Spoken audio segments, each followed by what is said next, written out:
Welcome, one and all, to the Swedish Cultural Exchange. I'm foofsthestreamer, and if I sound any different, it's because I'm sick as a fucking dog. Welcome to the stream. And with me today, I have the silly Swedish cat girl VTuber, MuffinMags. Hi, Mags. Hello, how are you? Before we begin, would you like to tell us who you are and what you do, Mags? Oh, yes. Yes, I am the silly Swedish cat girl VTuber. I play a lot of games. I scream at horror games. I get bullied by chat and by foofs a lot, and I'm having a good time doing so. So yeah, I'm here and I'm very excited to talk with y'all about Sweden. So thank you for having me. So that's Mags. She's gonna be our inside source into Swedish information. I'm not Swedish, I'm Brazilian. I'm only here to be a problem. I won't be helping a lot. I'm just gonna be, talking about things and getting in the way. And somebody said, it's an Excel. It is. We decided to do this presentation using Google Sheets or Excel because does it not make sense for us to do this? Is it not expected that we're going to be doing a presentation in Excel of all things? We excel at it. It's excellent. Let me just see. I probably missed a couple things in chat before we begin. So Gold, congrats on getting first. Welcome in, everybody. Hannah, thank you for the resub. Instead of asking about your pregnancy, okay, first time ever somebody's ignored my large pregnant belly. Gonna be sincere and say I'm proud of you for making it this far, Mama. Thank you for being such a good friend for all these years. Hannah, you're wonderful. Thank you for the resub. I'm glad you've been along with me on this whole ride. And Smashbound, thank you for the raid. I see you there, buddy. Smashbound was playing FBL. Let me give him a shout out. That's gonna be Music and VG, which is Smashbound's sister, but he also streams on that channel. And you can go there for rhythm game content or RPGs, like Final Fantasy and Phoenix Wright. The shout out must have worked. It did. So fellas, welcome in. It's great to see you all. Welcome to every single one. Leo, it's nice to have you here for the first time ever. You're catching a very special stream as your first time with, in Foofs country, in Foofistan. So the way we're gonna go about this is we're gonna be using this amazing spreadsheet here to, just put in text and images and tell you all about several Swedish things. Our first section is gonna be questions of the most important disposition. Mine. No, I'm kidding. Your questions. We're gonna start with the questions you guys posted on the Foofscord over the last 4 months, I think. 3 or 4 months. And then we're gonna move on to other stuff. But your questions first. But before that, I'd like to do a little intro. If you would bear with me. It's gonna be a little foofs yapping first, and then Mags is gonna go wild, and then I'm gonna be a little bit more quiet. I know, finally. You've been expecting... We're gonna fight about the japping position. Yes, will there be a spot for on-the-spot questions? Storo, we're gonna be keeping an eye on chat, and later on, we're gonna be taking questions live, but for now, we're gonna do the ones on the Foofscord. Like, we prepare for those, we have material, and we'll try to, give a little privilege to those who were there even before, who posted pre-questions, who were on the Foofscord. You get a little special treatment. Finally, silent foofs, I know. So, now's the time to grab some water, go to the store, do something else. It's gonna be me talking. You can ignore this part. It's just the intro. And then it's gonna be Mags. So, in preparation for this stream, I have learned to say 4 things in Swedish. The first one is dessa nötter, which means these nuts, of course, because I had to. Like, I simply had to. The second one is din mamma, which means your mom. Again, of course, I had to. I am bound by law to know these things. Oh, you know what? Actually, it's 5 things. I just thought of another one. I also learned how to say Jag är en fisk, which means I'm a fish, because I have a large collection of ways to say I'm a fish in several languages, and I had to add Swedish. That's the third. The fourth one is similar. It is Jag är en liten flodhäst. It's a little bit of a longer sentence, and it means I am a little hippopotamus. Don't worry about it too much. I promise it makes sense. To someone out there, I'm sure it makes sense, but jag är en liten flodhäst. And not fourth, but fifth. The fifth and last thing is Välkommen alla.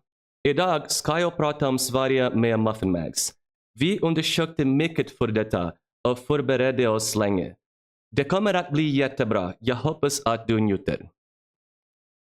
Holy shit, dude. Mags, I have been keeping the truth from you for 4 months. I've lied to you. That was so good. I have been lying to you since the very first day when I asked you to do this collab, and I chose to wait until now to tell you the truth. Live on stream with everybody watching. That was so good, dude. I'm so impressed. Ever since the day I asked you, hey Mags, you want to do this collab? And you said, I like the idea, let's do it. Ever since that day, I have been doing Swedish Duolingo every single day for 120 days. Yeah. Stop. Yeah. Every single day. I love that so much. No way. At least once, sometimes twice, sometimes more. I'm like 40 units in, like 35,000 XP. Fuck, this is the game. I have dropped hints, but I've tried to not tell anyone, especially you. I wanted you to not know at all that this was a thing that was happening. Did you know? You didn't know, right? I didn't know. I know that you like looked up words and you were like, "Oh, I'm gonna learn how to say the little flodhäst." But dude, motherfucker.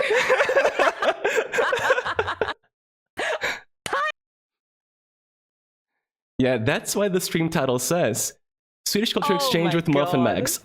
I learned a language for this stream. I mean, I was being hyperbolic, but also not entirely untruthful. I learned a bit of a language for this stream. 4 months of a little studying. It's something. I wrote the intro myself. It was very good. It was very understandable, very good. People would understand you. Good pronunciation. Good job.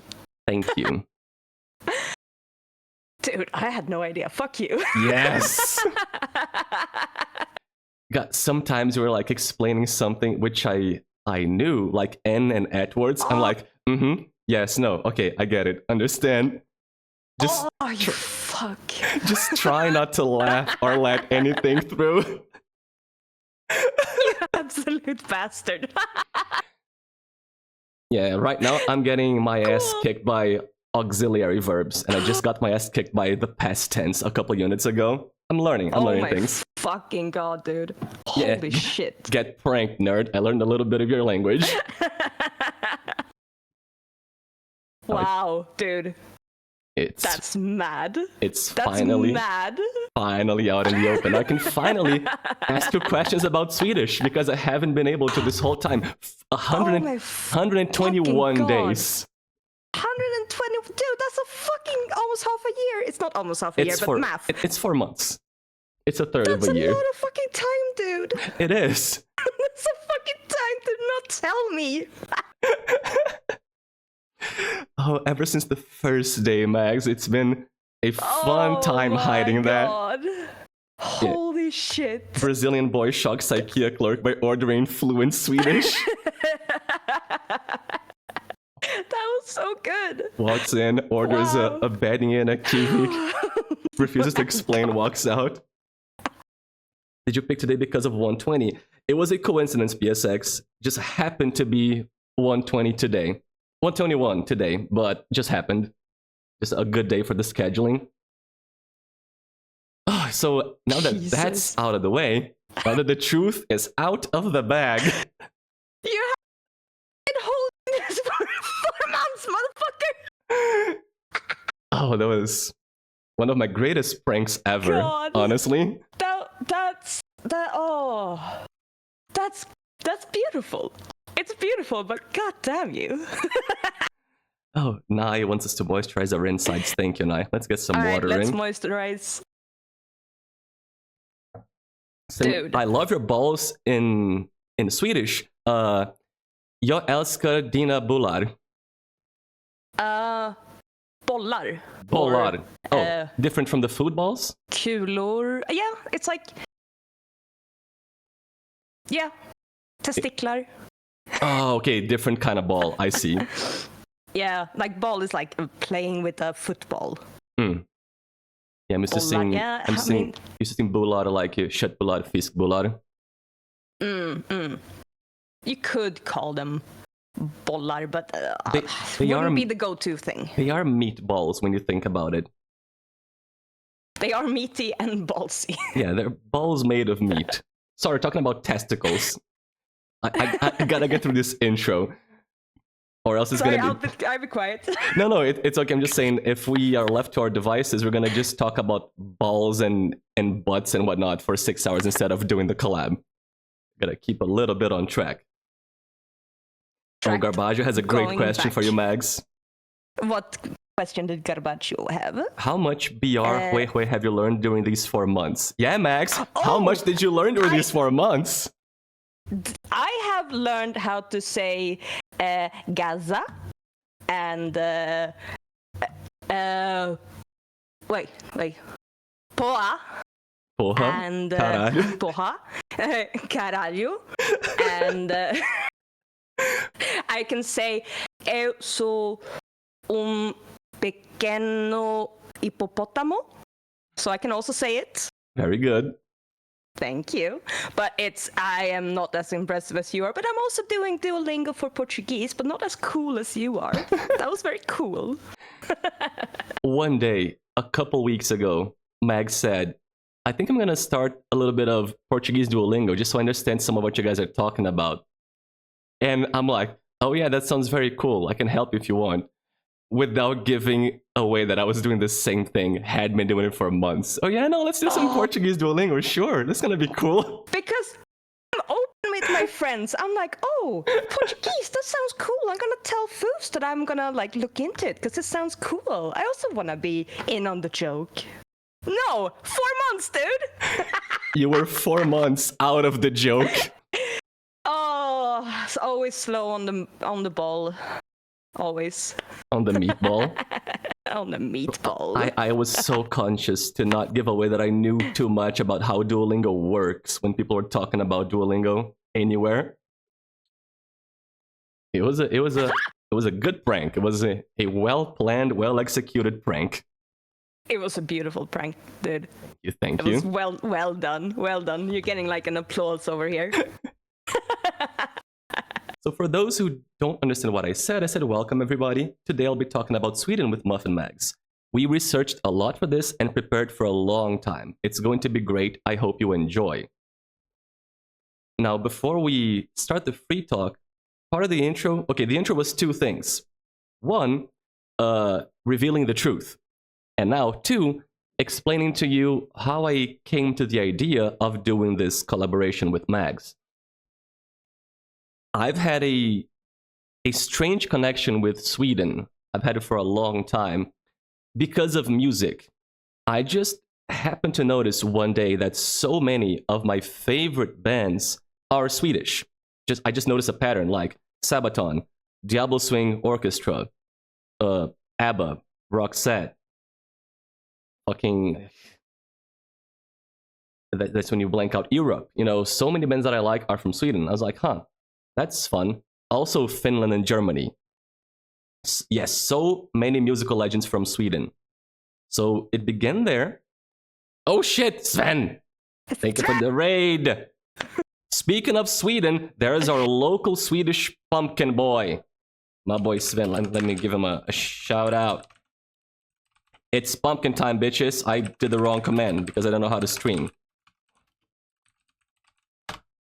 There we go. Sven is another Swedish VTuber, but he's a pumpkin, not a cat girl. So you can check him out if you want. He's playing a game about science and violence. Two good things. Two things which lead us to answers to questions. So, Swedish music. Amazing. So many bands from Sweden I just found out that I like. Brothers of Metal, Twilight Force, Dynasty, Majestica. So many Swedish bands are so good. And then I started looking into Sweden casually, just learning a thing or two. Eventually, I happened to find MuffinMags on Twitch, and I kept coming back. One day, she was streaming a game called Little Misfortune. Little Misfortune was a game that I had seen streamed before. It's a short game, little kind of text adventure, point and click and such. You can do it in one stream. It's like a 4 to 6 hour game. I had seen it streamed by an American person before. And, it was a fun game, good dialogue. But then I saw Mags play the game. And it turns out that Little Misfortune is a Swedish game. It's set in Sweden, and it's got so much Sweden influence in the setting, in the design, in the every, design choice and paradigm in that game. All of that was completely lost during the stream by the one American streamer. Like, all of that was non-existent. When I watched Mags play that game, suddenly the game was so much deeper. There was so much insight. There was so many little details that would have never been caught unless it was streamed by somebody from the actual country. So that stream was a very, very interesting experience to me. Like, that left a mark on me. And that got me thinking, and I had the idea, what if I do a full stream about just talking about Sweden with Mags? And I asked her, and she said, yes, she liked the idea. I had never talked to her on Discord. I added her on Discord, and the first thing is, hi, Mags, and then here's like a pitch. Here's like a 3-4 paragraph pitch for a collab. You want to do this? And she's like, yeah, sure, let's go. So we've been slowly preparing for that. But that is the logic. I wanted to maybe, at least to some extent, share with you the experience that I had during that Little Misfortune stream. Just learning about a foreign country from a native from there in a way that you really cannot get usually unless you know where to go and who to talk to. So we have prepared material about so many different subjects regarding Sweden. Music, history, pop culture, idiosyncrasies, little things they do, what happens if you go there as a tourist, the food, their neighbors, and so much more. It's all going to come up. So it's going to be a lot of fun, interesting material. I think so. And I hope you think so too. Skip to the part of the fanfic where you make out. And then MuffinMags made out with Stemway's mother. The end. I had a good time. Thank you. So I think that's the intro, and we can go. So we're gonna start with questions from our viewers who are in the Foofs Squad. I guess I'm gonna be reading them out, and you can answer them, Mags, and we'll discuss stuff. Sound good? Sounds great. Let's go. And we're gonna be, putting words and images over on the spreadsheet, so you guys can understand how things are spelled, to get some visual aids. Should be a fun little class. We're gonna be starting with questions from Finn the Sabo fan, Volterade, or whatever name he's going by nowadays. We're gonna move on to Stemway, who's there in chat, Huggles, who's also there, Hannah, Hattie, Irvin, Starlith, and Pew Pew. I have questions from a lot of people, and everybody posted multiples. So let's go. We're gonna start with one that should be expected, a light, easy start. Finn wants to know about typical Swedish food and drinks, and which ones are Mags's favorites. So take it away, Mags. All right. So, of course, a lot of Swedish food is like very influenced by, global food, global, like, it's a mixing pot. But if we're gonna go Swedish food, You can't go wrong with meatballs and potatoes. So that's the good thing. That's the thing you find in IKEA. That's the thing you'll find in like anything that ever mentions Sweden. Oh, did you paste an image on the thing? I did, yes. It hasn't showed up on my end. What happened? Did you hit enter? Did it not go through? I did. We got a minute. Oh no. It was working before. It was working before. Time to begin the scuff. We can't have a stream without scuff, my friend. How large is the image? Did you get like a huge like 3,000 by 3,000 image? Like the biggest meatball in IKEA? You'd like my biggest meatball in IKEA, wouldn't you? Bro, I'll take our biggest meatball in the IKEA parking lot. Delicious. Does that text show up for you? Yes, it does. Okay, let me try. I go, hello? Yes, let me hit a refresh on this shit. 1 second, guys. You cannot have an unscuffed stream, of course. Let me do a quick refresh on this shit. I guess I haven't refreshed it in a second. There's the meatballs. It was just Windows problems. You know, go out, go in again. Perfect. Go out, go in again. Yeah, there's the 10 terabyte meatballs. They're too big for anyone to handle. And there's also 8 of them. No, 7 of them. An odd number, too. Oh, does that bother you? The 7 meatballs? No, I'm just saying, meatballs usually come in pairs. If you have an odd number, somebody lost a meatball in the war. Dude, you have to have an even pair of numbers. It's a testicle joke. Even pair of balls. It's testicles. No shit, Sherlock. Yeah, and they do come in pairs, that's why. If it's just meatballs on a plate, they can be an odd number. It's okay. It's okay. But yes, meatballs. Meatballs, potatoes, or mashed potatoes in this case, and like brown sauce with some lingonberry. That is quintessential Swedish food that you like. You ask for Swedish food, that's what you get. And this is good shit. It's really good shit. If you have an IKEA where you're at, go there, order the meatballs. It will be pretty good, I promise. All right, do you want to go into like the stranger kind of foods? Like the little bit more unusual, but very, very Swedish. Very typical, very weird. Yes, let's go. All right. But it's fun to begin with meatballs so that people know that this is not a stereotype.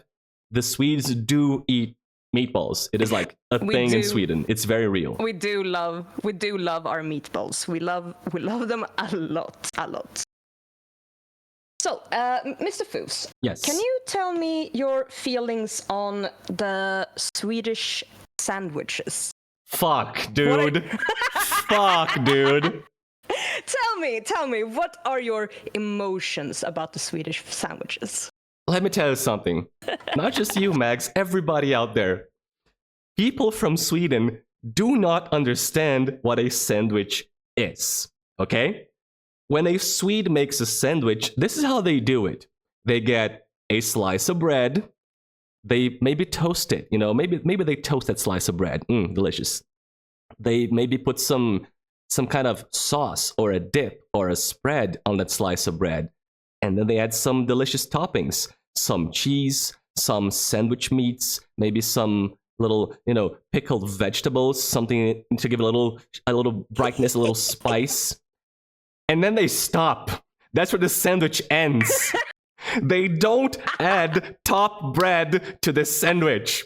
They do not eat sandwiches in Sweden. Those are bruschettas. Those are not sandwiches. They don't put top bread. Fuck. My friend. They don't fold it. They just eat it open. Just a slice of bread and then stuff on top, and that's the sandwich. Oh, my friend, friend. Do you see this image that I'm sharing right now? That is not a sandwich. This is called smörgåstårta. It's a sandwich cake.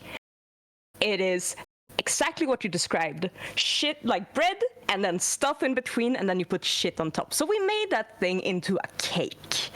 It is incredible, and I hope you are upset. How many layers of bread are in that thing? In that thing, I would say 2, maybe 3. Okay, so it's bread filling, bread topping. Yes. That is a cake. That is not a sandwich. If you add smorgås to the name, that doesn't make it a smorgås. That is not. It's just It's a sandwich cake. Your mom is a sandwich cake. You love my mom's sandwich cake. You made it worse. You made it worse. No, you want to know how I learned about the Swedish sandwich? Local Sven loves to play Pokemon Generation 9, Scarlet Violet. In that game, you can make sandwiches for your Pokemon. And every time, Sven put a slice of bread, piled up like 18 tomato slices, maybe 1 piece of burger and an egg, and called that a sandwich. And I said, that is not a sandwich, bro. You don't have top bread.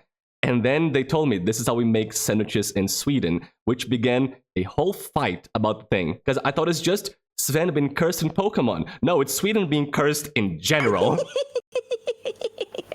You're so welcome. Fuck. You are welcome, my friend. I hope this is gonna keep you awake at night. It's gonna get worse. The Fligande Jakob's coming at some point. We are gonna talk about that when we get to that. Yeah. And we're gonna have a discussion. But sandwich cake is fucking delicious. It is like the thing you'd eat, you know, like a little get together, like a little party, like a little, you know, it's food. It's like you serve sandwich cake. It is so good. It is incredible. And you can like get different, you know, you can get the vegetarian version, you can get with like meats. This one is with seafood, so that's like salmon and shrimp and like a bunch of other stuff. Seafood, but you know, salmon, a shrimp, egg. Yeah. Yes. You cut slices out of that shit, right? Like a cake. You cut slices, put it on a plate, and eat it with a knife and fork, like a cake. Yes. It's a cake, so good. not a sandwich. It's a savory cake. It is a sandwich cake. Sandwich cake. Swedish sandwich cake. Have you ever seen those posts about very cursed 1950s American food with like salad jello and shit? This is this is that. This has that vibe. I'm looking at weird American salad jello, but it's sandwich cake. Do you understand how delicious this shit is? It is so good. I will die on this hill. It might be tasty. I'm not saying it tastes bad. I'm saying it is not a sandwich. I can agree that it is a it's a new creation of sorts, but that shit is divine. It is so good. God. You're getting support in chat for the fucked up sandwich cake. Chat. Thank you, chat. You know this is gonna be delicious. All right. Next, should I move on? Or do you have other feelings about the sandwich cake that you wanna share? It's those same feelings, but just a lot, you know. So we can move on. I'm just gonna repeat myself. Right. You're just gonna repeat yourself. All right. Sweden has a lot of like, you know, as you can see, we like our fish, we like our seafood. What we also have is herring. Oh boy. In different forms. Do you want me to start with the cursed or with the not cursed Let's start herring? with the normal herring, then I move on to the cursed one. Right. It's coming, Hannah. Hannah knows. Hannah knows. I think a lot of people know. Herring is a fish that exists around Sweden. Back in the day, a long time ago, Sweden, you know, in the wintertime, the ground would freeze. You couldn't like get any new seeds in the ground. You couldn't grow shit because it's frozen. A lot of the time in Sweden, the ground is frozen and you can't grow shit. And you need to keep stuff for a long time. So the Swedes learned how to pickle things. And especially learned how to pickle herring. I hope this shows up. Yeah, it's working. No, not showing up? It's fine. Okay, cool. Just had to do the F5 at the beginning. So yeah, Swedish pickled herring. This thing is... I'm gonna get back to it at a later point, because this thing is what we eat all the time. All the like traditional holidays, all of like the big events. This will more than likely be on the table, on the smörgåsbord, if you want. Which is a word that they use. It's not just, made up shit. Yes, spoiler, smörgåsbord is a Swedish word, and we use it, and it is good, and I am happy it is internationally acknowledged, because it's a good word. Good question. So yeah, the pickle... Do you put herring in the sandwich cakes? Do you combine this? I think you could. I don't think it's the most common thing, but you probably could. They're not fusing yet. We're not fusing yet, but you know what? The only thing that's stopping us is your fantasy and how much you want to suffer.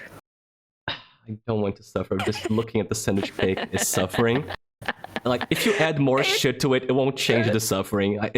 My suffering is capped. It can't go any higher. You can put whatever you want on that shit. Alright. Herring. So the pickled herring. It's like with vinegars and stuff, and it lasts for a really, really, really long time if you do it right. And you can do like different flavors. You can like have different spices and different herbs, and they're like mustard sauces that you can do, and there are like crayfish. You can imagine it, and it's probably been done, at least attempted at some point. Are all of those pickled herring? Because it looks like it's 6 or 7 different types of pickled herring, like different mixes and flavors. Yes, exactly. So I think those two at like the rightmost and leftmost, I think they might be the same. But yeah, they are different versions of, pickles, and like spiced and seasoned in different ways. I've never had that, but it looks tasty. It is good. It is good. And, you eat it with potatoes mostly because, Swedes love potatoes. We'll get back to it. So I said it's slimy and salty as fuck. Yes, but it's good. It's fine. If you like fish. I like fish. Some people don't. Can you mail me some pickled herring, Mags, please, and thank you? Will it not die in customs? It won't die. It'll just become something else, which we might talk about very soon. It might be what we might be talking about now. Yeah. Yeah. Yeah. So this is like the benign herring. This is the nice herring. This is the one that people eat. It's light herring. Get ready for dark herring. This is the socially acceptable one. This, on the other hand, is, if you see it show up, is surströmming. Yeah. Surströmming is fermented herring. Not pickled. This thing, not pickled, fermented.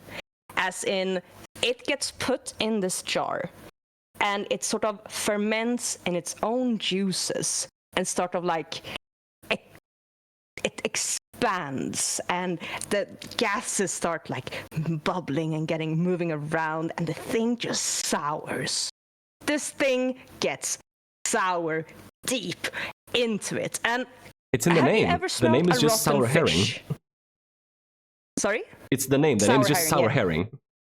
Exactly. Have you ever smelled a rotten fish? Yes. Yes, good. Now multiply that by like 50, and then you pressurize the sauce. You pressurize the juice. So when you open this jar, it has been pressurized. It is like bulging, and it will fizz, and it will go everywhere. Your home is now covered in fermented fish juice, and people eat this as a delicacy, and the smell never leaves. The smell will never leave. If you get this in textiles, goodbye, Burn never it. again. Yes, if you get it stuck in the floorboards, in like wooden floorboards. Fucking tear the house down. It's never gonna stop smelling. This thing smells. I'm not even joking. It fills the whole street. If you're gonna have this, you should probably tell your neighbors, hi guys, we're gonna be doing surströmming on Saturday. Please note, it might smell. This is an actual area of effect neighborhood threat. To open a little can of this shit. It's actual biological warfare. And I'd like to add, because I am a foreigner, I don't have that shit here in my country. I learned about it, from research and videos. And I've developed a foreign kind of trauma towards surströmming. Like, I've never had it, never seen it. I've only heard about it. For somebody who's just hearing about it, let me explain in perhaps more detail how you get to what you're seeing on your screen. Because they're gonna get some herring, they're gonna put it in its juices, put it in a can, put all the fermenting garbage in there and close it. Mags mentioned they pressurize the can. They don't pressurize the can. The fish is sealed in there, and the development of the fermentation and the formation of toxic gases, that pressurizes the can. Like when you have like canned corn or canned peas on your pantry, and you see that can kind of stuff up, and you're like, oh, that's gone bad. I gotta toss that out. Like that's poisonous. That's what happens to surströmming. But instead of throwing it out, they keep it to eat. That's what pressurizes. This Satan goes in there, farts into the can, and pressurizes it. Because it's ripe. Yeah. The surströmming is ripe. Yeah. When it bulges. Yeah, fun thing. Surströmming, like any other product out there, has an expiration date on the can. Like expiration by, best by.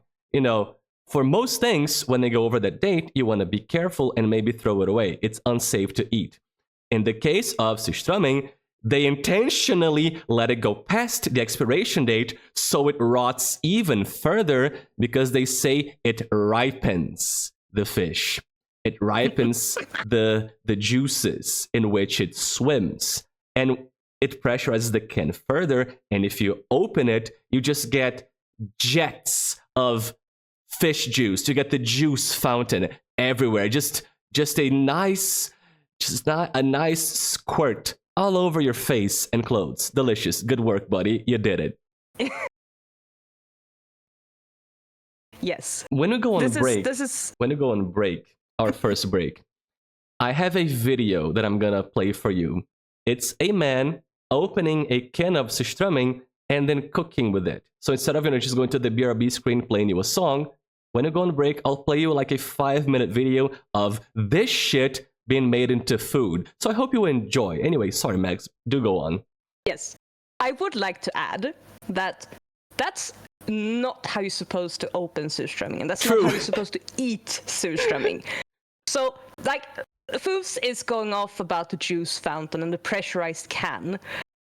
How you're supposed to open this shit is you're supposed to open it underwater so that the juices do not explode everywhere and contaminate the whole neighborhood.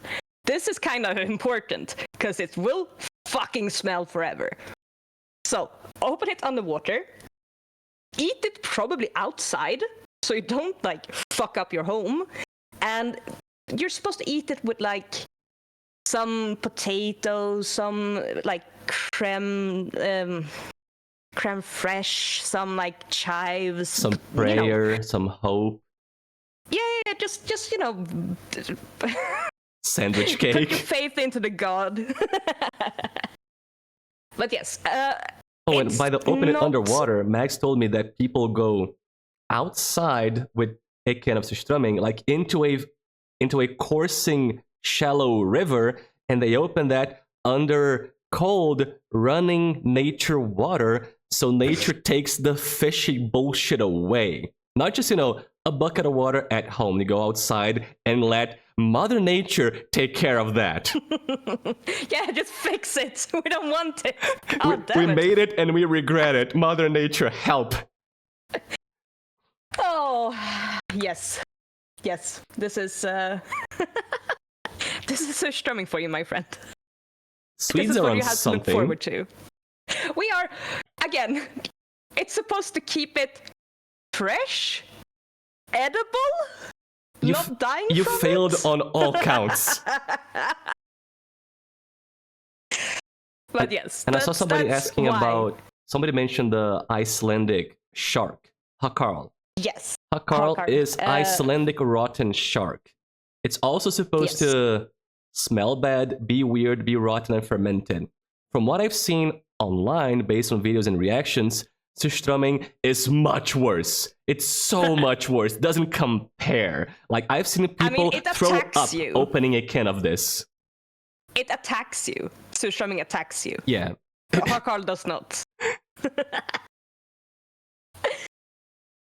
The bucket on top of the door. It's an open can of surströmming. Open the door, have that fall on your head.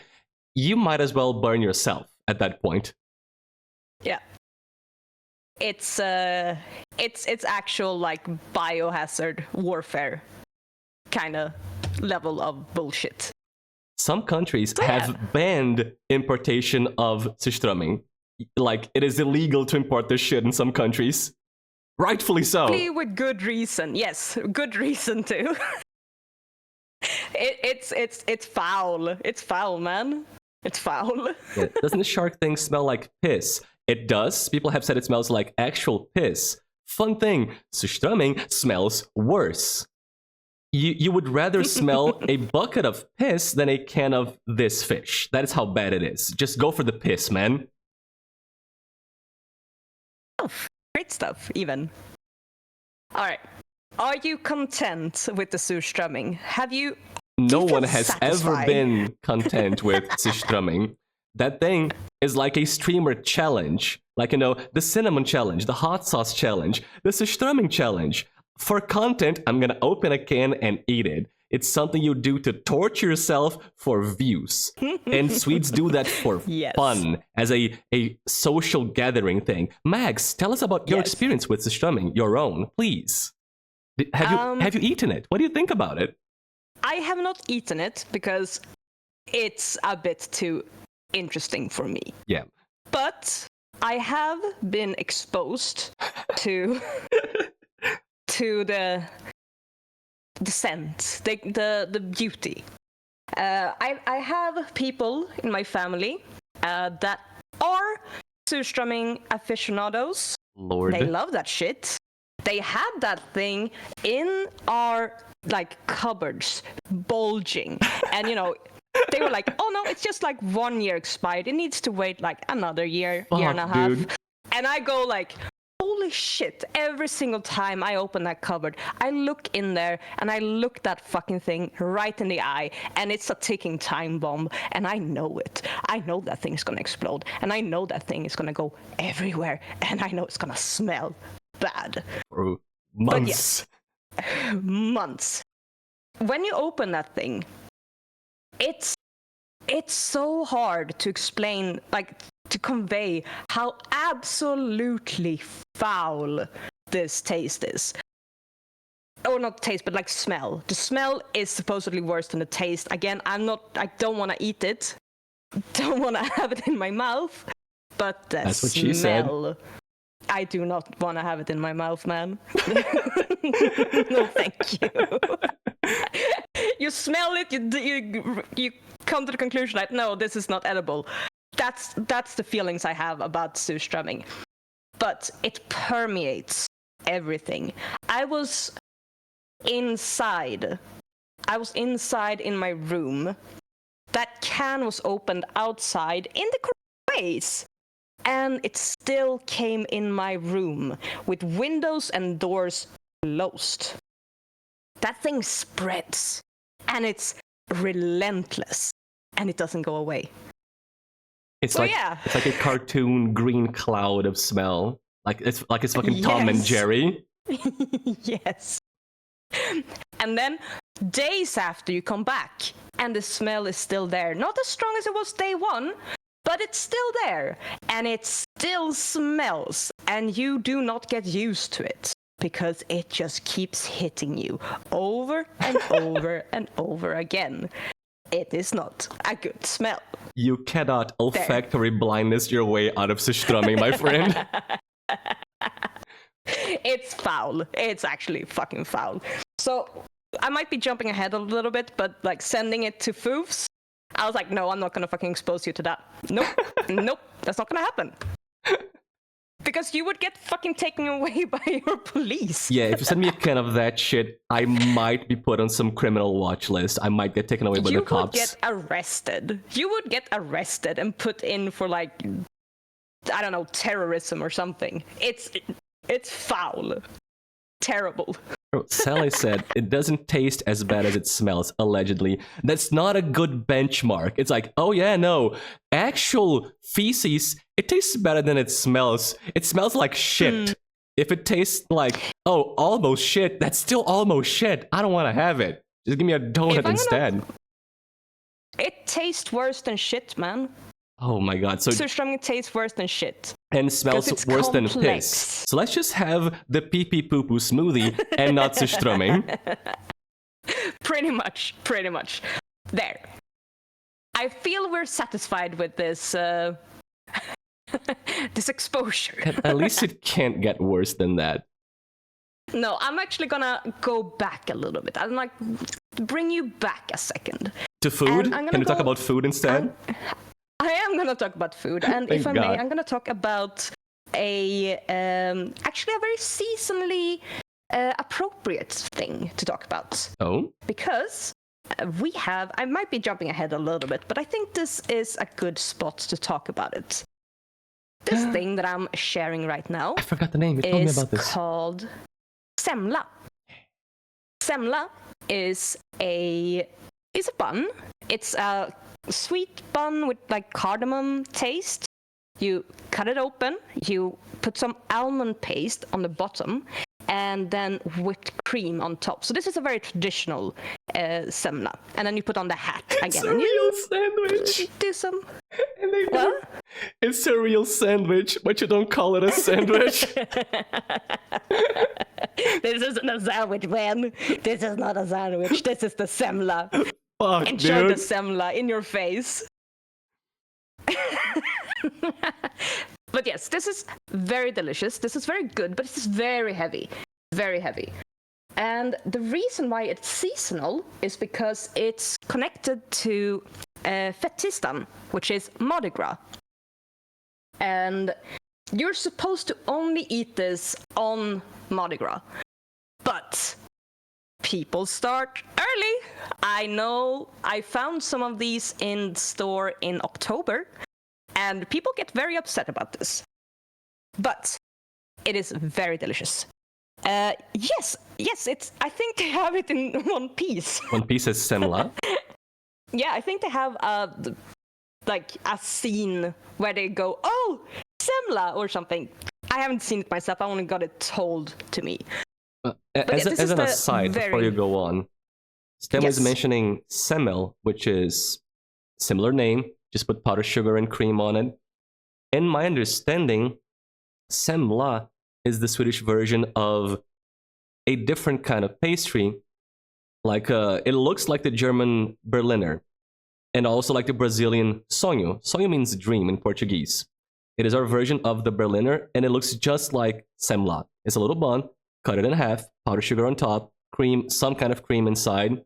So I think this is a kind of like worldwide ubiquitous kind of pastry that countries have adapted and made it in their own way. Because you sent me that, I was like, oh, that's a sonho, but it is semla. So I think it's one of those things where like you'll see with different names in different places. But yeah, it's very nice. It's very sweet and nice. But you can also make, more modern version of it. You can make like chocolate version. You can make like pistachio. Oh. You can make, I've seen red velvet semla. You know how they do it in Brazil? Can you guess? How do they? One way to make one of those in Brazil? Oh shit, the leche. Yeah, Dulce de leche. dulce de leche. Yes! It's so good, bro. It's so That fucking sounds good. so good. That sounds so fucking good. I might do that. That sounds like a good idea You to can, steal. and you should. Yeah, I should. So yeah, can I go on a little bit of an off-topic That's why we're here. That is why we're here. Thank you. Okay. So how the myth goes is Semla killed a king. It is a regicidal bakery, like bake thing. It's a regicidal sweet bun. So supposedly, King Adolf Fredrik in 1771, he had eaten a massive fucking feast. This guy was a fatto. He was a big, fat, gluttonous piece of shit. Like they all are. They all are.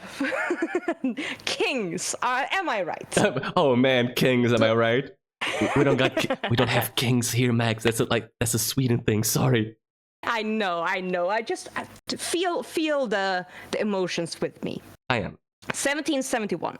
You have a gluttonous king, and this man, after eating a massive feast, we're talking like meats and potatoes and like all of this stuff. This fucker shoves down 14 hetvägg, which is like the old version of semla. 14 of them. And then he went ahead and died afterwards. As you do. The reality is probably that he had a stroke.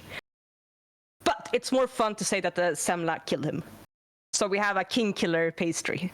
I mean, he had a stroke because he kept eating 14 pastries at a time. His veins were clogged. His coronaries blew up. Dude. The pastry did kill him, quite directly. Yes, it did. And there are some, like, not so common nowadays because, nowadays modern, you can eat more stuff. But, like, back in the day, say 50 years or so, and before that, there was, like, a significant increase in, like, coronary, like, heart attacks, like, high pressure, that kind of sickness around Mardi Gras. Because Did you say people 50 were years? Yeah, around 50 years. So like it's in right the there. 1950s. It's like past generation, 50 years. Yeah. People getting king killed by semla. Yes. Because it's like back in the day, people didn't have like access to like sweets and like really heavy food. So once they ate it, their hearts like couldn't really handle it in a good way. So it can kill if you're not careful. So I don't overeat think it is the fault semla. of the semla specifically. Just very bad eating habits. Could have been any pastry. You know what? Tomatoes, it's the same. Is it the semla or is it just people lived badly? No, it's the semla. You learned You learned nothing. We're talking from 1771 to like the 1970s. Okay? We're talking 2 centuries. You learned nothing. You kept getting killed by semla. Come on, Sweden. We would not learn anything because it's so delicious. Oh my god, I gotta have it. I know. Priorities, my friend. I know how I wanna go now. Killed by pastries. Yes. So yes, that's the semla. It is delicious. It's very good. Don't get scared away by it because it's very good. It's good. Yeah, maybe I'll have one and not 14. Yeah, maybe one. Yeah, 14 in a row. Maybe 2 if it's good. 2 is pushing it. Maybe... I usually can't finish one because they're heavy. It's so much whipped cream and it's so much like almond paste. But they're so fucking good. Not the dough, but the filling is heavy. The filling is heavy as shit. It's so heavy. But it's very good. Very delicious. Yeah, Stemway brings up a good point. We are still at the very first question from the first viewer. Yes. Listen. Oops. You know how this channel is, okay? This should not be a surprise. that we knew this would happen. But in our defense, we have several notes about several things, which are going to be discussed in the free talk section later. We're just bringing those in ahead of time, you know. This is planned content, just out of order. We're going to get through the questions. But I can round this. This is my this is what I prepared for the food section. Of course, there are more foods. There are more like traditional foods, but these are ones I felt needed some highlights. These are the ones I felt had to be heard and seen and appreciated, like the smörgåstårta. Fucking hell, dude. We're gonna talk about more foods later too. I have more foods to ask about. Yes. Do you have drinks, by the way? Like the Brazilian drinks? No. Drinks. Yeah. Oh. At least you'll must. Surely you'll must. Yes. Give me a second. You'll must. So, I will give a quick rundown on julmust. Julmust is a... Hey, Mags. Hey, Mags. Drink. Mags. Yes. You must get these nuts in your mouth. I will not be sending any julmust to you. No. You're not getting any. No. No, you're not. Alright, so julmust is a soda. It is a very, very Christmassy soda. These are like the standard drink. Because julmust it's like a cola, but it's also a little bit spicier. It has a different flavor. It's a little hard to explain, but you know how Coca-Cola are like, oh, we are the most drunk drink in anything everywhere. Around Christmas time, Sweden outdrinks Coca-Cola with julmust any day. Let's fucking go. Any day. It is the drink to drink at Jul. It's also, we also have påskmust, which is the Easter version. And you know what the difference is? Chocolate? Rabbits? No. The fucking image on the box. It is You're kidding. Same fucking thing. No, I am not. I can pull out the påskmust. Different name, different time of year, same soda. Same exact thing. What is it spiced with? Ooh, good question. I have no idea. There was a list of spices, but it's basically spiced Coke, kinda.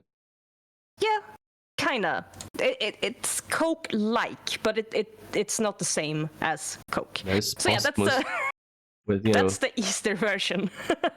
two big cocks. Two big cocks, just riding the cock. My favorite.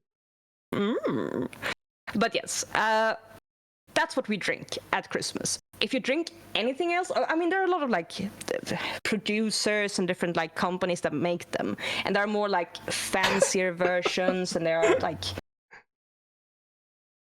it's different versions of the same thing. But Coca-Cola, straight up Coca-Cola, no.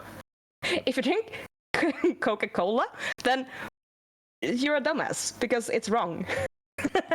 I got caught by I desire the Coca-Cola. Oh man. Alright, it has some natural thing that you use. Oh, I have to look it up. Humle. What the fuck is that in English? Hops. It has some hops flavor and some malt flavor. So it's kind of beery. It leans a little bit towards beer, but it's not. It is not alcoholic whatsoever. Mm-hmm. Nothing about it is, alcohol. But it does have lean in that general direction. And it has might be different spices. Root beer, because root beer is kind of like a spiced soda. Specifically for root beer, I understand that the main spice is sarsaparilla, but you can put other stuff. And also, root beer tastes like floss. Because I've heard there are two types of... Sorry, not to go into another food war. I'll try to be quick about this. But there's supposed to be two types of root beer out there. One is more sarsaparilla, and the other is more minty. And if you get the minty kind of root beer, it tastes like fucking floss. You know, like it's the same kind of minty as floss. So you want to drink floss? Drink root beer. Does Yulmus taste like floss, Mags? No, Nice. no, it does not. Good to hear. I don't think anyone would describe it as a flossy flavor. So yes, you must. It is. That is what I was drinking at mortuary assistant. Oh, the fun juice. I was drinking. Yes, I was the funny juice. This was a mix on Julmust and vodka, I think. I think it's a vodka, yeah. Yeah. Very good. Very delicious. Highly recommend. If you can get Julmust, you should check it out because it's very good. I'm curious. You guys talked about it a lot. You should be. We we obsess over it a little bit. Let me give you a small Brazilian aside on the soda thing. Because you mentioned that during Christmas, and I guess maybe Easter, you guys outdrink Coca-Cola with Julmust and Poxuz. In Brazil, yes, I believe that the top drink soda is Coca-Cola. But there's a thing. Our dear friend Guaraná Antártica, you know about that one very well, and you'll soon know more. Yes. That soda is Brazilian. It is made in Brazil with the Brazilian fruit Guaraná, and Brazilians love that shit. We don't outdrink Coke with Guaraná, but we almost do. And Coca-Cola, being a smart business-driven company, has tried to steal that slice of the market. Has been trying for literal decades. They simply cannot. They are incapable of understanding why we love Guaraná Antártica so much.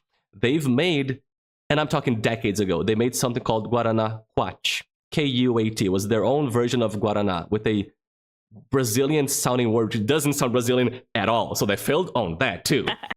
They released that. It was so sweet, disgusting, like doesn't even match the real thing. Didn't sell well. It sold, of course it sold, you know. It had to sell. It's Coca-Cola. But it didn't sell nearly enough to beat Guaraná Antártica. So they took Guaraná Quat out of the market. They went through a rebranding, reformulation phase, and released Fanta Guaraná. They have Fanta Orange, Fanta Grape. They made Fanta Guaraná. It was almost the same thing as Guaraná Quat with a Fanta can. Still didn't work. It sells because it's Coke, but it still does not beat Guaraná Antártica. And we have, like Garbaggio said, we have other Brazilian, like national versions of the Guaraná soda. Guaraná Mineirinho, Baré, Guaraná Jesus, Itubaína. And they're all well accepted. Somehow, the Coke version of Guaraná is like regarded as the shittiest one. Always has been. It's like, oh yeah, that's the shitty too sweet Guaraná. Coca-Cola cannot contain the power of the Brazil soda. So yeah, we got something like the Julmust situation here. Excellent. Fuck the Coke company, man. Gets the good stuff. They'll never understand. So, you have another drink for us? Know. I don't, but you have something. You do, yes you do. Do I? Maybe just a little asterisk. You should talk about Trocadero. I should talk about Trocadero. I will bring out a picture of the Trocadero for you. So Trocadero is a drink. It is also a not Coca-Cola drink. Yeah. And it's just a little nice, like, soda. I can't explain it. I can't explain what it tastes like. Supposedly, it tastes like orange and apple. That's news to me. I had to look that up. I was like, what is it supposed to taste like? No, it has Trocadero taste. And that's why I wanted you to talk about it, because I learned about Trocadero because you guys, when Sven mentioned it, I said, oh, what does it taste like? And you guys said, I don't know, like Trocadero. I was like, okay, but what's the, what's it supposed to be? You had to look it up, like, oh, it's supposed to be apple and orange. I didn't have a clue. It's just, mystery juice, and we love it. We love the mystery juice. It's just like, it's nice. I can't explain why it's nice. It doesn't taste like apple and oranges. They say it does, it doesn't. But it's nice. I would recommend it if you can get your hands on Trocadero. nice, it's sweet, it's delicious. Tastes like party time. That's it, party. Yeah, this is like the kind of drink as a child you would have instead of champagne. It could be like instead of champagne kind of drink for kids. Okay, It's nice. so It's really good. it's champagne for kids. That's a good tagline. Trocadero, Champagne for kids. pay us royalties. Trocadero, champagne for kids. Champagne for kids. In a store near you, in Sweden. Okay, do want to make like a last like showcase, and that would be the Cloudberry. Yes. Cloudberry, yes. Look. Cloudberry. Look at that thing. How beautiful isn't that thing? How well does it not go with the foofs general aesthetic of I wanna orange and eat them. beauty? Look. They are so good. Look. It's a berry that grows mostly like in the north. In like you're getting lost in the Sorry, I was getting lost in the lumps of the Cloudberry. Hey, let me rein it back in. My bad. Got too excited about the Cloudberry. There you go. The Cloudberry is delicious. But yeah, the Cloudberry, it's just a berry. It's Mags, like I'm so sweet sorry and to interrupt. A little sour. Mags, Sorry. just give me Yes. 1 second. Celery just posted, we're having shoshota drinks now, foofs. People here usually do not speak Portuguese. Allow me to quickly explain Sally's message. Not explain, translate. I have no explanation. Shoshota is one of the myriad slangs for pussy. Sally said we're having pussy drinks now. So enjoy the pussy juice, I guess? Have fun? No, back to Enjoy Cloudberry, it. sorry. Cloudberry, Yeah. my friends. It's like a sour berry, sweet and sour, very, very nice. Doesn't grow in a lot of places. It grows like in the north of Sweden, and it's kind of hard to like farm. It's not that easy, so it's quite expensive as well. They make incredible jam on this thing. It is so good. It's absolutely delicious. I'm gonna try I just it. want to like highlight the Cloudberry. Hjortron in Swedish. I wanna try the foofsberry. Yeah, this is the foofsberry. Hjortron. With HJ, because fuck you, that's why. What does that mean, Jutron? Hjortron, it's Cloudberry. Oh, it's the name of the thing. Okay. Yes, it's the name of the thing. So yeah, that's the Cloudberry. And Real I'll take a foofsicle. step back from the food now, because Yeah. this is That is the real foofsicles. It's been cloudberries all along. it has been Cloudberries. It was always Cloudberry. Hype But you, yes, welcome it's in. Thank you for the very good. resub. All right. Are we moving on from food finally? I think we have to, because we could talk about food non-stop. We could. I love You know food. what? For this collab, it's been what do we not bring in? Because you could write dissertations on this shit. It's never ending. I made So, yeah, I I made will- estimates about how long the collab would go. I have an outline. I made estimates. I'm like, okay, Max, this collab can go anything between 6 and 12 hours. How much time do you have? And then we started cutting Let's shit go. out. You guys So have yeah, half we'll a have day? to stop. We'll have to stop on the Cloudberry now. Yeah. Finally, question number 2. And that's why this could go on for 12 hours. There's a lot to talk about. Oh, Yes. John. Please. Yeah, stream Ask me question 1 number of 2. 4. Let's go to the next question. Yeah! Next question. Yay! Still from Finn. Finn wants to know about Swedish inventions. Ooh, yes. Things We created by the should. Swedes. We should talk about it. I have a So- few that I want to mention. First of all, Do you wanna start if you wanna do some talking? No, just first invention that you guys have that I want to talk about. Surströmming, sons of bitches. Number 2, smorgastorta, sons of bitches. I'm getting fueled by the hatred. It's delicious. Why do you keep doing that? Yeah, but you can talk about I'd like to maybe talk about the Osthivel during this section. It's gonna be relevant. Oh, interesting. We can start out with the Osthivel. Give me a second. Okay. Because let me get you a picture of it up on the screen. The Osthivel is... Where is it? Let it show up. Should be up. It is. There it Soon is. enough. Osthivel is the classic cheese slicer. This is not a Swedish invention.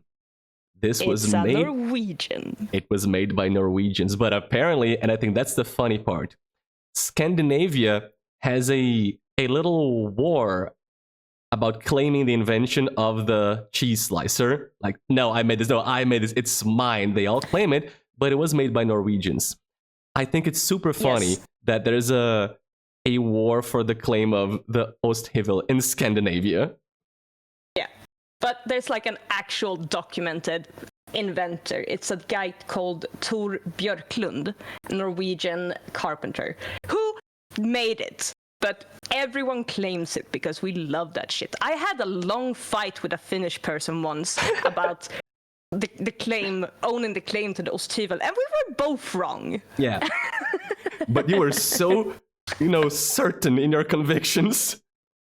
Yeah, we had feelings about it, but we were both wrong. So yeah, this is Norwegian. It's not Swedish, but hey, Norwegians can do well sometimes. I'm proud of them. They made like 2 things. They've made like Aha and the Osthivel. They got it right twice. I mean, do you need much more? Aha and the Osthivel? You really don't. Like, after that, you've peaked. You can stop and rest. Yeah. This is it. This is all you need. Brazil has the Osthivel. Like, ever since I was little, I've seen that thing around and use it to slice cheese. And it's amazing. It works like a fucking miracle. Like, this is just so beautiful. Great invention. I never had a clue until talking to you that this was made in Scandinavia. I just thought it was a thing that, like a knife and fork and a spoon, just exists out there. No, Norwegians made that shit because they really like cheese and they want to slice it good. Thank you, Norway. We do love our cheese. We do love our cheese. Cheese is good. Cheese is great. Cheese is so good. Good job, Norway. Yeah. Good job, Norway. One applause for Norway. One applause. Just one. No, just one applause. A singular clap. Can't let them get, too excited about themselves. No. We need to keep little brother down. Swedes underuse it. Do you underuse it, Mags? The Osthivel? Should you be cutting more cheese? We cut so much cheese with that thing. You can cut anything with that thing. You can use it to cut fucking cucumber. You don't have to get out a cutting board and a fucking knife. You can just slice your fucking cucumber with that thing. And now you have cheese and cucumber on your open sandwich. On your Swedish sandwich that does not have a top. I'm gonna mute Mags, okay? Puss. How do I ban MuffinMags? There we go. No, don't ban me! Why would you do that to me? No, did you actually? No, I Did you act? No. Okay. There's a space there. You wouldn't see it in chat if it was an actual command. You would just be banned and gone. Oh, okay. Yeah. Cool. But yes, that Osthivel is a multi-purpose tool. It's beautiful. Well done, Norway. Moving on to Swedish shit. Yeah, a warning shot. Do you know about the Nobel Prize? I don't. Can you tell me more about it? Do you want to hear about the Nobel Prize? It sounds awesome. So, it's incredible. The Nobel Prize is a prize that annually gets awarded to... there's several prizes. There's the prize of medicine, there's economics, there's a peace prize, but the Norwegians have that one. They stole it. I don't know why. So every time every year, they make a list. There's also like a literary prize of people who will receive like Nobel's prize. They award to people who don't have bells at their houses. Yeah. Oh. Every year. I'm joking. They make like physics, chemistry, medicine, literature, and peace. So those are the categories. It is physics, physics, chemistry, medicine, literature, and peace. There you go. The 5 categories of the Nobel Prize. Yes. And the Nobel Prize is named after Alfred Nobel, who, I'm gonna see if I can get a picture up for you. Was my boy Swedish? He was indeed Swedish. Damn. So this man founded the Nobel Prize, and you know, make sure like, oh, we highlight a good invention, or we highlight a good like thing that's been taken out. I'm pretty sure there's economics as well. The last time got what's wrong. Economics, and then piss. There we go. Yes, but do you know why this man started the Nobel Prize? See, that I actually don't know. Mr. Alfred Nobel is also the inventor of the dynamite. He wanted to give himself a prize? Boom. The thing that go boom. The thing that explode things. He was the inventor of the dynamite. The thing with that is, the story goes that he had invented it, he's rich now, he has all of the money, and a newspaper prints erroneously that he's dead. Okay. And they use like a phrase like the war merchant Alfred Nobel is dead. This guy reads that shit and goes, oh, fuck, that's my legacy. That's what I leave behind for the world. I am the warmonger. I am the thing that make explosions go boom and hurt people. That can't be my legacy.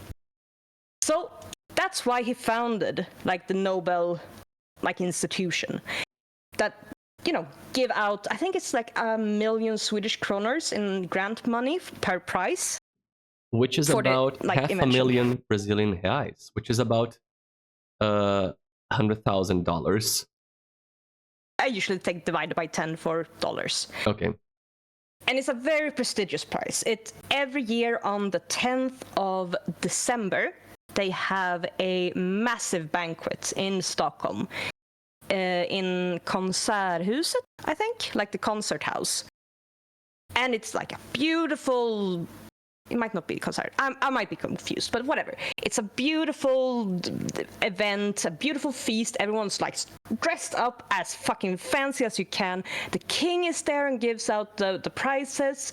They're like beautiful food, beautiful like place, and it's usually a really, really, really big event. The place where they keep this, like have this celebration, it's locked off for like a week beforehand and like secured, and you know, there's like high security around that place on the day, because you know it's a big event. It's a lot of important people there, and it's really cool. It's a really cool thing. The Nobel Lights. So, yes. Nobel Lights? Valtteri said the Nobel Lights are amazing. Do they have like special lights for the event? Nobel Lights. I might be thinking about something else. Oh, yeah, are the lights explosions true. From dynamite? Maybe that's what it is. No, they do a like installation with lights. And I think it's like let's see if I can get up a picture. I think this should be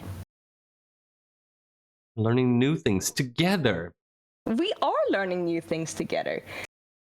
So it's that's like cool. Yeah, it's very cool. They do very cool like installations, very cool projections of lights onto the the church there. Is that the Konserthuset? That's a church, I think. I think that might be Riksdagshus. See, I know my shit. We prepared. No. We didn't prepare for this one, but it is really like beautiful installation. Highlights important works, highlights important like ideas and things, and yeah, it's pretty good. Is good times. Mr. Alfred still alive? Oh no, he's dead as shit. Okay, He's dead as fuck. how old is the Nobel Prize? It is since like 18 something. Oh, he's super dead. He's super dead. Alfred Nobel lived and died. He died in 1896. So yeah, dude is really dead. Yeah, he's like extremely dead, deceased as fuck. Yeah, he has ceased to be. Bereft of life, he rests in peace. Rip. But yes, he has left behind a beautiful event, a beautiful legacy for like the science community, and dynamite, which I think is really nice, beautiful. And dynamite. And dynamite. Don't forget the dynamite. He wouldn't want you to forget it. Dynamite. It's explosive. So yeah, that's Alfred Nobel. I know you had one that you wanted to talk about, that I also have. But do you want to start with the next person? Well, I think it's super cool, and I found that out during research for this collab. There is this dude called Carl Linnaeus. I have known the name for Carl von Linné in Swedish. That's the one. Spoilers, yes. Mags, he's Swedish. I was gonna get to that, okay? I'm sorry. I'm sure no one thought that this guy was Swedish during the Sweden collab. I was going to get to the big reveal. Oh, I'm sorry. I was building up to it. God damn it, man, my script. I'm gonna have to improvise. Oh no. The horror. I never knew this guy was Swedish, but he came up during school because he's the guy who invented binomial nomenclature, which is one of the cornerstones of modern taxonomy. Like, how humans are Homo sapiens. You got the genus, genus and species. That two-word Latin nomenclature that we use for all living beings was created by a Swedish dude. So he didn't create taxonomy itself, but he revolutionized it. And I think that's pretty fucking cool. Science, bitch. We love that dude. You got visual aids for Carl Linnaeus. There he is. Do. On the money. There he is. He is on the money. It's not currently on the money. These are like the old, like previous version of the money. But this dude would look me in the face every time I was gonna go spend some money on some fucking candy, because he was like, should you really do that? Hey, you Homo sapiens. So this is the dude. And this is a really like nice, because it shows like in the background, it shows his work with the plants, because he was like a biologist and he did like a lot of cell stuff, a lot of like the things with the flowers and shit. It's really good. I'm not a biologist, but I think it's really cool. And I think in the background there, the sort of square thing, I think that's supposed to be the Linnéträdgården, which is the botanical garden of Linné. Oh, like seen from above, I understand. Yeah. I'll see if I can find it. Björn, it should be. Who the fuck is Björn Andresen? What are you looking for? I don't know, Garbaggio dropped a name. Like, is this guy in your notes? Björn Andersen. Akron musician. Death in Venice.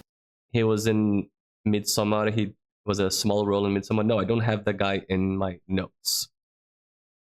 If you mean the actor? Nope. recognize this man. Yeah. Is there a fun fact? Should that guy be in our notes? He can be in the notes. His inspiration for FF7 Cloud's face. Oh, that's fucking new. I'd never heard about that. So this is like an old image, and that's what they're using for this image, basically. It doesn't look quite like that anymore. Up something new because I made the money real big. Oh, sorry. Okay, I made the money smaller now. Did my audio break? It may have broken. 1 second. Mags. Yes, hello. Small audio mishap. We good. Sorry, my bad. Oh no. It was small breakage. A quick reset. So you were saying something about something? Yes. I don't know if it's showing up the image I posted. No, I see the money, No. nothing above it. Time for a little Okay. F5. See if that shows up. No. There it is. Oh yeah, it's the same thing. Look. Look. Yeah.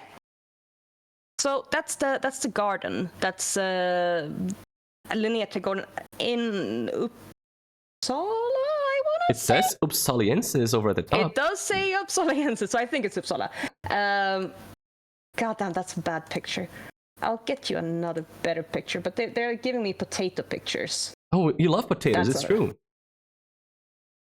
Sure, buddy. Potatoes, pictures of potatoes. You love those. There we go. So this is another angle of Linnea Trädgården in Uppsala. So it has changed a bit since like 17, but you can still see like the shapes like come together and the area, but it has of course been like expanded upon. And it has like really cool collection of flowers and collection of different species and, you know, really cool stuff. Wait, did you take away the picture or did I kill the picture? Not the one. I'm taking away other pictures to see if Okay. maybe you're overloading the thing. Maybe we're overloading it. Might be too many images. Like we're just been stacking them up. Did you post something after the Uppsaliensis prospectus? I did. Is it there? More modern person or more modern picture of the garden. But do you see it there right now? Not on your stream, but on my screen. Yeah. You maybe try putting it up again. I will do so. Is that a thing? Can you overload a Google Sheet with just too much Swedish power? Yeah, I mean, Sweden keeps breaking shit. Can't help it. It happens. And we're gonna talk about that. We have several accounts of Sweden just being too powerful to be contained by technology. It is true. I'll see if I can get a better version of the picture. Come on. Give us the picture. There it is. There it is. Oh, it was behind. That's probably what it was. It was behind something else. Oh, that's silly. There it is. That's so silly. Destination Uppsala. Yeah. All good men go to die. It's... Or not. Yes, probably and not. like in... Yes. I mean, Linnaeus is dead there. Because, it's true. Let me double check the information so I'm not lying to you. Uppsala Cathedral. He's buried there. Yes. Yes, that's right. I had to double check so I wasn't lying. I didn't. I just knew that shit. I'm a Swede now. Yeah, because you fucking learned Swedish for 4 months and don't tell me, you bastard. Yes. Oh, my greatest plan. Oh, the long game, man. The long game. But yes, he is buried in Uppsala, in the cathedral. We're going to talk about Uppsala at some point, probably, right? I do, if we get to it, unless we get distracted. Because I have some stuff on Uppsala and Gothenburg about the specific tradition and other things. We'll see if we get to it. Oh my god. Yeah, okay, so Linnaeus made taxonomy, next invention, let's go. Next invention. I am gonna throw out the fucking wrench. Oh, right, the actual wrench, huh? Yeah, let me get a nice little picture for you. So, copy picture, and I hope it doesn't break shit. It should be fine. There it is. So the wrench, the actual fucking wrench. The fucking wrench, the thing that, you know, adjustable wrench. It's made by a dude called Johan Petter Johansson in like the 18 something or another. I will look up. He was born in 1853. So yeah, this dude created, among other things, the wrench, adjustable wrench.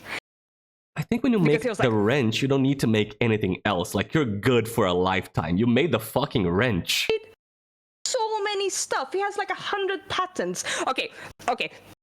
So we have a like agency called like Patentverket, which all the patents like for the inventions are.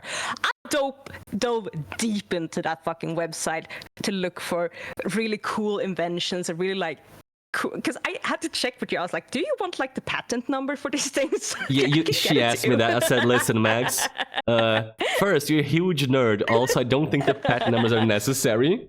It's question number 2, Stemway. So yes, this thing, very useful, very good. I know you have this one in your fucking house because everyone fucking has it in their fucking house. It is so good, so useful, made by a Swedish dude. I have multiple of those in the house. They are very good. I have multiple of those in the house too, because you need it for IKEA building. Of course. Listen, we're gonna get to IKEA, trust me. If you're there thinking, they haven't talked about IKEA, we will. The challenge is, how do we not talk about IKEA for 3 hours nonstop? That's gonna be the problem. Yes. All right. Do you have any other thoughts on this, or should I move on to the next invention? You can move on to the next invention. You guys made some cool shit. Can I do one invention? Go ahead. Did you know, you people out there, that the 3-point seatbelt, the one that you use in your car every day, was made by Swedes? It was developed at Volvo, which is a Swedish brand, car maker. They made the seatbelt. And it was so good, so safe, so important that apparently during the course of that process, after it was done, they decided to open up that patent to every other car maker in the world so they could make, safer cars to improve the safety standards of traffic in any place in the world. This is, you know what? This is too good. Everybody can have it. Let's revolutionize car safety. 3-point seatbelt. That's pretty cool. It's incredible, and I take pride in that one because it's like, yeah, that's some good fucking shit. Yeah, that's a really good fucking thing. The Americans are like, nah, every time, man. The Americans are still nah about Celsius and meters, so you can think how they weren't super thrilled about the seatbelt. They don't like doing things correctly.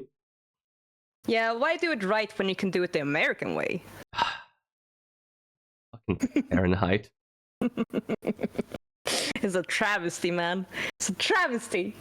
I'll tell ya. Do you have more inventions? I do. I have a lot of more inventions. I can give you the next one. Swedes keep making good shit. We make good shit. So this thing is called a ball bearing. Yeah, you can bear these balls in your mouth. Hey! Fuck you, man! Fuck you, bitch! Fuck you, bitch! Oh my god, yes! The stream has now been worth it. Why am I here? Oh, I'm so happy. I gotta drink some water. I'm hyperventilating. You bastard. Okay, you can have that one. You're welcome. You're welcome. You are so welcome. Bearing. Oh my god. Do go on, Mags, please. Fuck you, man. Okay. It is made by a dude. Fuck you, man.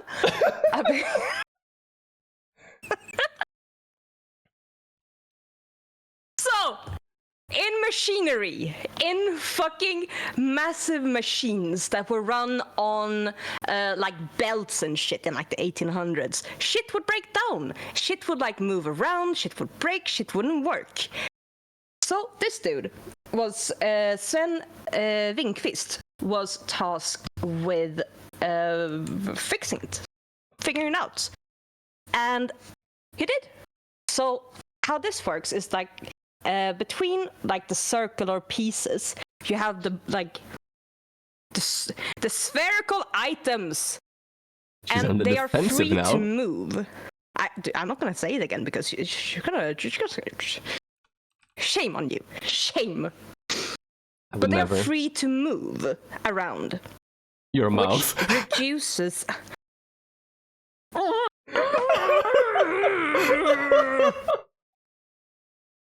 Foofs? Yes. Foofs? Mm-hmm. Fuck you, man. But yes, they're free to move around, which decreases like the friction in a movement because the spherical items roll. Which this is a really, really important invention for like all kinds of machinery. It's used everywhere. It is it's a very cool invention. Well, if the nuts notwithstanding, ball bearings are an industry-changing invention. It's that the kind of thing where during your day-to-day you don't think about it at all, but this is an industry-changing product. It changed how production lines and machines were made all over the world. It's an insane thing to create. Like this is a cornerstone of modern machinery and engineering. It's fucking crazy.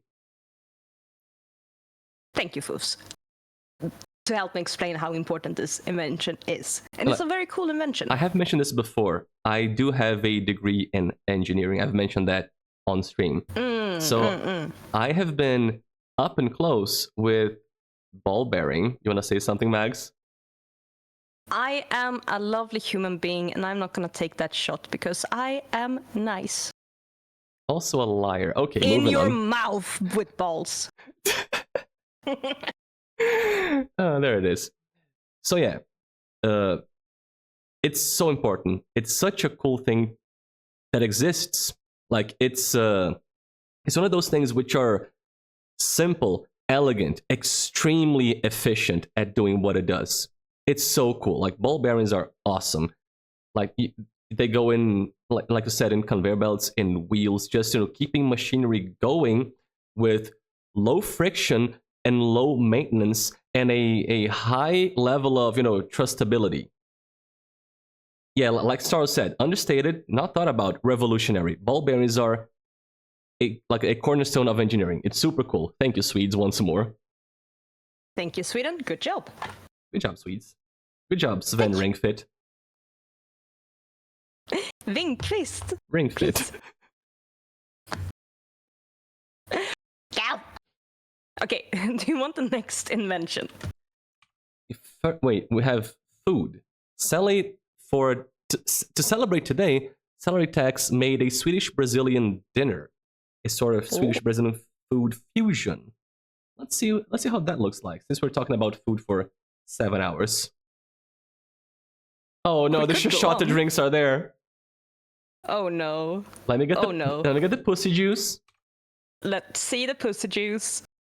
Does it not? Puss juice? Copy image. Come on. Please paste it. Can I not do it on Google Sheets? What if I make it a screenshot? Hang on, Google Sheets is finicky about how it accepts images. You could say it's a little bit sheet. Bitch! No, not you, Google Sheets. Oh, okay. I thought you were calling me a bitch. No. I mean, I have, but not this time. Not today. No. Another day.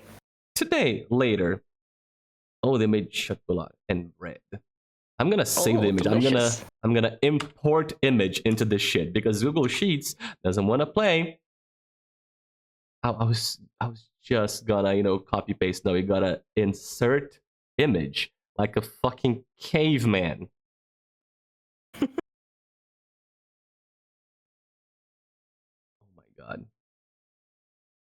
Oh my god. You know what? Dude. You know the fuck what? Why does Google Sheets refuse to work? This is insane. I'll do this a different way. We're streamers. We learn to improvise. And I'm just trying to show the interesting food. I think that's Bea on the corner. We're gonna talk about it. It looks like it. Yes. Swedish cavemen go ooger booger. What? No. I have an easy way to solve this problem. Do you want me to keep talking about the other thing while you fiddle with the food? It's here. It's up. There we go. No? You have stream up, right? Yeah. So that is celery, Texas, and Voltaire's dinner, I think? Probably dinner based on the time. On the left, you see pussy juice. I don't know what it is. Pussy juice. Bless you. Sorry about that.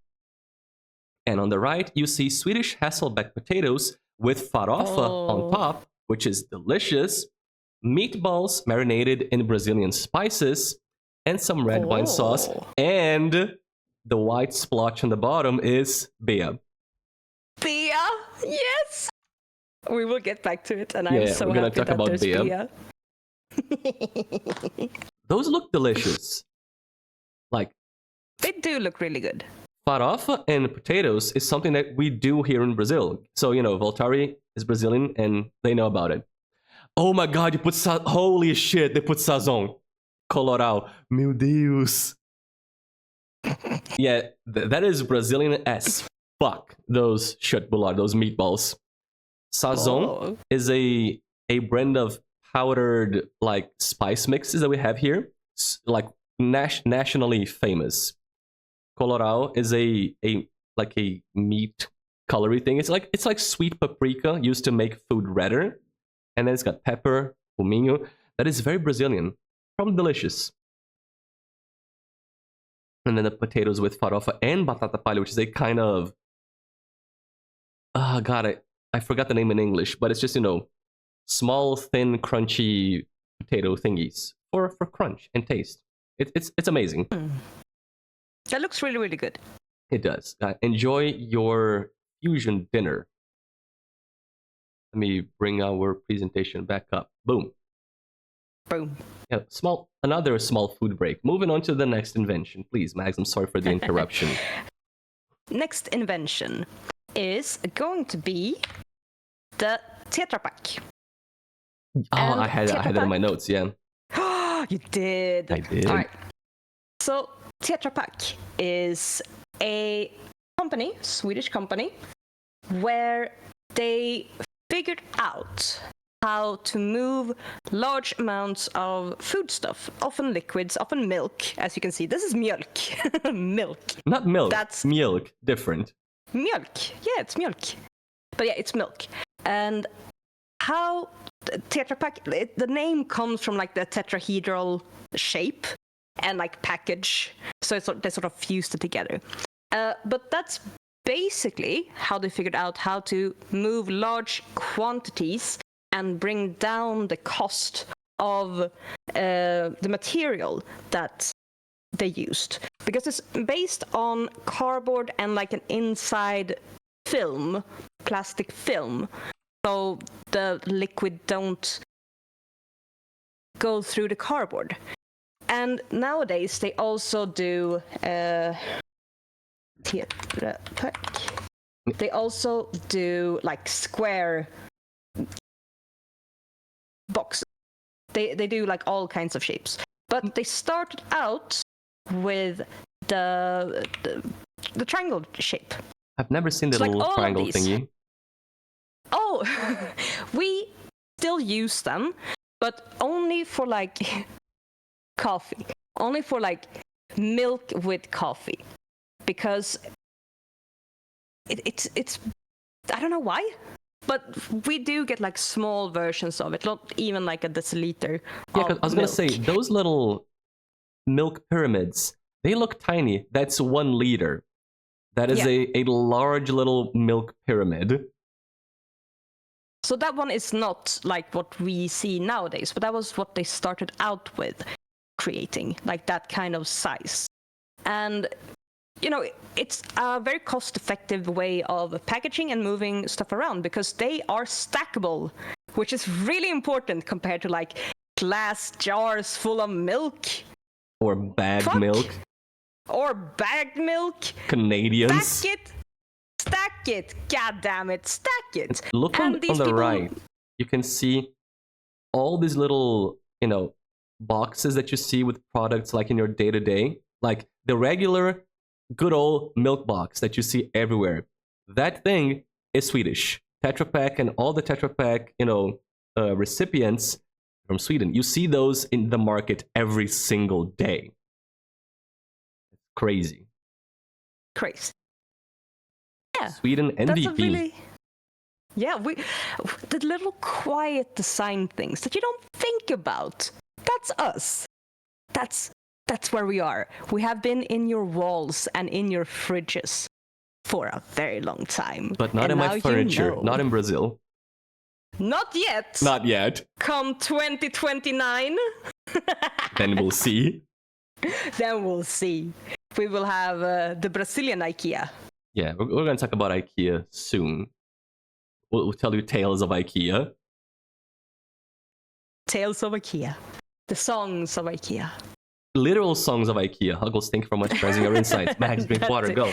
Yes, drinking. Drink your fizzy water. Much. Fizzy water is delicious. It's one of those soda streamers that you have like carbonated water. It's delicious. Love it. Do you have more inventions lined up? Yeah, angry water. I do have a couple of more. Did you know that Nicorette, like the nicotine chewing gum, is a Swedish invention? I did not, because I don't smoke. I don't either, but it is... Oh, clicked on the wrong screen. How are you getting images into Google Sheets? You just hit Control-V? Yeah, I copy picture and then Control-V. Why does it not work for me, bro? I've been trying. I don't know. Skill issue, maybe. Fuck, it might be. But yes, like Nicorette. In Portuguese, Nicorette.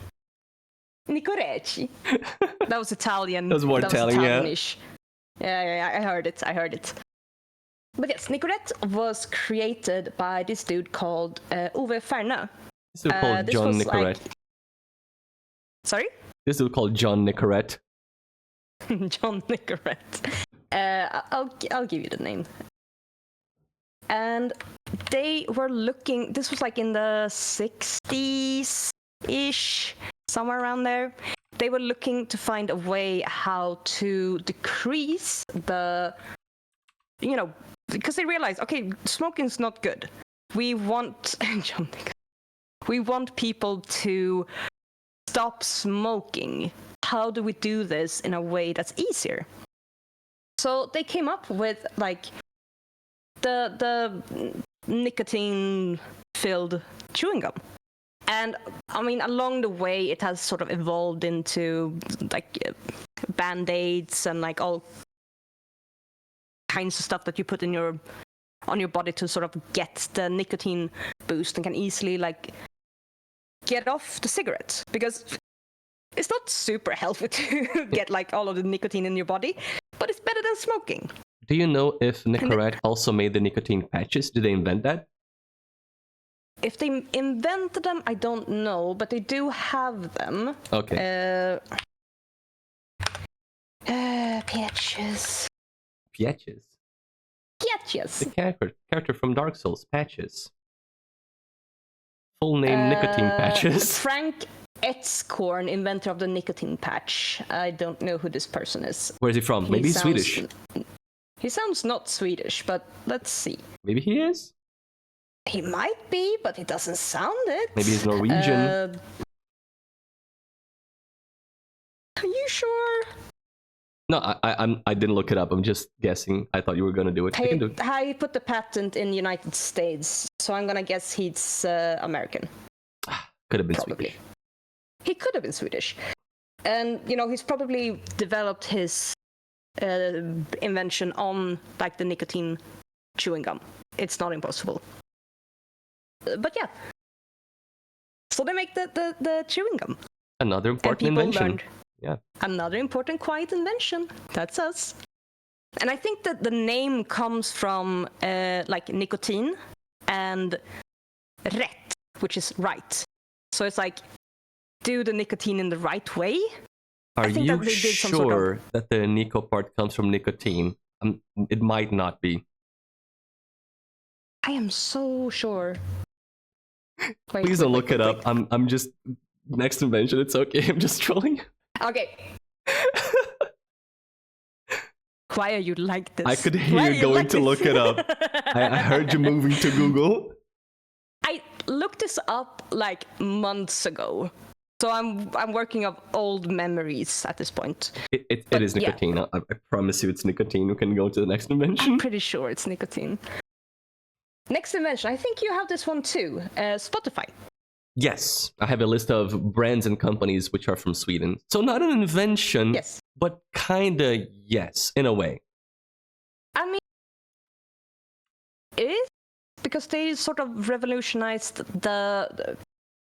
how the distribution would work. Exactly. The thing is, they didn't invent music streaming like as a whole, but they made it an industry standard and they gave it its modern form. Like they didn't make the concept from scratch, but they made it what it is. So like, not exactly an invention, but kinda yes.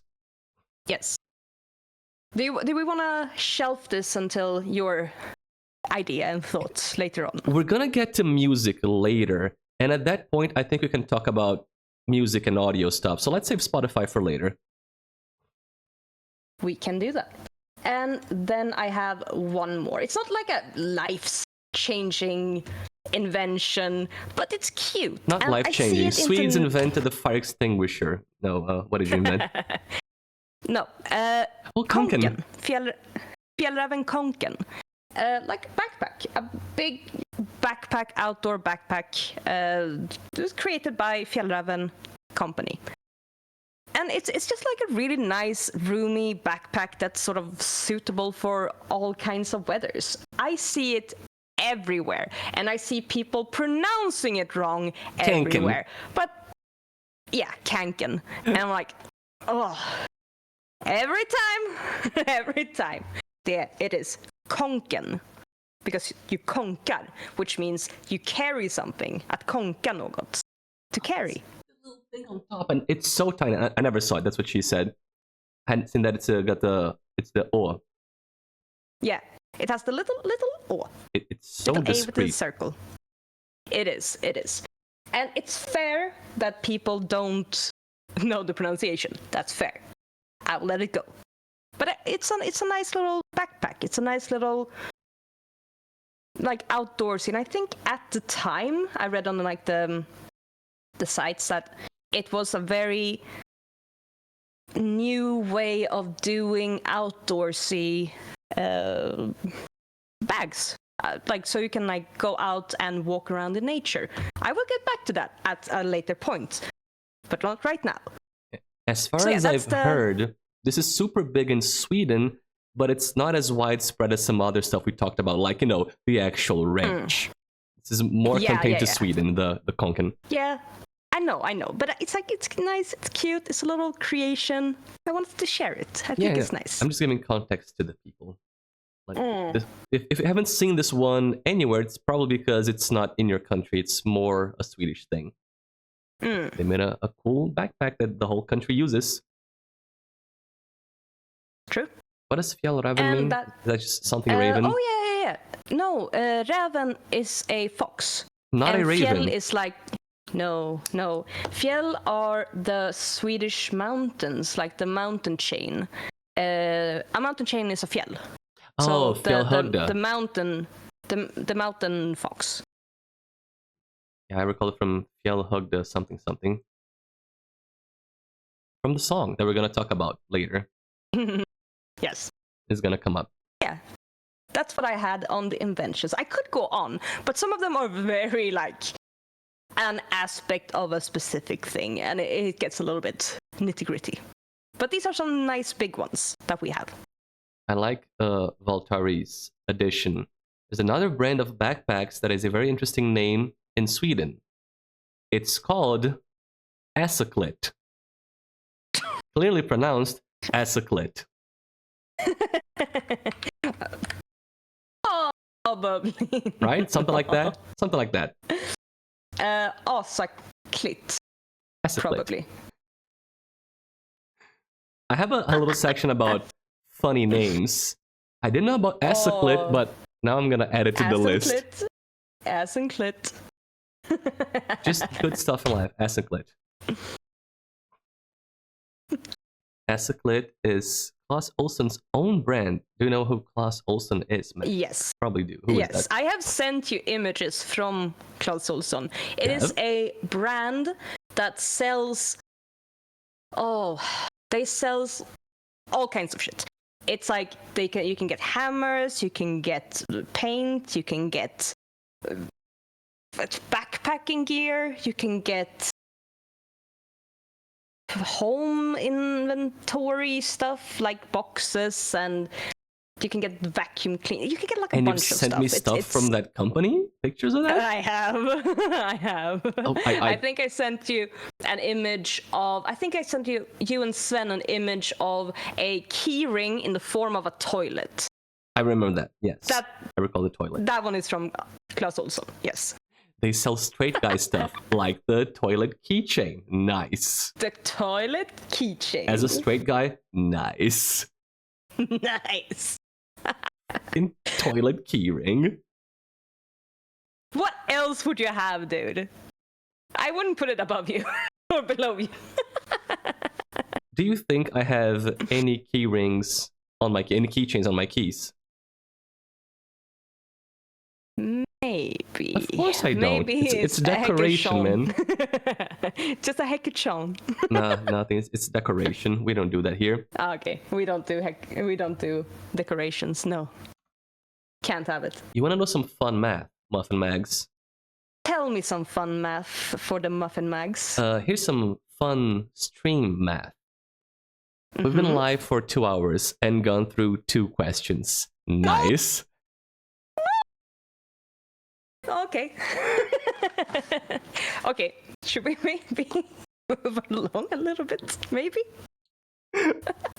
You know, I knew we weren't gonna make it through all the content, but holy shit. Oh my god. Oh, baby. We might have to make this into a 2-parter. Holy shit. Okay. We're going... Max. We're going over the worst case outline, which had us doing a 12-hour stream. We're over the 12-hour estimate right now. Oh no! Shit. We're supposed to be finishing this section by now on the 12-hour estimate. We're like barely into it. Okay. Next question. You're the dark Mr. souls Foofs, of please. collabs. God, yeah. Okay, so next question. Hit me with it. Oh my god. Famous modern bands and musicians from Sweden. Oh, okay. You know what? Let's skip this one because in my notes I have a part about music. So I guess we can just talk about music in one spot. With time, we need to keep that in mind. Yeah, let's go over that all in one place so we don't, double dip into the music thing. Yes. Let's quickly maybe go over some Swedish idioms and slang. Oh, hell yeah. Okay. I have so much on this. Oh no. I have so much on this. I have 2 different sheets of idioms and slang.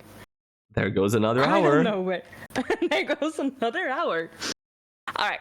I will start out with one of my favorite sayings, which is probably want to be writing those down. På något. I can put it in. Yeah. Please put it in. Släng it, and I can put it in, and then the translation.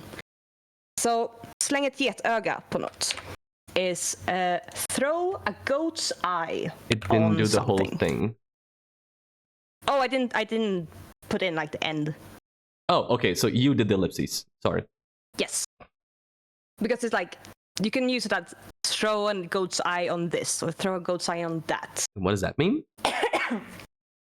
It means take a look at this. Like, can you have a quick look at this? And it's like, oh, throw a quick look at this paper I wrote, please. Or I'm gonna send this out. Can you throw a quick look? Släng ett getöga. Because goats notoriously look at things quickly. Yes. I don't know. I just think it's a really funny saying. And you throw the goat's eye. I just think it's really cute It's and really a funny mental image. It is a very good image. Another good one. Okay, I'm gonna like move quickly unless you have anything to say. I'm gonna speedrun Sweden. Speedrun Sweden. Any %. När man har sagt A får man säga B, så får man se vad det är. What did you say to me? Motherfucker. It means... När man har sagt A får man säga B, which is when you've said A, you have to say B, and then you will see what it is. Oh, the CDE. It's a play on the sounds. It's a play on the sounds and the yeah. So it's sort of A, B, C, D, E, and it means like if you started a story, you have to fucking finish it. Oh, I like that. I like that. I hate people who don't finish their fucking stories. Oh yeah, like us yappers. Yeah, I have been told this, like, get to the fucking point. But it's mostly used in the, you're like, oh, do you know what Sandra said? No, wait, I can't tell you. No, I'm not gonna say it. And it's like, exactly. Fucking spit it out. Fucking spit it out. Like, if you tease it, you gotta tell the story. If you don't want to tell it, don't tease it. Motherfucker. Motherfucker. Absolutely. Yes, and it's a very, like, it's so good because it works A, B, C, D, E. It's just nice. Did I spell it right? När man sagt A. Probably like, så får man se vad det är, right? Vad det är. Yeah. Yeah, so that's the spelling of what the letters are supposed to mean for the pun. Yes. Yeah, fucking Sandra, man. Sandra is such a fucking bitch every day. Dude, what the fuck? So yeah, it's really nice. It's really cute. It rolls very, very well. I enjoyed the little wordplay. I appreciate that. Yes. I went down a rabbit hole of trolls. Troll hole, if you like. You told me that. Because we have so many sayings about trolls. And not only like the foofs kind, the forest kind. I'm delightful. You are delightful. But let me paint you an image. You are in the deep woods in Sweden. It is a little bit damp. It's a little bit cold. It's still like green out, but you can smell that the fall is coming, autumn is coming. It's starting to get dark. You're walking through the woods. And you see a big boulder in front of you. And for a moment, you swear you saw a face. But then it's gone. And you keep walking. And you look back over your shoulder, and you're not sure if it's still looking at you. You might have just met a forest troll. So that's the image I want you to have. Like the big boulder of a troll. Mm-hmm. It's a creature of the forest. It sort of blends in with the area, but it's always there. So we have like a lot of sayings, a lot of myths about trolls and other like forest creatures, because this is the reality of living in Sweden for a very, very long time. People lived in the forest. People saw the things in the shadows, and people made up the stories. So that's why we have so many trolls. That's the trolls for you. I will get to the saying now that I had in mind. I was wondering about the connection between the story and the saying. Yes. I just wanted to give the context of the trolls in Swedish culture. Swedish troll. How you guys view that creature? Swedish. Yes, exactly. So it's there, and it might be around the corner. You don't know. So, när man talar om trollen, which has a great translation, as in when you speak of the devil.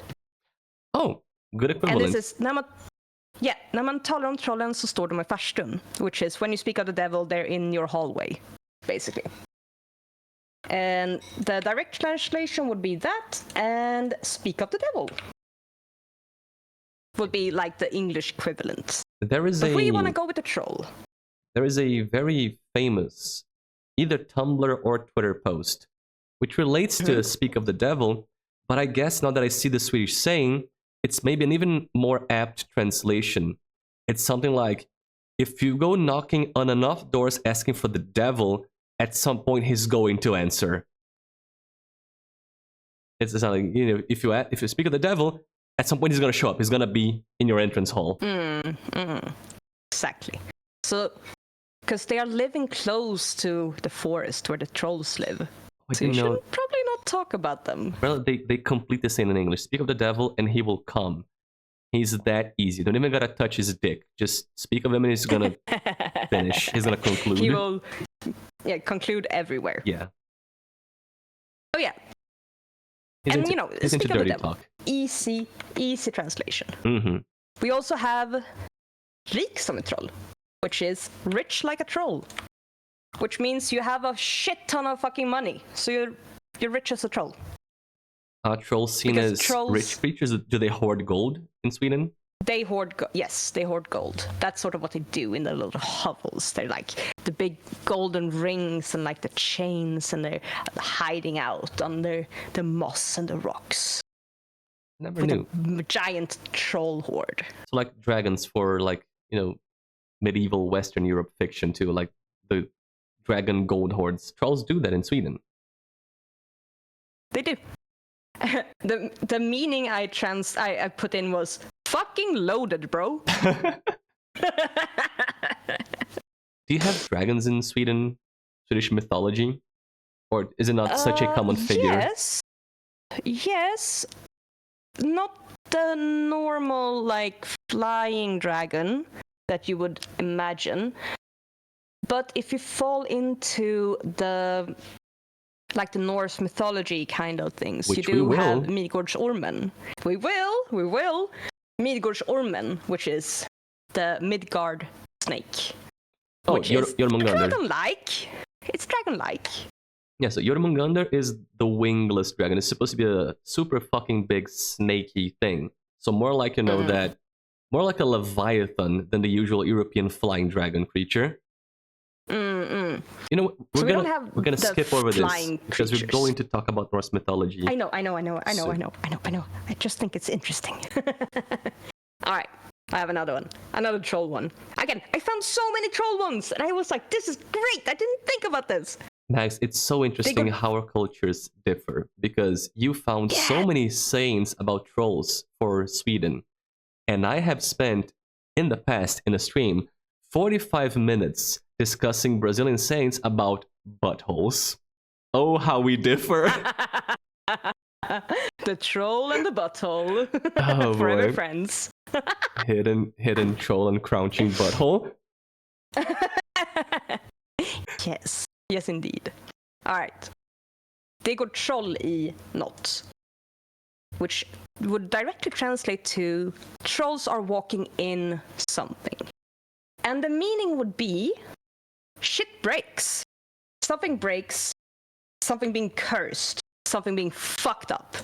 So if you have like a car that keeps breaking down on you, you might as well say, oh yeah, it's the trolls. The trolls are walking in the car. Yeah. Like how they used to blame gremlins for planes breaking down, you know, back in war days. Yeah, pretty much. We have a couple of devil ones as well. Oh, wait, no, I have a good one here. You guys do so much devil talk.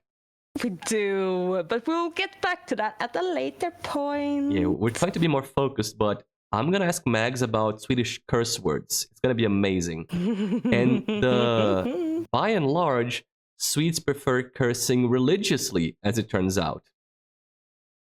Yes. Jag anar ugglor I mossen. Yeah, that's also a good one. Anar ugglor I mossen. It's like I sense owls in the moss. Which means something is afoot. It's like something's fucky here. Something's not right. Let me type it exactly as you said it. There goes something's fucky here. Yeah, I sense owls in the moss. It's something is rotten in the kingdom of Denmark. Yes, it is. And it's owls in the moss. Because, you know, owls usually hide in, I don't know. I've never seen an owl in moss. Yeah, I don't think the owls actually hide in the moss, but you know what? I don't know. I'm not an owl, so... They hide in holes. How should owl know? Oh my fucking god. Let me give you some Brazilian equivalents, because we have those. You have tem cachorro nesse mato, which means there are dogs in these woods, in the vegetation, in the bushes and such. Like there's a dog in that bush, as in there's something wrong. And also there are chunks in that stew. There are lumps in that stew. Ew. Yeah, some people don't like the Chunky. chunks. There are lumps in that stew, which is there's something wrong here. Yeah, like a smell a rat. Like there's something wrong here. Like smell a rat. There are lumps in that stew. There are dogs in that bush. There are owls in that moss. Yes. You said you had another Chunky. troll saying? I think I'm done on the... Let me double check. You got any butthole sayings? I'm done on the trolls. I don't... Oh, wait, I do! Oh, yes! Give it to me. It's not technically butthole, but I'll write it out for you. I'll take what I can get. I'm desperate for one of those. A butthole saying, of course. It is smaken är som baken, delad och full med skit. I know what the end means. You do know what the end means. Somebody's full of shit. Taste is like the butt. It's split and full of shit. So something like, you know, everybody has their own taste. Everybody has different opinions. Yes. Like, you're entitled to your own opinion, but it might be shit. And I think you told me that one before, and I told you that in Brazil we have something very similar, and it also involves buttholes. Buttholes in chanting. But that's the only one I can think of that's butt related. There might be more, but that's the only one I can think of right now. Moment I have, because it is Brazil, there's a butthole one and a fart one.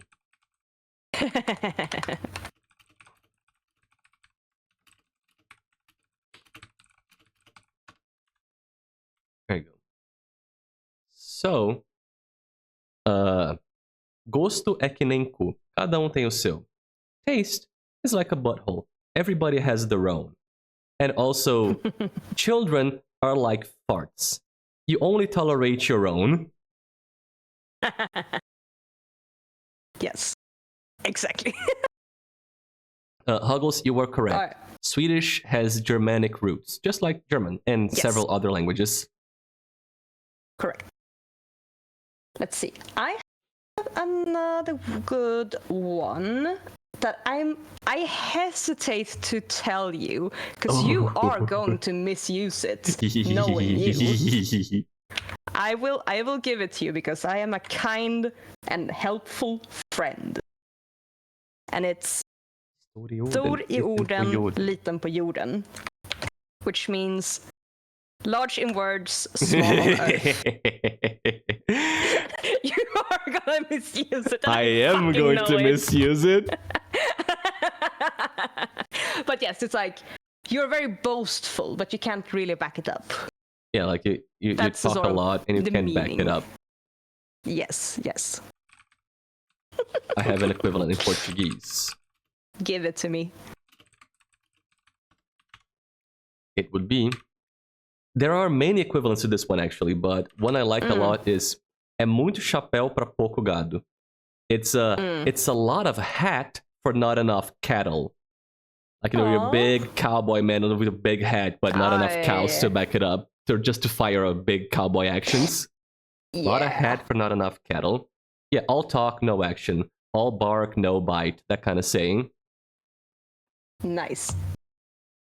Yes. Do you want me to move on to the next one? Yes, please. But I gotta memorize. Storjorden. Liten Storjorden. Document, man.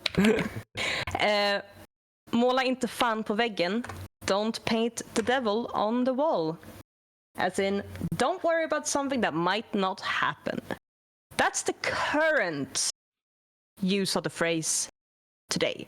But it has changed over time because it sort of falls into the one you were talking about earlier with the he will answer, which is the continuation would be he will arrive if you paint him on the wall. Okay, so it's sort of... It changed over time, but this is like the current version. Like, you don't worry about something that might not happen. Like the Norman talar om trollen så står det i fashion. It's like similar idea. Like similar, you could apply the two to the similar situations. Yes, yes. How many slings but it's you get? More on the like continuation when it sort of relates back to the troll in the hallway. You got more for us, Mags? I have a lot. Oh boy. Again, I had a lot of stuff. We over-prepared. So, we did. I can give you another devil one, and at that point we might want to move on to slang. Sure, yeah, let's do some slang instead of sayings. Yeah. När man tagit fan i botten får man ro honom i land. Which is, if you put the devil in the boat, you'll have to row him ashore. Which is, finish what you started, you dumb fuck. I like that. It is a very good one. I have an equivalent that you're gonna love. Tell me. It is not from Portuguese. It is in English. I'm gonna post it, and you're gonna love it.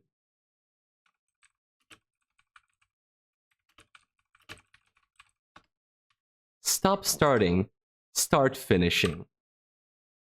Good. Very good. One of the... Stop starting, start finishing. One of the crucial commandments of Scrum and Kanban methodologies. Good for project management. Delicious. Enchanting. Enchanting. I knew we were gonna, enjoy a nice project management saying. I do. I think Storo got caught too.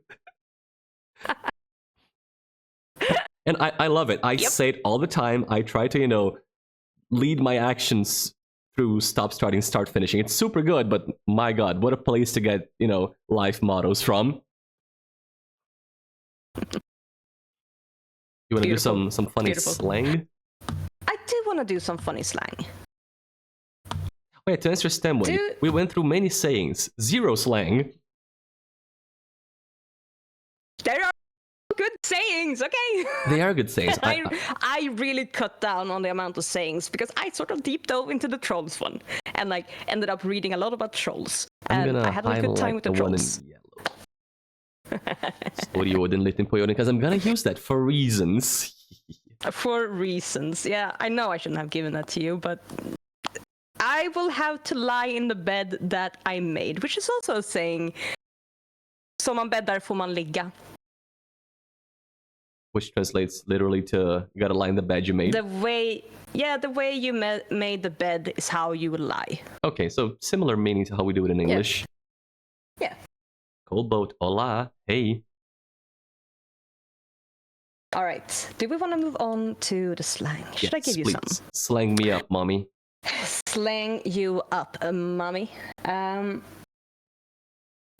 want to throw one out that I used so much. It's not even one, it's 3 that's used in combination. Because it is a very teen girl way of using slang. Which is what you are, a teen girl.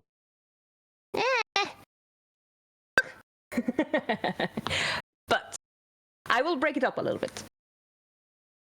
But I'll give it to you. So... Alltså liksom ba. Just ba? Okay. Which... Ja.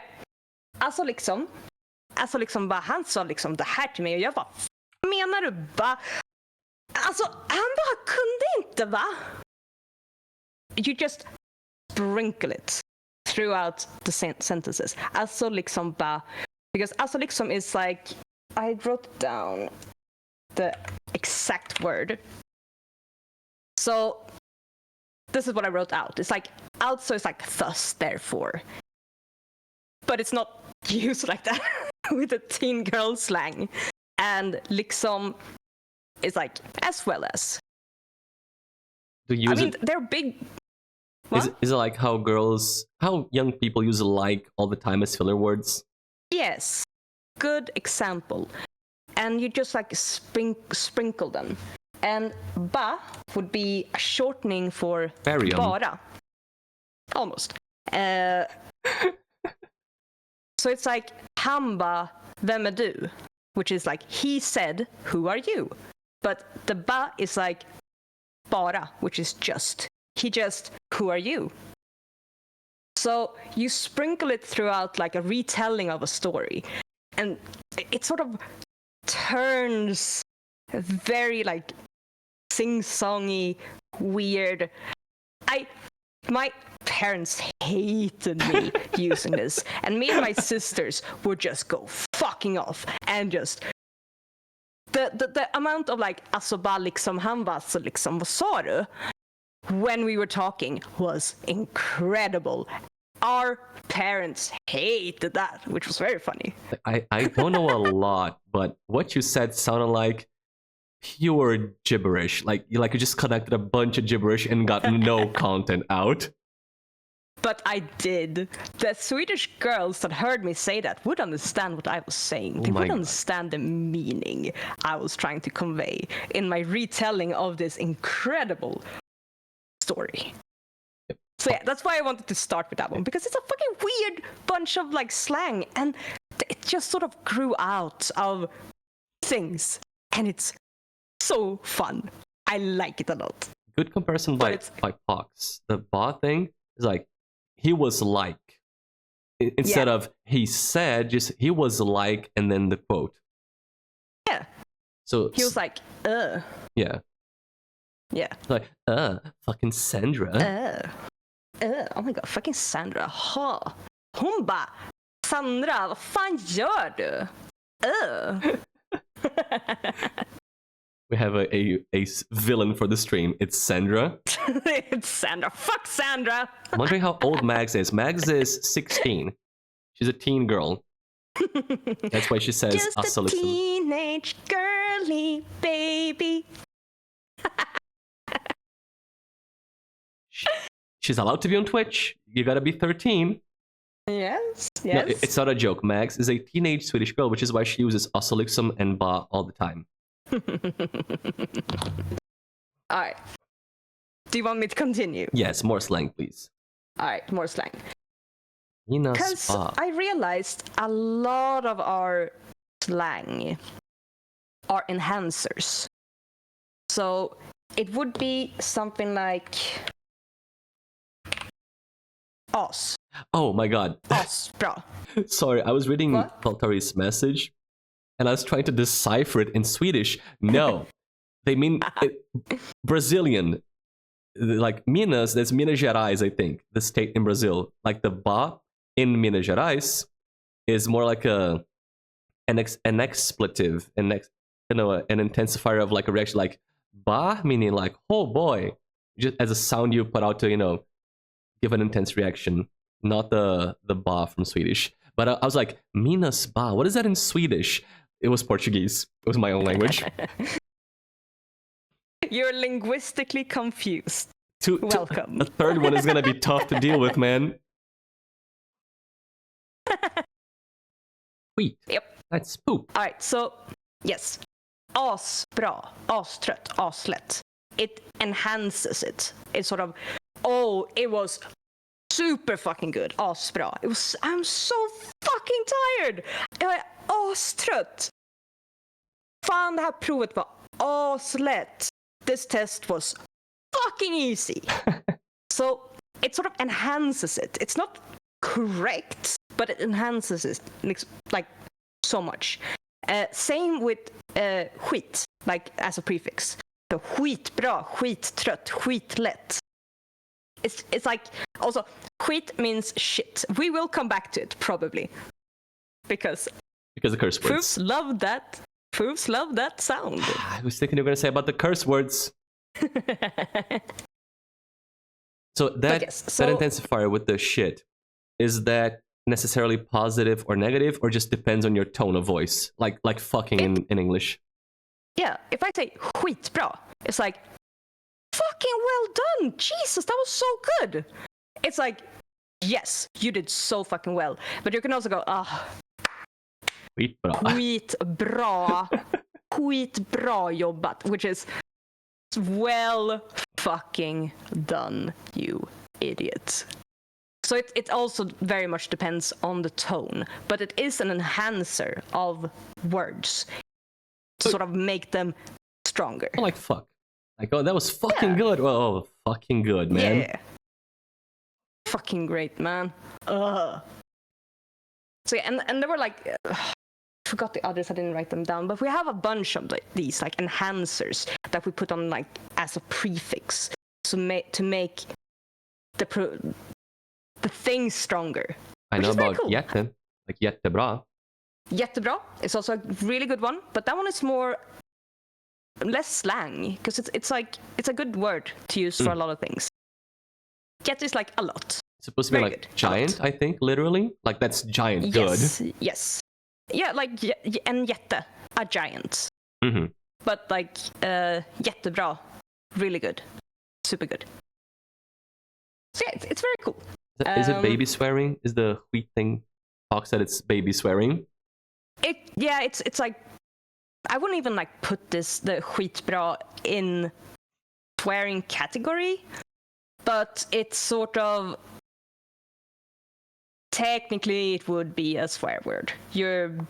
It could be seen as a swear. You're saying shit. But in this case it's like, oh, this is barely a fucking swear word.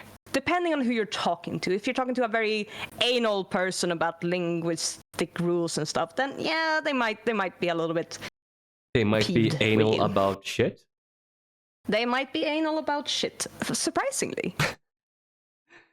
That seems unironic, I think, that they're going to be anal about shit. You would expect them to be anal about shit. That's usually how those two things relate. Yeah.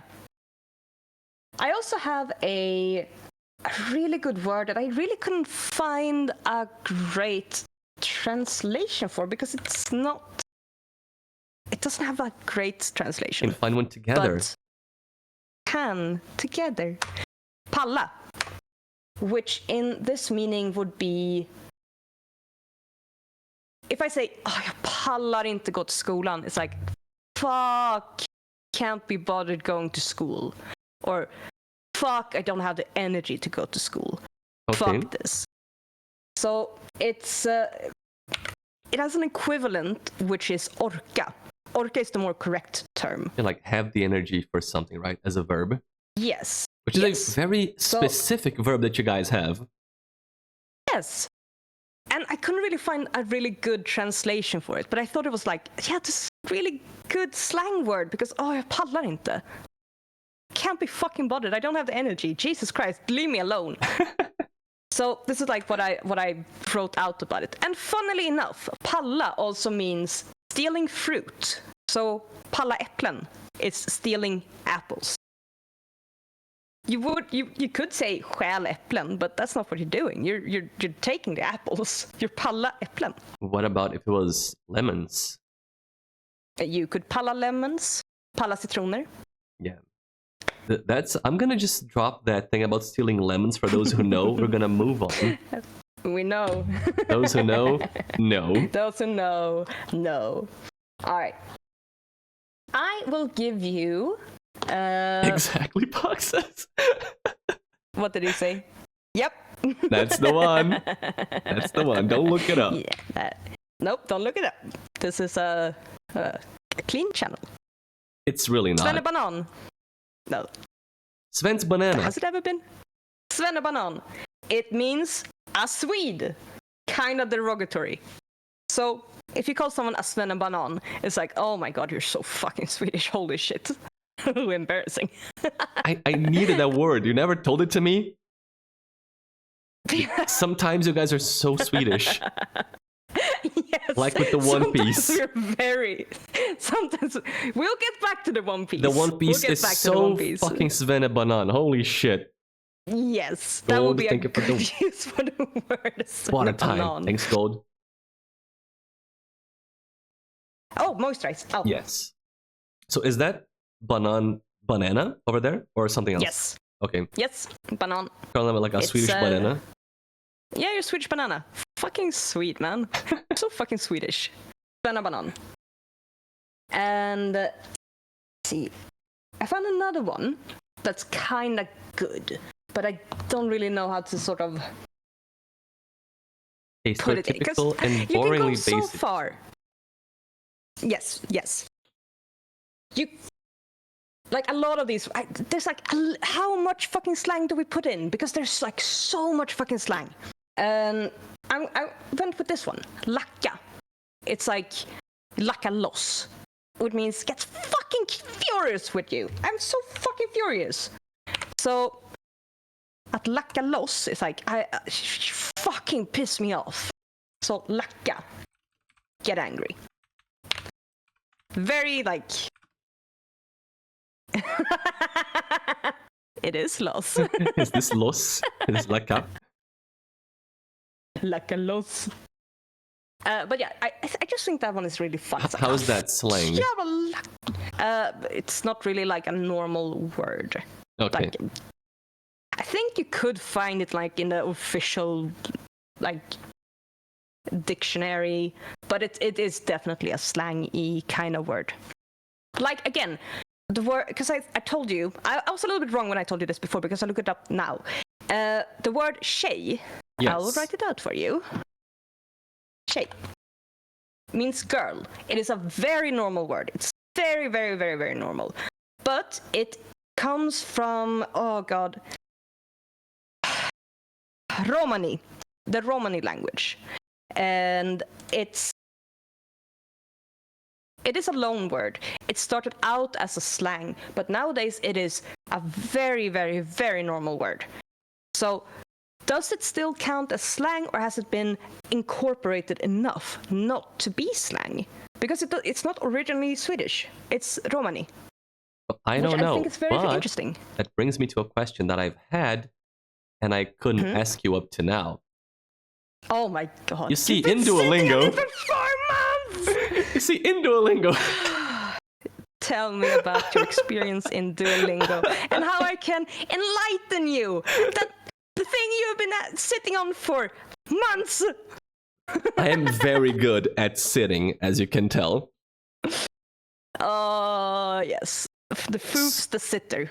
Tell me about your ass-sitting position. So when you're doing Duolingo Swedish, they first tell you about kvinna for girl, and pojke for boy. Woman.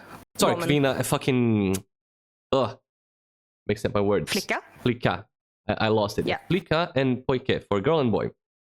Yep. At some point, they're like, oh, also, tjej and kille also mean girl and boy. Yes. And they don't explain the difference at all.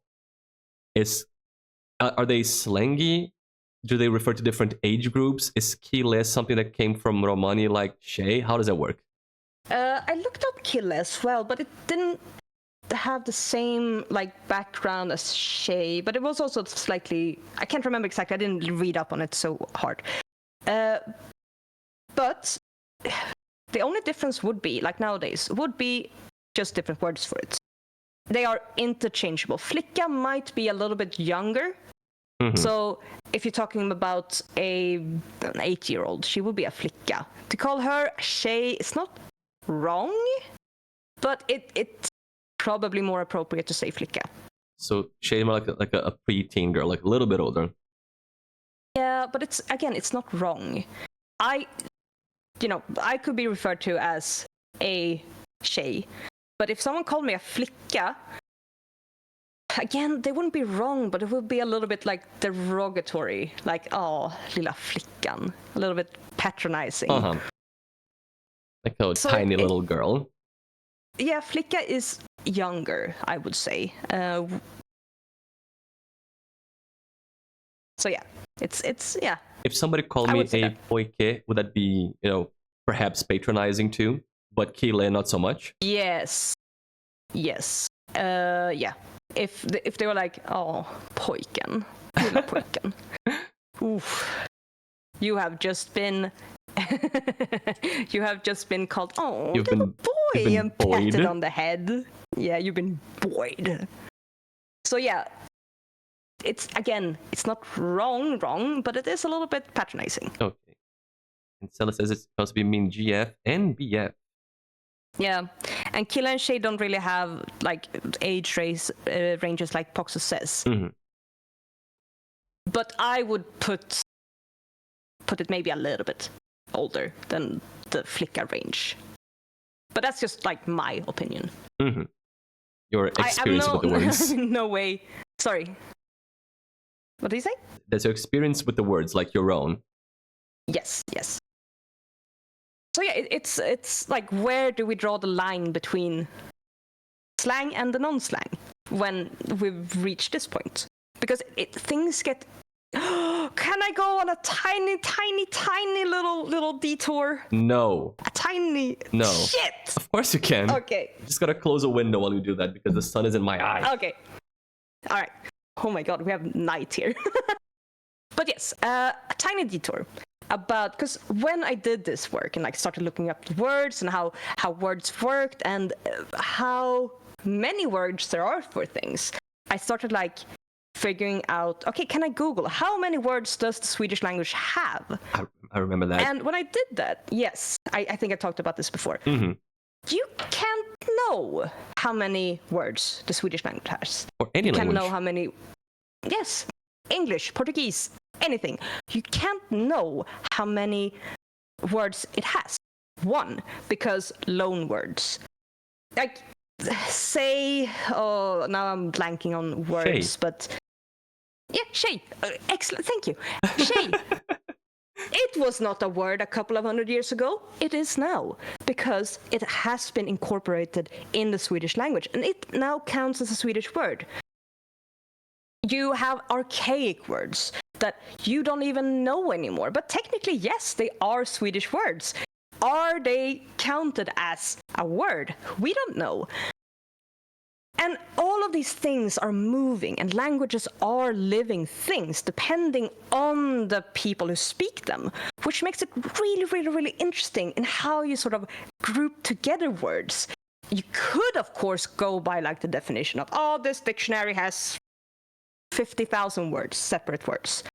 That's how many words there are. But they are fallible because they don't know anything. They don't know everything. They know some things, but they don't know everything. They don't know all the words that are taken out. Fucking skibbity toilet. Oh That's my gonna god. be in the fucking dictionary in a couple of years. I'm telling you, it's gonna be in there. Riz is probably already in there. Brain rot. That was not in the dictionary a couple of years ago. It is there now because it has a meaning and it has developed in such a way that it now exists in the language.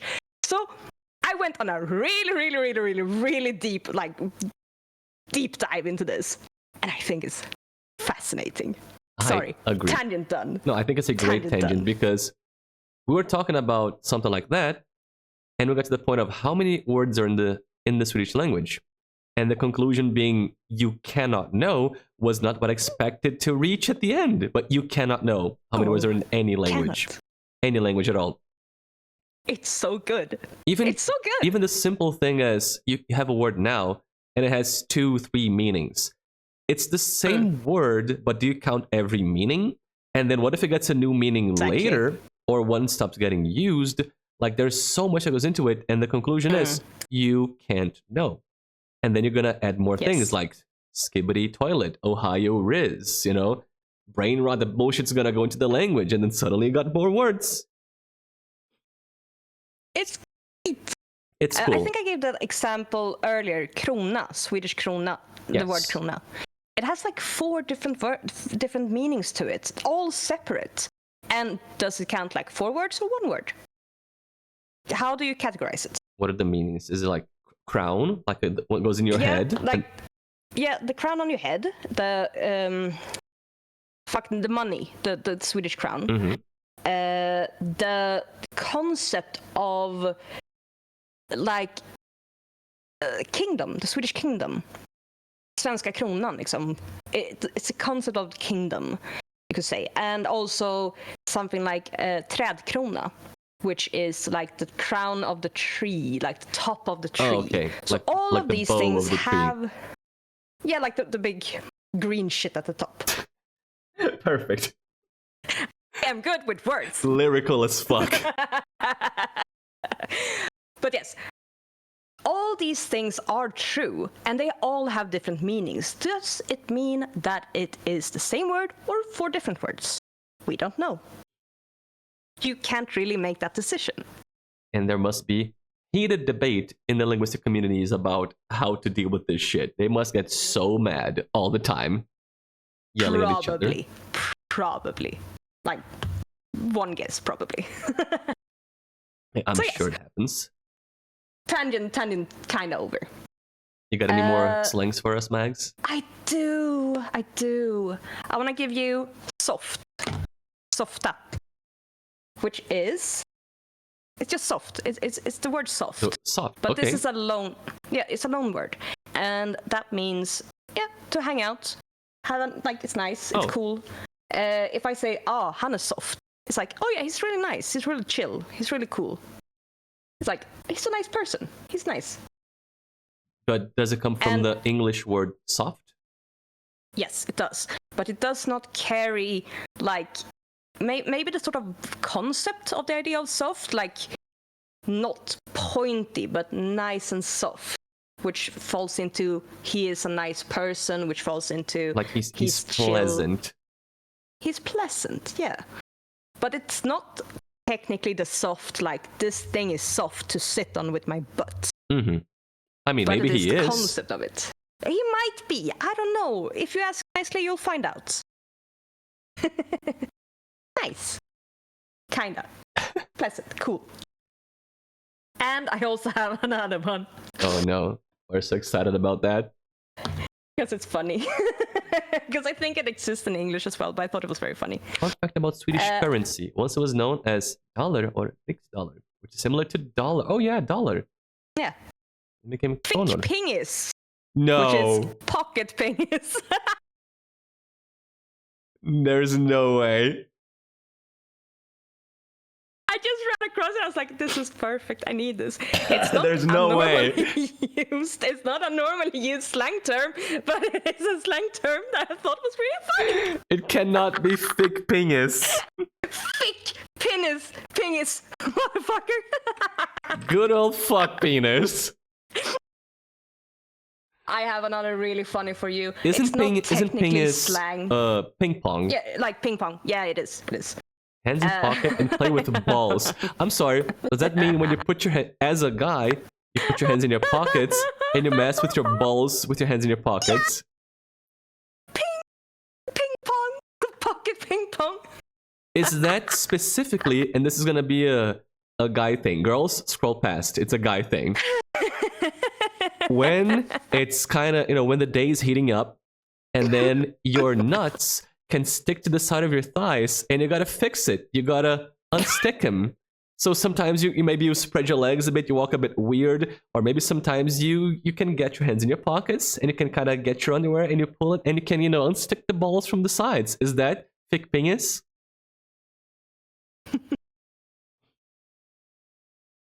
Or maybe why are you playing with the balls in your pockets? Is it because of, fixing the testicular stickiness, or is it just you want to play with your balls at some point? Yeah, or you're just bored.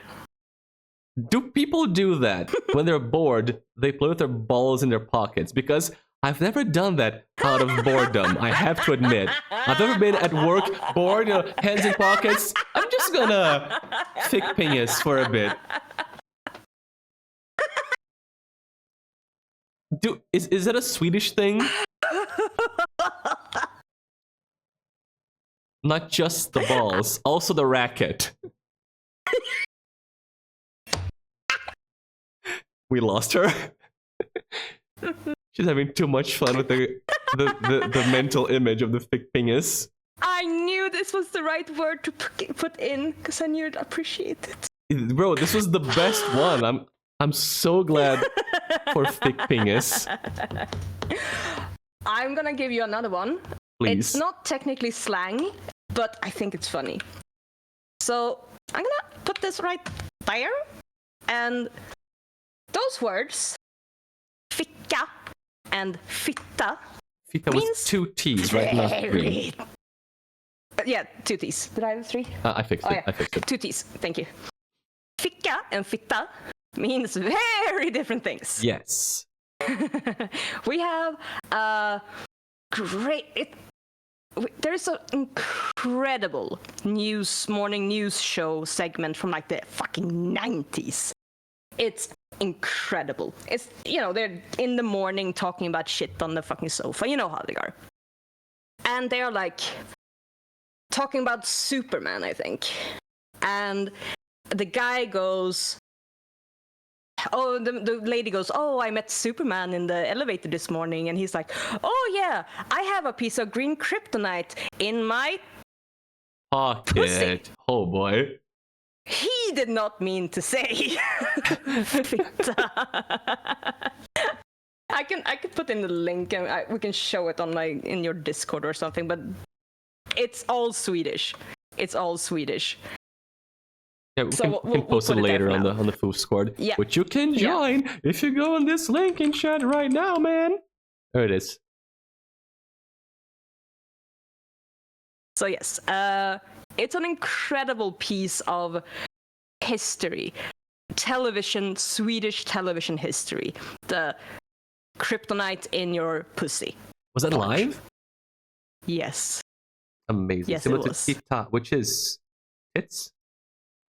Titta is look. Oh, it's tutta. Tuttar would be yeah. tuttar would be tits. Yeah. Tuta would be to honk, like honk the car. And then you honk the titties. You can honk the titties. Tuta tuttarna. Nice. Good language. Good fucking language. Yes. 10 out of 10 we approved. Have good fucking things in this language. It's good. All right. That's all the slang I have right now. But again, it would be never ending. Yeah, I need to tell you something. When you wrote Pika, Pita, pocket pussy, I thought you were given a slang for a flashlight. They're called flashlights, Pika, Fita, because it rhymes, it's funny, and it's a flashlight. A pocket pussy. I have a tongue twister about this. About vaginas? About fitta. Perfect. We're gonna get to that. Yes. Are we done with slang for now, theoretically? I feel happy with it. Yes.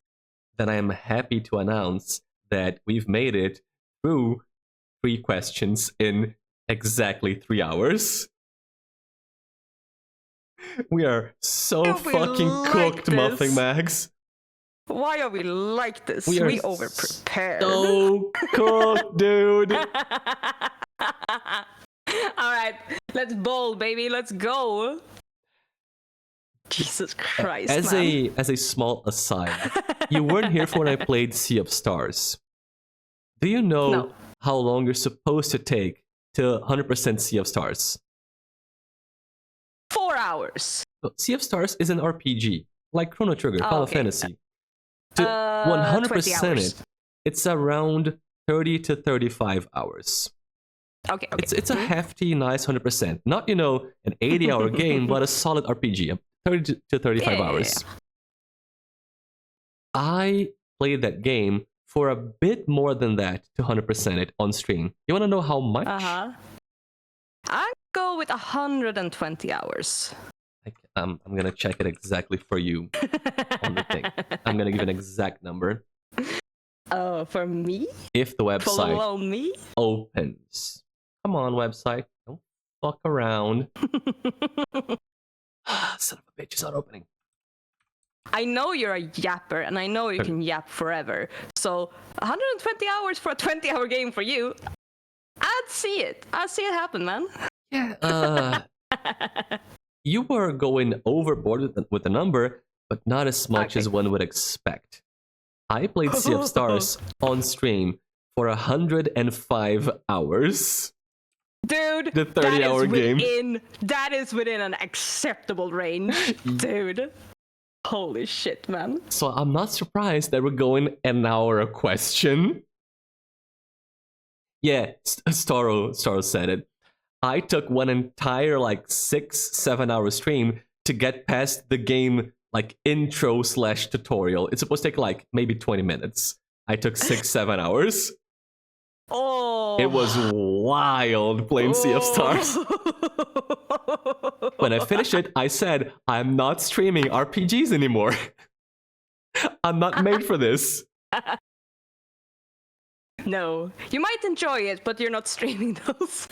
Yeah, I like it. It's a good game. I love RPGs, but I gotta be ready to commit months to a game. A year to play one game. Because holy shit, the yapping. So yeah, 3 hours, 3 questions. We just hit the 3-hour mark. Oops.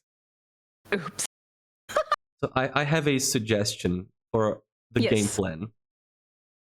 We do need to take a break because on the way back, and this is an announcement for everybody. When we come back, we're going to do a couple of very special things that I have here on my outline. When we come back, we're going to go over Swedish memes. Mags has set aside a couple of Swedish memes for us, memes made in Sweden with, Swedish culture and humor. Including my favorite Swedish meme that I will not spoil, and involves a frog. I'm gonna see that. We also have tongue twisters. I'm gonna try my hand at some Swedish tongue twisters, and I have some Brazilian ones for Max. We're both gonna suffer. It's gonna be shameful. Can't wait. And then it's gonna be food time, and I am so excited about this. Mags has managed to get her hands on some Brazilian food. She's got Guaraná, that soda I mentioned, the one Brazilian soda. She's got requeijão, which is a type of Brazilian cream cheese product thing that is so much better than any cream cheese you have ever even thought to have. You have no idea. I've been having requeijão all my life on sandwiches and food. It's the best fucking thing. At some point, I went to the US and I wanted to make a sandwich. I got some bread, I got some cheese, some deli meat, and I got Philadelphia cream cheese because it's what was there. It's a cream cheese in America. You use regular cream cheese. I made a sandwich. I bit into it. And my instant reaction that I sent to people was, wow, this is a sadness sandwich. It doesn't even compare. It's not in the same ballpark. It's not in the same universe comparing cream cheese to requeijão. You have no idea. There are a few things that Brazil does very well that you should try if you have the chance. Guaraná, requeijão, açaí. We got some good shit. We got some as well. What? And the green apple verde matza? Yeah, massa verde. Yeah. So Mags has requeijão, she's got Guaraná, she's got some green apple candy from Brazil, which is a classic from times of Eld. So on the way back, we're gonna do Brazilian fika.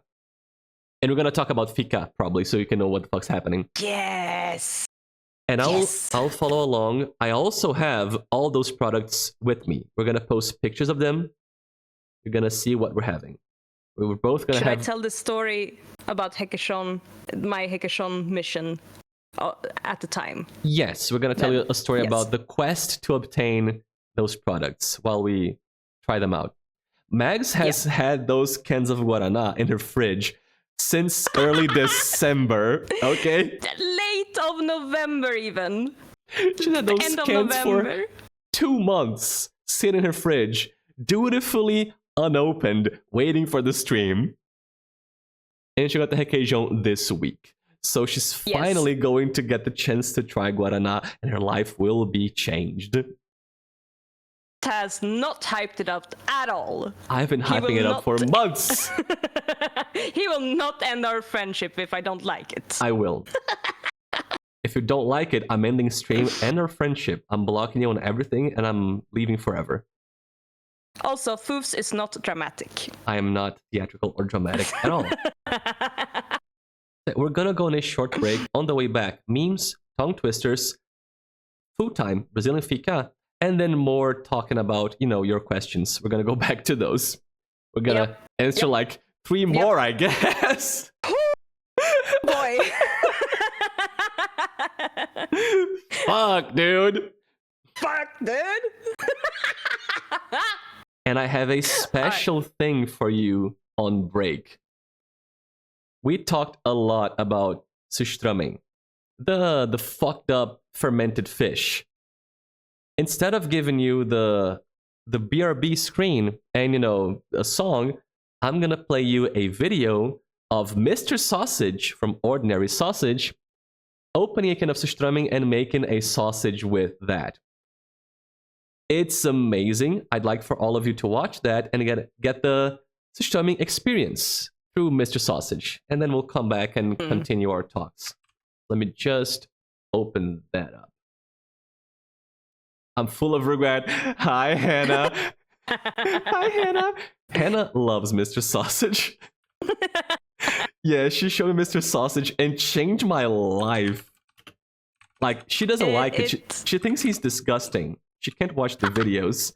And I've been watching every single one, every new one, and every old one for months.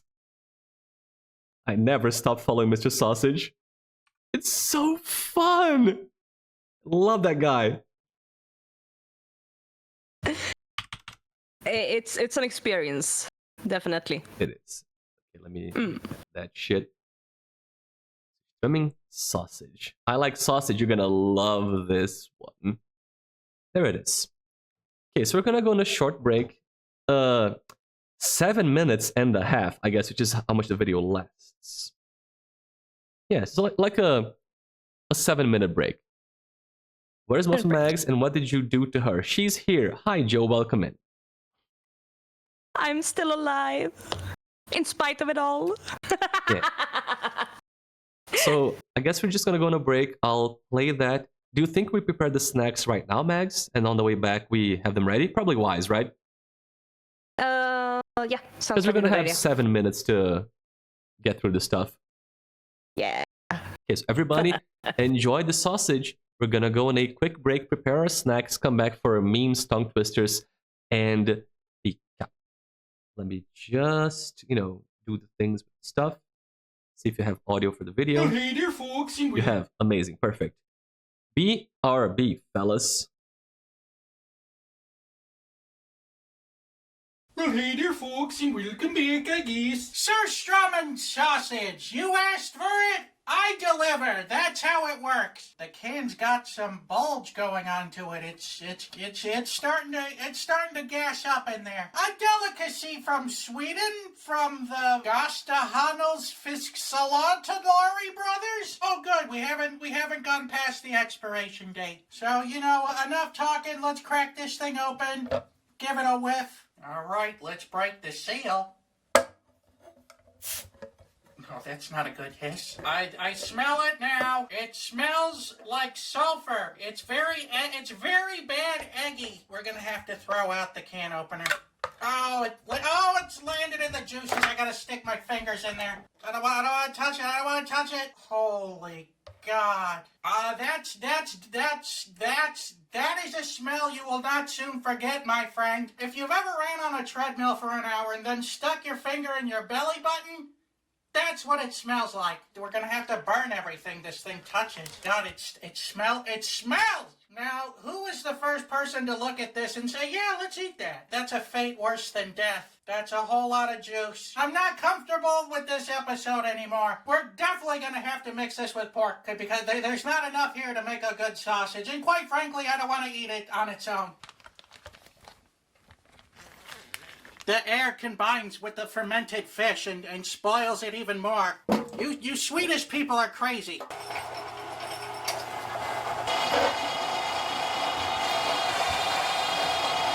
I don't want to get too much of that juice in there. We don't want a leaky fermented fish sausage after all. You get extra bone in there. That's what they always say makes a good sausage.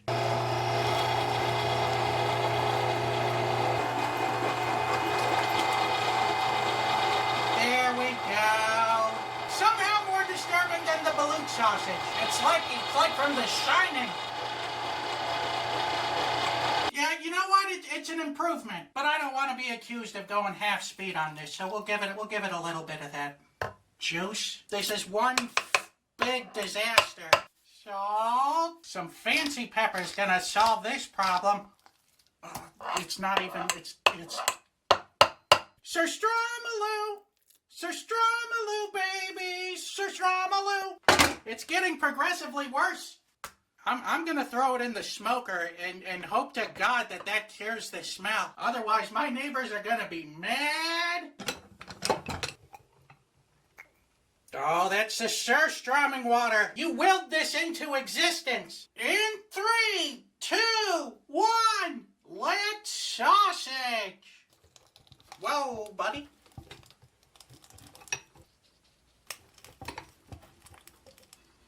So we got 4 in a nub sausages.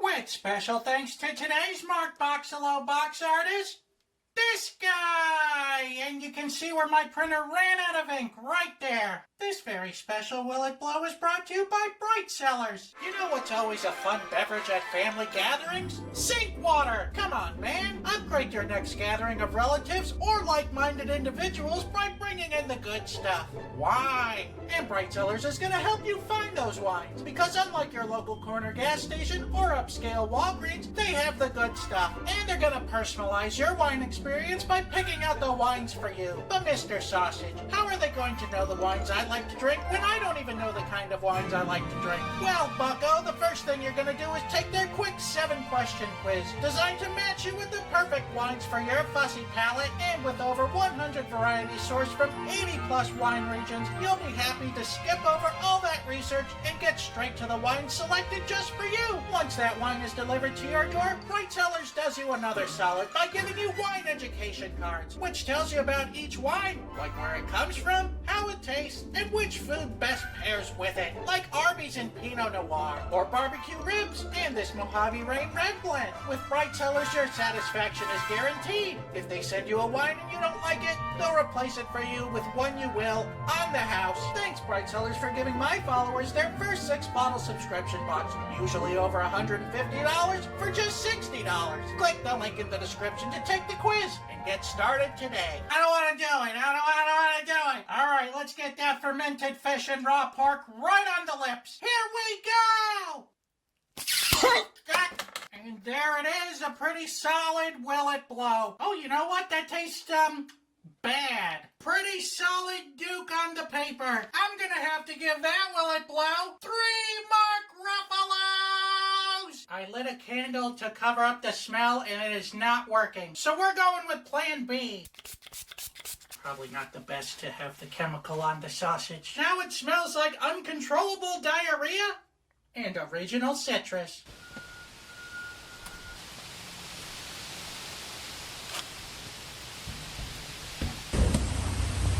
Oh, halfway done. They're looking strange. So good news and bad news. The good news is the sausages no longer stink like fermented fish. They look good. They smell like a normal smoked sausage, so good for us. The bad news is the basement smells 100% like the Surströmming still. Well, 99% surströmming and 1% poopery. The poopery isn't a losing battle. I mean, I bleached the table, so the stink is not coming from that. My only guess is that I got some of the juice on the ceiling beams, and if that's the case, that smell ain't never coming out.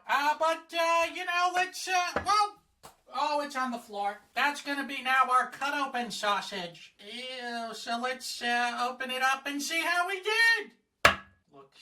Looks normal. Oh, there's a little bit of that fermented smell, but it's not too bad. All right, here we go.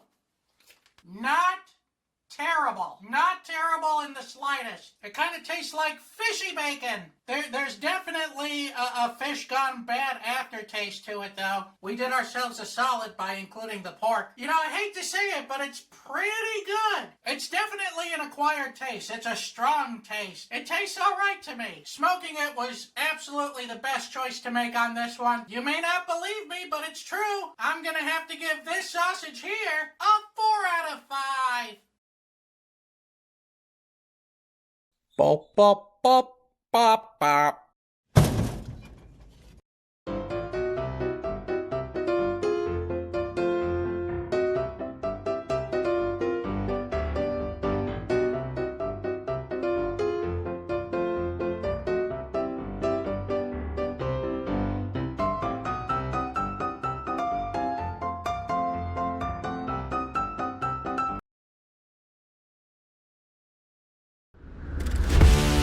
Hi, everybody.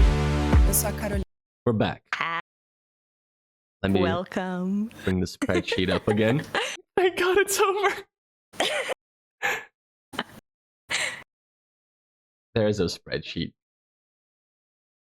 You should go follow MuffinMags. I just give her a shout out. Go follow MuffinMags now. Immediately. Do it. Follow MuffinMags. That was a rushed break. I saw on my screen how the video is close to ending. I just ran back. Joe, thank you for moisturizing our insides. Oh, we'll should we moisturize with guarana? No, save it for No, food time. No. It's not food time yet. Oh. You drink your fizzy water. I will have my fizz water, but you know what it is? It is foofs time. It's foofs time? Yeah, foofs time. Not food time, but it is foofs time. It is foofs time. I mean, it's both of our times. Yes. So, I hope you all watched the video about Mr. Sausage making Essenströmming sausage. That is traumatizing, it's horrible, it's scary, but in the end, the sausage turns out kind of well, actually, I guess. After he boils the evil out of everything, I don't know. He said the sausage was kind of good in the end. Surprising, crazy, right? And I hope that was traumatizing to everybody, including and especially the Swedes. I watched that, I was like, why?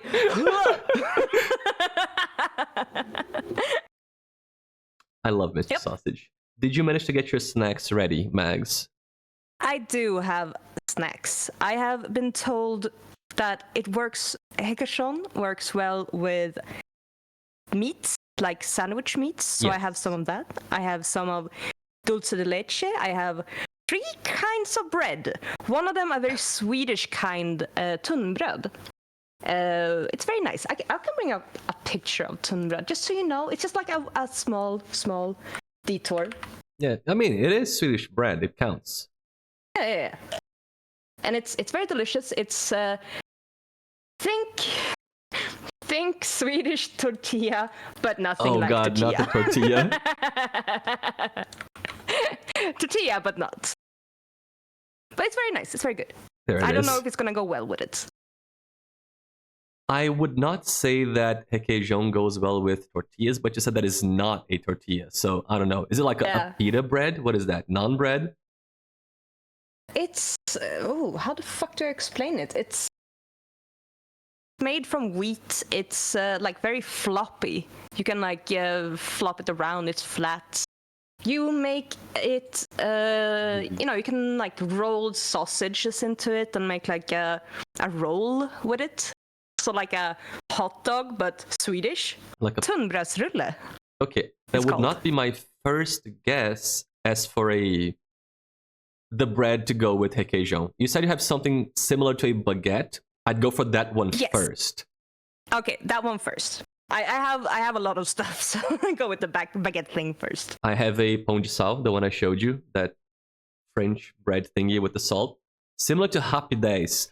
Yeah, I know exactly what Valtar is talking about. So not my first choice for requeijão. I would go with the baguette thing. I have a pão de sal here filled with requeijão, and I keep extending my hand to grab it and eat it, but I can't. But my body wants it. Calm yourself, boy. I need it in my mouth. Lugna ner dig, pojk. I have bread with requeijão. I have guaraná. I have paçoca, which I'll explain. I have doce de leite, different brand from yours. Wait. Didn't I take a picture of what I had? Yes, and we're gonna show it when the time comes. Oh, you're fixing it. Okay, cool. I'm fixing it? Are you fixing it or am I fixing it? Who's fixing what? What's broken? The picture. No, not broken, but like the picture. Does it need to I have be it. fixed? It's fine. Someday. I'm so Someday. confused. We should put the pictures up over on the spreadsheet when we do start snack time. Okay. We'll show our respective hauls. Yes. But first, it's Swedish meme time. Swedish meme time. Meme it up, Alright. mommy. Meme it up, mommy. Since it's your favorite thing in the entire fucking world, It is. Come on, show you it. can have Det fredag mina bekanta. Which is... Det fredag, mina bekanta. Which means... Which is... It's Friday, my acquaintances! It's so good. It's so fucking funny. And maybe you don't think so, and you're wrong. So it's based on the It's Wednesday, my dudes, I think. The Vine, But yeah. it's better. It's better because it's Det fredag mina bekanta. So this frog is a Swedish cartoon called Grodan Boll. So frog Boll. His name is Boll, and he's a frog, so Grodan Boll. And it's like a 1970s cartoon. I can't remember what it was about, but he's there and he's great. And he's wearing IKEA suspenders. Of course he is. IKEA fucking dungaroos or whatever they're called. Dungaroos, He's- man. Yeah, I think dungaroo is a thing. It Isn't is a thing. Yeah, I know my shit. But Stan, So yeah, we're doing this- memes this- now. Not slang, now it's memes. This is memes. So yeah, this is like every Friday, like over on say Swedish meme page. Det fredag mina bekanta. Max, they post that Yes. at our Sweden every Friday. Nice. Every Friday in our So, yeah. Sweden. Just, det är fredag, mina bekanta. Det är fredag mina bekanta. So yes, this is he's beautiful. I love him. It makes me happy every time I see him. I send Yeah. it to friends. Way back during preparation days, I told Max, listen, I want to do a section with Swedish memes. You got Swedish memes? She said, I got you, fam. And send that in like 3 seconds. That's like her first thought for a Swedish meme was that. And she was so right. You went off. You were like, yes, God. More of this, please. Oh, Friday Frog. Yeah, the Friday frog. So Wednesday We love Frog him. in Germany. Probably related to the Wednesday thing too. It's Wednesday, my dudes. Yeah. All connects to Vine. You got more Swedish memes for us, Max. Because, you know, this one Oh, I is do. enough, but if you have more, we'll take it. This is probably the best we have, but we have other good ones. So I told you how Sweden is fucking cold, like Yes. all of the year, Mm-hmm. basically. There is every single time, every single year when it gets cold, when it gets like, oh shit, -degrees, fuck, shit is going to go to shit. This fucking thing shows up. Give me a second, and I will help you and translate some of this. because Oh boy. it's a lot. It is a lot. The fuck am I looking at? It is a lot. This I see makes the incest joke. in one of those. Yes. This is a joke on like the evening newspapers, Aftonbladet and Expressen. They are slop, pretty much. But they do like big fucking like signs like going overboard. And this just escalates. And this is like a good image of how it can be interpreted. Are you gonna get me banned? I see some strange words in there. I will reword some words. Thank you. The first one. Here comes the cerebral palsy cold. In a offensive way. Next one. Here comes electrical torture in the ball sack cold. Amazing. Just peak. Amazing. I love it. Next one. Here comes the alcoholized in family love father cold. Because when it's too cold, it just makes it worse and worse. That they just happens. Escalate in the horribleness. It's gonna get worse. Oh boy. Okay, keep going. Next one, the first one on the next row. Mm-hmm. Here comes the druggie on the subway, cutting you in the face with a screwdriver cold. I thought you guys knew how to deal with the cold. That was like an unusual thing without cutting people's faces with screwdrivers. This is just a cold. This is just cold. Next one. And then 1,000 rabies. Yes. Here comes 1,000 rabies infested dwarf Dachenhunds cold. Oh, the sausage dog? Yeah, the sausage dog. This is how your municipality will get bitten straight in the cock. I did recognize Kukin, and there was like, oh yeah, I know what Kukin is. Yeah, you know that one. You know that one. Yoshin's Kukin. Next one. Here comes the mosque sneak cold. 1,000 can already be affected. This is how you know if you're affected too. Just like leaning into the fear mongering. Okay. Also classic. It's not so bad, but it's just like Yeah, so this one kind of ramped down on the chaos and offensiveness. Yeah. What is a sausage dog? It is a, I think that's how you spell it. Action, a little sausage dog. Yeah, that's one. Yeah. Next one. Here comes the treacherous. It's fine. I do not want to fight. And then just bang, knife in the stomach cold. Are you sure these are not from the UK?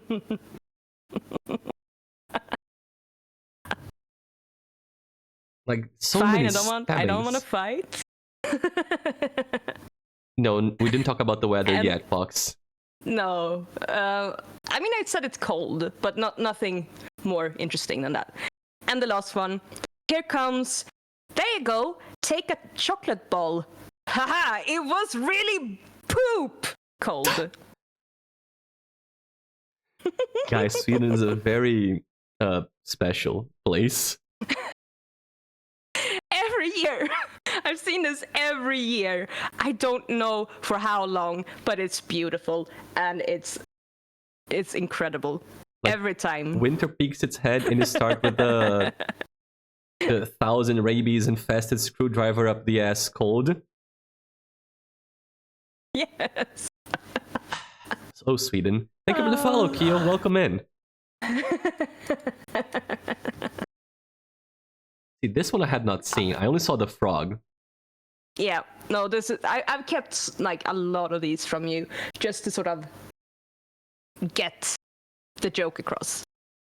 And I'm gonna throw out this little one because it's really funny and it's really like cute. So I was talking about Reddit, and like the meme page of Swedish Reddit is R unket, which in and of itself, I'm gonna write it out so you see what it looks like. Where are you writing? Oh, up there. Okay, awesome. Yeah, R unket, which is a great fucking phrase in and of itself, because unket means like, oh, it's kind of moist, smelling like closed in. It smells like stale. That's unket. But put an R in front of that means the wank. Runket? So it's runket. The wang? So it's the rank. The bingus? Not the wank, like the masturbatory act. Yes, the masturbatory act, runket. Okay, now we know about runket. Which I think is really fucking funny, and I felt like it should be called out at here because it's dumb as shit, and I love it. At some point, I'd like to talk about the Swedish language with you, but when you're learning it, that probably happens to Swedes too. But as a foreigner, when you're learning, the thing that always comes to your head when you learn a new word is, oh, that's an Et word, or it's an N word. Yep. Not an N word, an N word. Shut up. N. Shut up. Shut up. Stop. Before you don't even stop before you start. Anyway, there are Et words and N words in Swedish. Every time it's like, okay, so anus is an Et word. Awesome. Like, okay, masturbation is an Et word. Today I learned. You just go through that thought every single time. Like, oh, okay, so masturbation is an Et word. Moving on. Yes. I gotta start finishing. It's true. Stop starting. Start finishing. All right. Next one. Hit us with the unket. Runket, or no, wait. I'll give you a little preamble for this one. Don't get me banned. No, I'm not gonna get you banned.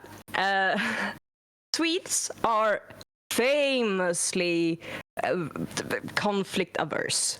Yes. We do not like fighting. We do not like talking to people. We do not like talking to people and fighting. If you see your neighbor through the like peephole in your door when you need to leave for work, you wait. You wait. Absolutely. Until they pass. Yes. Because you don't want to talk with them. You don't look people in the eye on the subway or on the train or on the bus, because that means you're making some sort of social interaction. We don't want that. Given that, I would do well in Sweden, I think. I think so too.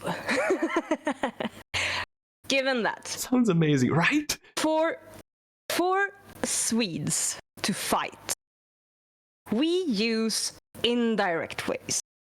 And there's this concept called arga lappen, which means the angry note. You mentioned that, yeah. I have mentioned this to you. And I'm gonna throw this up. I will translate this for you in a second, because this isn't an online thing. This is a Sweden thing. This is put up in like offices. It's put up in like shared spaces. It's put up on like the basement doors in like houses. It's put up in like shared laundry rooms. And what it says here is please neighbors on Sorry? Isn't knulla to fuck? Okay, move on, please go on. It is. Please neighbors on fourth floor.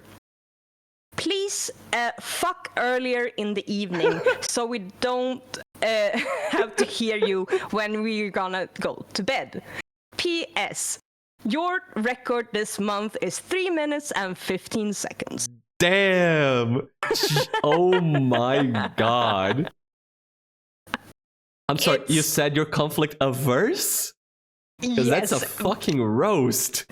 Yes, but do you notice they have not signed a name? Of course. They have not signed like apartment number. Yeah. They are just putting that one out there.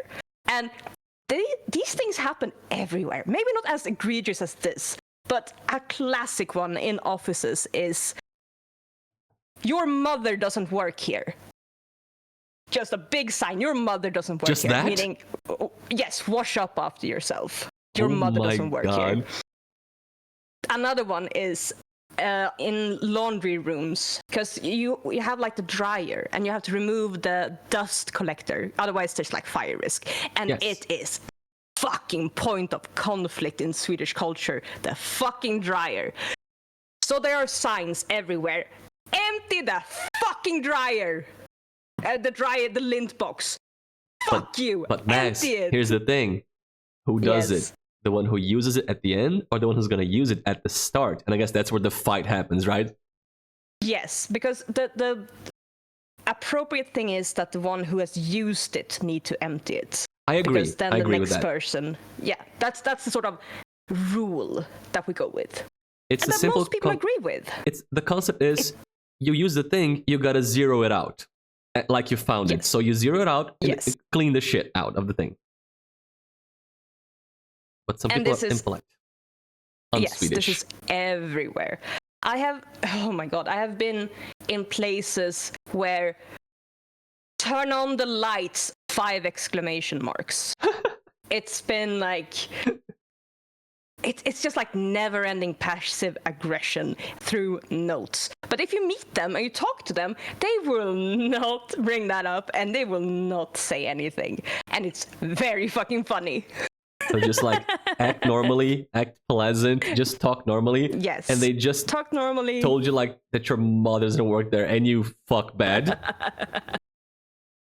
Yes. Yes. Oh, Sweden. It's beautiful. It's such a beautiful passive aggressive concept to just leave a note with like underlined 5 times in red marker, empty the fucking lint tray. It's beautiful. It's probably effective too, because you know there's that element of, you know, a public Yeah. anonymous call out. On the one hand, it can be effective, but then you get the fucking responses where people like put up new notes in response to the first note, and then they put in more notes in response to the first note, to write all over that note to sort of argue about it. And it's so fucking funny. It's so funny. And none of these people want to even look at the other person. Like, not because they hate them, but because they don't want to talk to them, because we're Swedes and we don't talk to our neighbors. So you're telling me Sweden is the country of environmental storytelling? You just see notes on the walls with the detailings of past conflicts. It's beautiful. It's beautiful. So yeah, that's Arjalappen. How do you spell that? It's never ending. You write it somewhere? Yeah, I write it out. Yeah. The angry notes. Where the hell did you write that? Oh, down there. Scroll Arjalappen, down I a see. second. Yeah. So yeah, Arjalappen. And it's not even like an online meme thing. It's an everywhere meme thing. It is very funny. It's just a thing you guys do. Not memeing, just It's you a do thing. that. It's a thing we do. It's a thing we do. Oh my god, Swedish conflict, it's like Dark Souls lore. You gotta find the series of items that are connected by lore. You gotta find the little messages on the ground and understand what the hell they mean. Oh, Sweden. All right. Do you want the next one? Yes, please, meme me up. All right. Again, this one needs a little bit of a backstory. So we have a type of dishwash soap. Very specific. Go yeah, on. it's a dishwash soap, and there's a commercial. And in the commercial, there's a little child running up to his mom and saying, "Oh no, we're out of dish soap." And she's like, "Oh, go over to the neighbor and ask for more." He runs over to the neighbor, and the neighbor gives him like the teeniest little piece of like the dish soap. And he's like, "Klart grabben ska diska," which means, of course, the lad should do the dishes. And that's sort of the joke.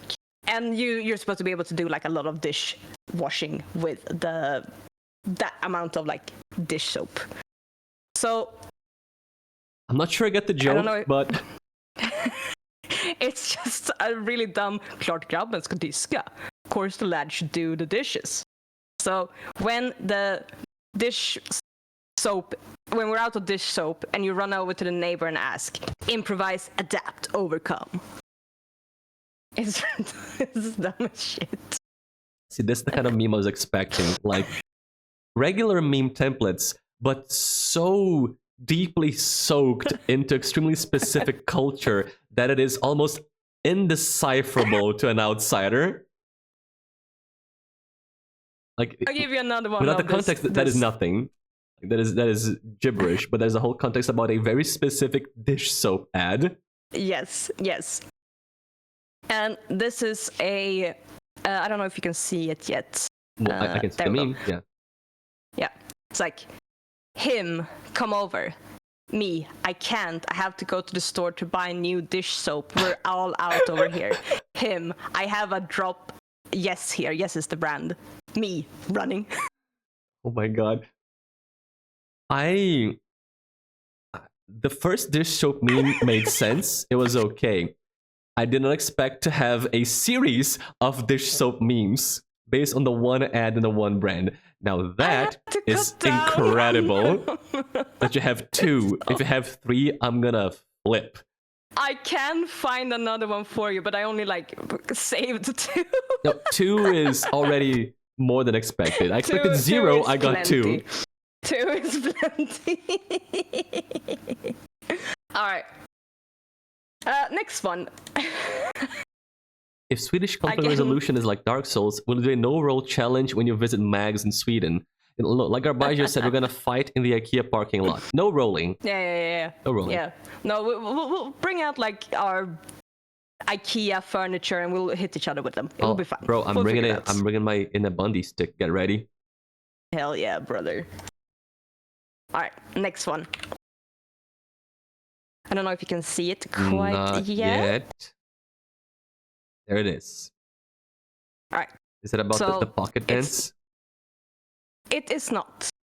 Paniken när du inser att du glömt en av dessa. The panic when you realize you've forgotten one of these. And the keys, the wallet, phone, and gifflar. Gifflar are those cinnamon buns. They are ubiquitous. Everyone loves them. Everyone grew up with these things. They are just they are so good. And they're like typical things you would bring out when you on an excursion at school. Someone will bring a bag and you will open it and you spread it out and everyone can have a piece. And they are so fucking good. They're just tiny little delicious buns. And yeah, so you need. Oh right, this one is for you, Poofs. Before you put it up, yes. Or is it too late? Yes. No, I haven't put it up. So two things. One, it is about the pocket dance. When you get out of home and you gotta slap your pockets, do the pocket dance, see if you forgot something. You know what I thought? I thought you meant the pocket pingis.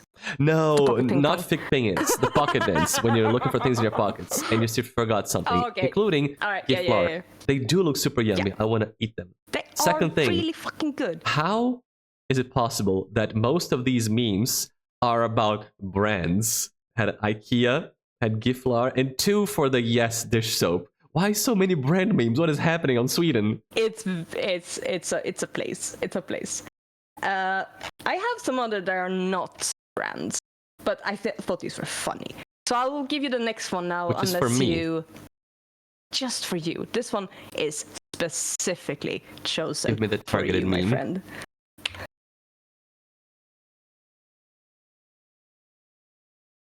I don't know if you can see it quite yet. Utala Giflar some gift. Yeah. Okay. All right. Let's go with explaining. Pronounce gifflar som gigantisk. Is the pronounce? I know this is going. Fuck you. Fuck you so hard. Okay, explain. To pronounce gifflar as gigantic. It's yes. To pronounce gifflar as gift, which is gifflar. And the last one, to pronounce gifflar as giraffe. Son of a bitch, I knew this is where this was going. Just, people cannot...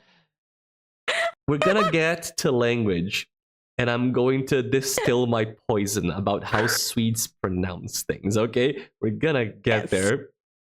But I know So exactly where this was going. This one I put in for you, foofs. This one was targeted. How do you pronounce thing? The first one? Giflar. Yeah. Or gigantisk. No, you specifically, you Mags, you do Giflar, gigantisk. Oh yeah, Giflar. Yeah. I'm a Giflar kind of girl. But people out there, they do Giflar. And how do you pronounce giraffe? Giraffe. Giraffe. Of course it's giraffe. Giflar. Of course it's... Yes. Of course there's Because one that's the- fucking demon out there who says Giflar. Of course. Because that's the sound that you love so much in your heart of hearts. Okay, it's not that I hate the sound. That h sound that Swedes do, you can write that out and I'm not overblowing this. I'm being very literal. You can write that out in like 17 different ways. Sometimes Yes, you'll just come across a correct. word and then that sound comes up in a new way that you never saw. It's written a new way, but it's the same sound. And you can never know unless you know the fucking word. You cannot guess it.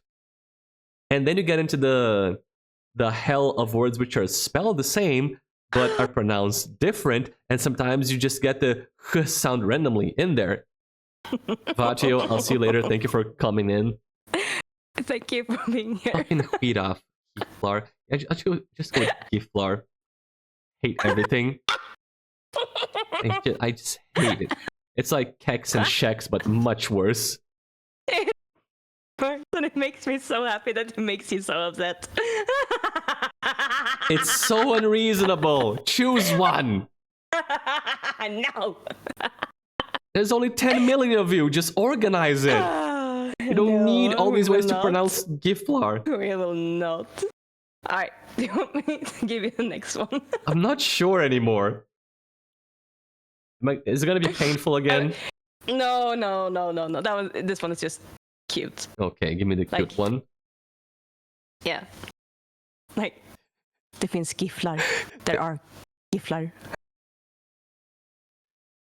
Going back to the thing I said about all the brand memes, this is a third one about Giflar. I love the Giflar memes. I think they're funny. They are. I'm just surprised by all the brand memes. They're working. I want to try this product. I want to eat it. Yeah. This is like the Cloudberry and now the Giflar. Oh, fuck, Cloudberry. All right. Next one. It's actually a fairly recent one. Is it about Giflar? It is about Bamse. Oh, because I found Bamse. We some gotta talk about memes. Bamse. Do you want me to talk about Bamse now, or do you want me to save it? How long of a talk is it about Bamse? Not that long. It's just like I have a meme on Bamse, and you wanted to know about Bamse, so Should probably explain Bamse to me and the people. Bamse is a comic book, a Swedish comic book. It's about this little guy who is a bear. He's just a normal bear. He does normal bear things. He's very nice. And he's normal until he eats dunderhonung, which is thunder honey that his grandma makes. Oh. Because when he eats the thunder honey, he becomes powerful and strong. So he levels up with the thunder honey. So he's some sort of like comic book hero. He's like, what's that guy? The one who eats spinach and becomes Popeye. strong. Swedish Popeye. Popeye is a little honey bear. Yes. And he has like he has a friend who is the inventor dude, Skalman, which is like Shellman, and he's a turtle. And Makes sense. He is. he has an alarm clock called mat- och sovklockan, which is food and sleep alarm clock. So throughout the whole story, because he's like one of the Deus Ex Machina, he makes shit happen. He's like the fixer, he's the inventor. But he has an issue that every time that fucking alarm rings, he has to follow it. So if it rings for food, he has to eat. If it rings for sleep, he has to sleep. and it always rings for sleep in like the most inopportune ways. So that's his buddy, and then he also have a bunny friend who just hops around and is he's a little guy. And the meme I wanted to show After some good context. After some good context is this. Little Hop and Shellman played along because they were both terrified of Bamse. Because it's such a cutesy little show, and it's such a cutesy little story. And he's like, yes, he's a big, powerful god. Big thunder bear. The thunder bear. The art style did not give me Thunder Honey when I saw it. It was not giving me Thunder Honey vibes or big action hero bear. That's surprising. No, this is like, and his tagline is, it's basically, with great power comes great responsibility. So if you're strong, you have to be nice. That's his tagline. That's a good important message. Just didn't expect a little funny, cute bear to be like an action hero who fights? Question mark? Yeah, he uses his power for good, but he doesn't really pick the fights. He's the sort of the defender. He's the make things work. So he's not out to hurt people. But does he fight villains or criminals? Yes. Oh, yes. Yeah, both. You know which one's the biggest villain? I'd love to know. Is it like a cute little capybara guy, adorable with big sparkly eyes? Let me pull out a fucking picture It's for you. either that or actual Satan. No middle ground. I'm gonna... This guy. Capitalism! Capitalism rat! The capitalism rat.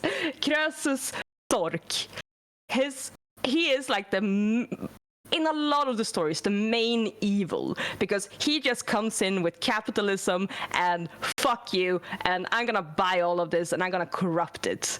So he's like the evil of the Bamse's universe. And like witches and trolls and shit as well. But this is the main bad guy in a lot of ways. So Bamse fights capitalism, of all things. Yes. Also yes. Unexpected. Yeah, like Bamse and his friends. Capitalism rat's a good design. Yeah. It looks villainous. Communicates a lot. He's a piece of shit. He's a piece of shit. What's he called? Krösus Sork. I can write it out for you. Please do. Krösus Sork. Sork is a kind of like mouse creature. And Krösus? Krösus like... It kind of means he's rich. If someone is a Krösus, they are like rich and greedy. Like Ebenezer Scrooge kind of thing. Okay. So Krösus, like, rich, and it has bad connotation to be a Krösus. So an average episode of Bamse is like, it starts, everything is fine, they're having a good time in their village or whatever. And then Krösus Sork starts, trying to maybe buy something, cause some trouble, enact capitalism upon the peaceful village. So Bamse gathers up Little Hop, talks to Shellman, gets an invention, eats some thunder honey, goes over and shakes the rat. Is that it? Pretty much. A little rat shaking action. Big... Another big, like... He's not bad guy, but he's a misunderstood character, is the wolf. So he just wants to be loved. He wants to be like But he cared stole for. Bamse's hat. But he doesn't. He can't like. He misbehaves, and people get mad with him. But like throughout the stories, he gets like brought into the group and like becomes one of the good guys. But he started out like a bad guy, the wolf, Vargen. He's called Vargen, just the wolf. Yeah. Okay, no, that's fair. So he's like a little bit of a rascal, misunderstood, with a good heart, and eventually people learn to like him and befriend him. Yeah. Even though he's a little bit of a little troll. Yes. Like me. And he's one of those like... yeah. But he's one of those like used to show like if you're strong you need to be nice, so Bamse would not mistreat him, but just like be understanding instead. Mm-hmm.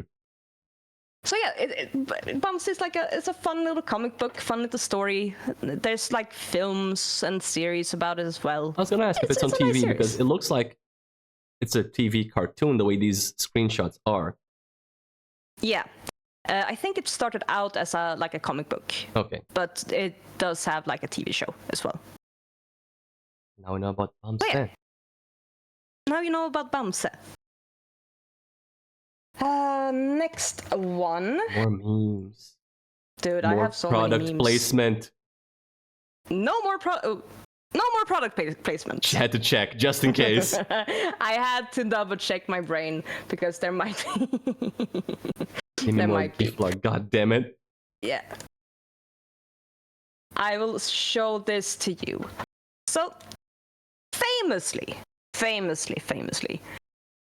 Sweden and Denmark does not get along. Yes, Famously. We have fought, I think I looked it up. I looked it up and I think it was 15 wars. you said 15 before in Discord, yeah? Yeah.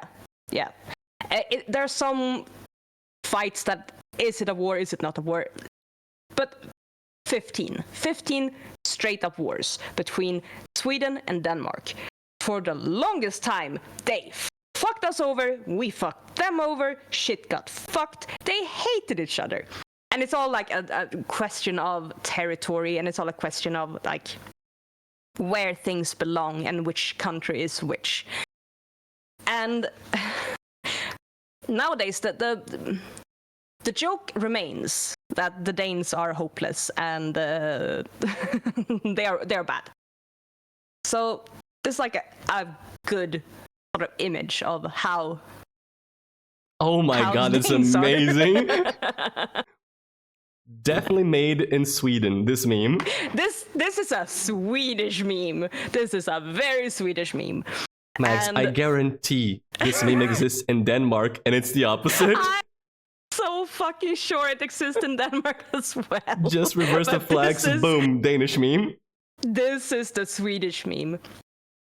This is oh, genius. It's so good. I laughed so hard when I found it. Because it's like, there's never ending like dunking on each other throughout history. And I think there's still to this day, in the Danish constitution, there's a rule that says that if a Swede walks across the ice, Mm-hmm. the Danes are allowed to beat him with sticks. Walk across which ice? The ice between... Connecting the countries? Yeah. So, like, Sweden and... let me fucking pull up the... Is it map time? It might be... Map time! I like maps. It might be... MuffinMags. Let's see. Oh, Öresundsbron, is that what it's called? No. And Stora said he's got a Danish friend. Was devastated to find out that he's half Swedish. Betrayal. The betrayal. Fourth All right, question. there we Garbaggio, go. funny thing, we stopped with the questions. We're moving on to an independent section. We'll get back to questions later. Yeah. I promise. We'll be back. So, the one to the right is Sweden. The one to the left is Denmark.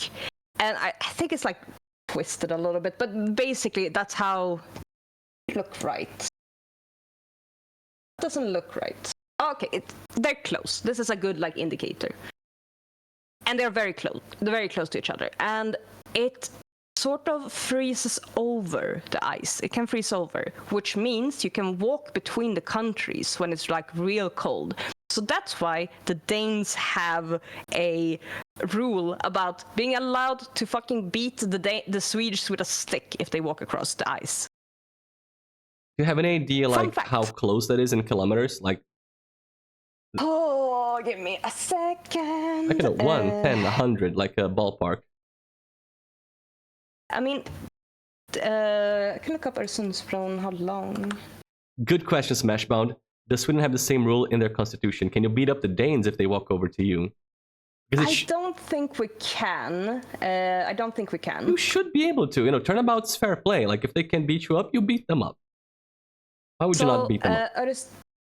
The Öresundsbro, which is the bridge that connects Sweden and Denmark, and I think that's the one between like Malmö and Köpenhamn, or Malmö and Copenhagen. That one is 7,845 meters long. But I think the one between Helsingör and Helsingborg is a lot closer. It looks closer on the map. I like how you stopped to say 7,800 something meters. It's 8 kilometers, man. It's okay. We can round shit out. There's a number! 8 kilometers, it's fine. Round shit out. For the sake of getting information across. My OBS exploded. It exploded? Twitch chat, can you hear me? Are we good? Is everything okay? Is stream fine? Can you hear us? Requesting feedback. You can hear you? Okay, OBS did a little hiccup. Yeah, so 8 kilometers is not that much to walk over. You could walk over the ice and get beat up with sticks. The distance between Helsingborg and Helsingör is 3.5 kilometers. Around. Yeah, so you can walk across that. Totally can. Yeah, easy. It's a stroll. Okay, just dodge the sticks. Yeah. So, technically, if I were to walk across the ice, I could get beat up with sticks. Legally, you could. Legally, I could, because it's in their constitution. I think it's in the constitution, but there's at least rules about it. So it's funny. Garbage just said it's like spraying a cat going, no, back to Sweden. We don't want you here. Yep. And I have another one. I love this one with the shopping cart wheels. That's amazing. It's so good. I'm very happy with it.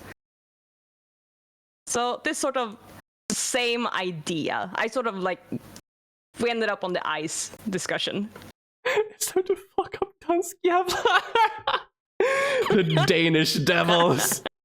Yeah, Danskjävel is a very normal thing to call a Dane. It is offensive because you're calling them the Dane devil.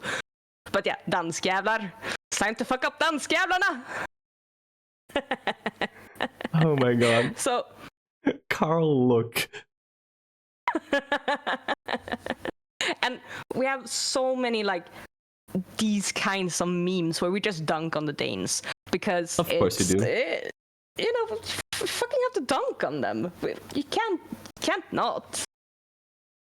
And then the last one, you reminded me that this one existed because I was like, oh my god, I used to love this, and it fucking blanked my brain. Is what's it called? The Sweden against the world or something. Oh yeah, Scandinavia and the world. Yeah, Scandinavia and the world. So let's go over. On the left you have Denmark. On the right you have Sweden. And they fight. And then they fight. And then they fight. And then they fight. And then they fight. And then hand me the salt, Denmark. Jesus, why can't you at least try to be similar to each other? Hand me the fucking salt. Believe me, they're trying. And there you have Iceland and Norway. No, that's England. Oh, yeah, England. Sorry, England. I forgot. Yeah. Iceland has a similar character design to England. Not the flag, the guy.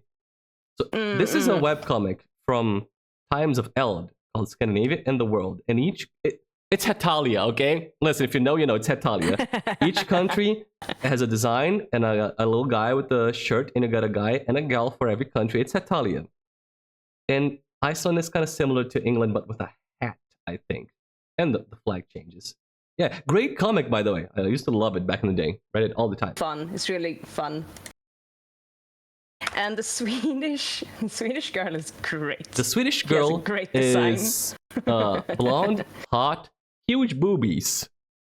The Swedish guy is a bit of a nerd. Yes. I can... And tell me good night in Swedish. There we go. Stämning. Good night. Yeah, good night. Yeah. How do you say sleep well? Sov gott. Or sov så gott. Makes sense. There it is. Tell me, for you. Oh, you posted something behind. I posted another one. Let's go. Everybody, meet my sister. Hello. So Norway. There's. Yeah, this is the Norway.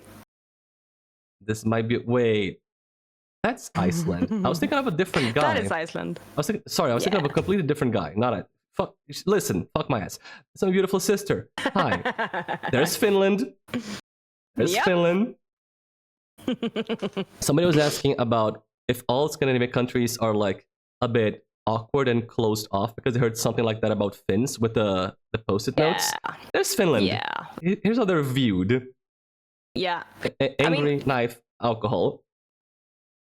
All the Nordic countries or like Scandinavian countries fall into that sort of, closed off. But yeah. So some more than others. But in general, yes. There's the Danes. This is my super fun sister. Hi there. There's Sweden. And this is my, hello boys. There's Sweden and her Giflar. Beautiful. And there's all the sisters mad. Except for... That's a really... The Icelandic who yeah, sings just a pony. A pony. It's like, horns. A pony. Hans. And Finland just still mad. Angry, like, still just as mad. Still has the knife out, still mad, nothing changed. Yeah, so apparently there's a stereotype that Swedish women are blonde and large-boobed. I cannot attest to that, but it seems to be some form of stereotype. Blue-haired, don't you see? Yeah, they're blue-haired with cat ears. Yeah. And large titties. There's Sweden for you. Go and witness for yourself. So yeah, Scandinavia versus the world is a very funny little comic, and it is a fun way, or they are still going, but it used to be a very fun way to get news from Scandinavia and how they view world news. Like, oh, this happened in the world, and then they would, contextualize that in how Scandinavia is seeing those news. And they every year they stop for Eurovision comics every year. Because of course they do. All right. Foofs. Yes. Is it time to talk about falukorv? I think it is time to talk about falukorv, yes. Do you have assets to talk about falukorv? Or should I upload what I have? I'm curious. Upload what you have, because I just had the one screenshot you sent me, like the That's one. The one. That's the one. Let's go. Let's do that. All right.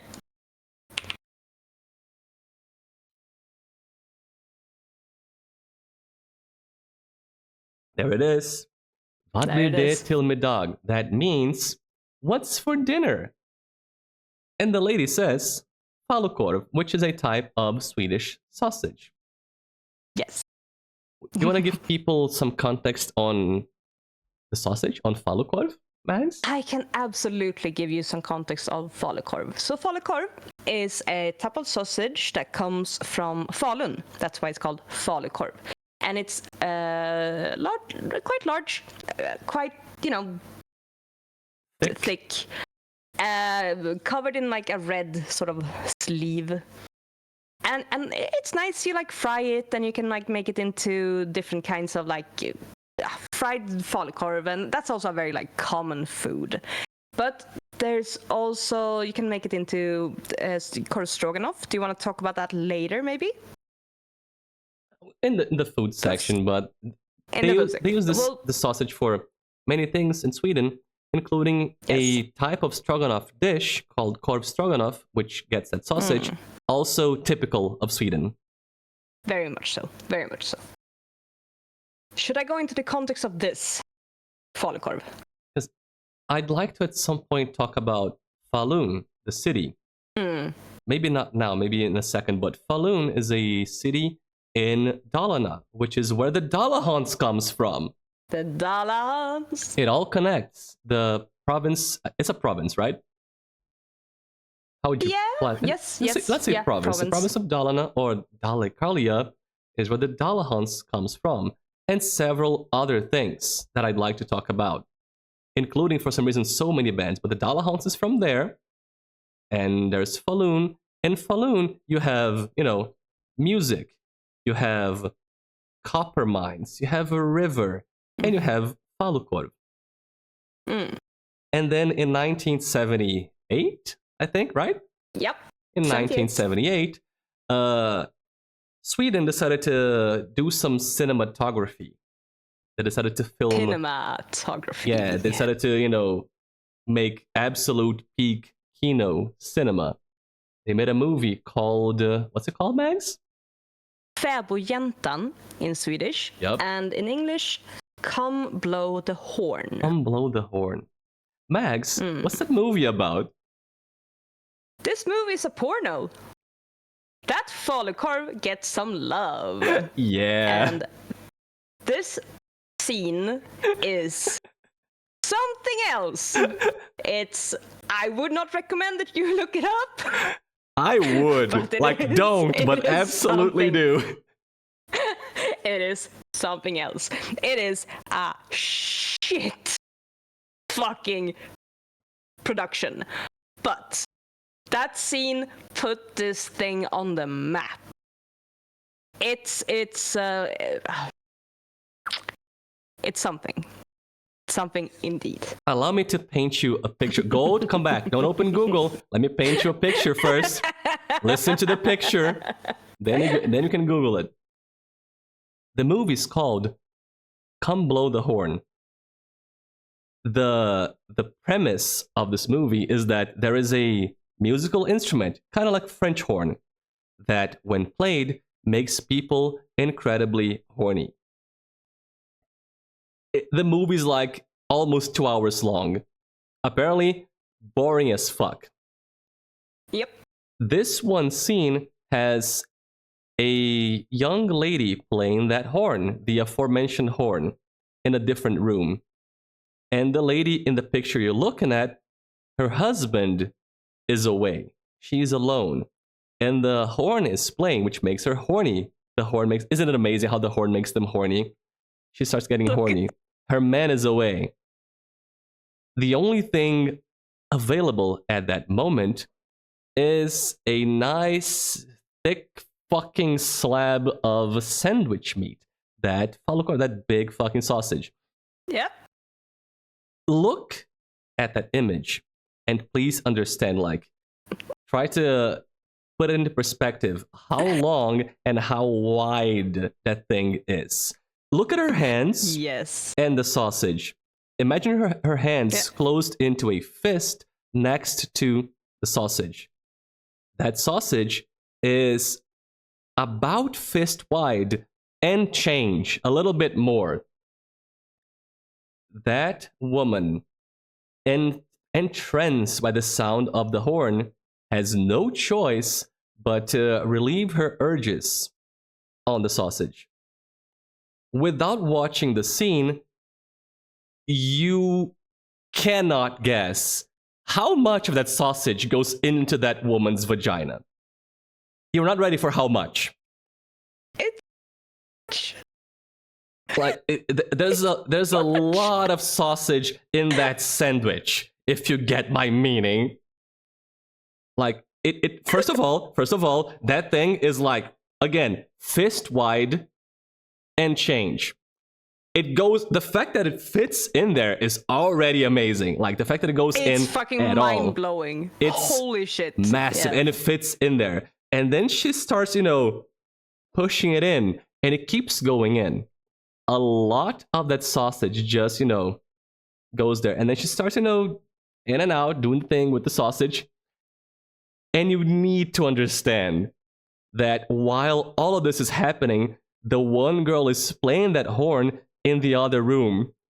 It sounds like she's just making doing music practice. It's a short melody, not even a good one. while this lady is going like buck wild on this fucking thick salami sausage, in the background, still, during the whole scene, there's this horn over and over playing this stupid ass melody. No music, just the horn. Just trombone champ going on in the background while this lady fucks this sausage. 1979, boys. And then, at some point, after way too much of this, the scene cuts away to a different scene. No conclusion. No conclusion, no release, nothing. The scene cuts away to another different scene. And they never go back to the sausage thing. You see her They again. never speak of it again. They never speak of it again. Just, just at some point she's back talking to her husband, her man, and the sausage is never mentioned. No, she doesn't die. She comes back, shows up again, unsausaged, to get sausaged by her man, and no one ever speaks of the scene again. It's like, it's a throwaway scene where this lady gets impaled by typical Swedish sandwich meats. She became a fallow corpse. No, she's alive. It's okay. Oh yeah, and as an aside, after the sausage scene ends, it cuts to the girl who was playing the horn, and she gets too horny and goes to have sex with somebody too. It sure is a movie. Happens. You seem to have a lot of knowledge of this. Gold, I did research for this, okay? I told him not to. I was like, it's horrible. Does he listen? No.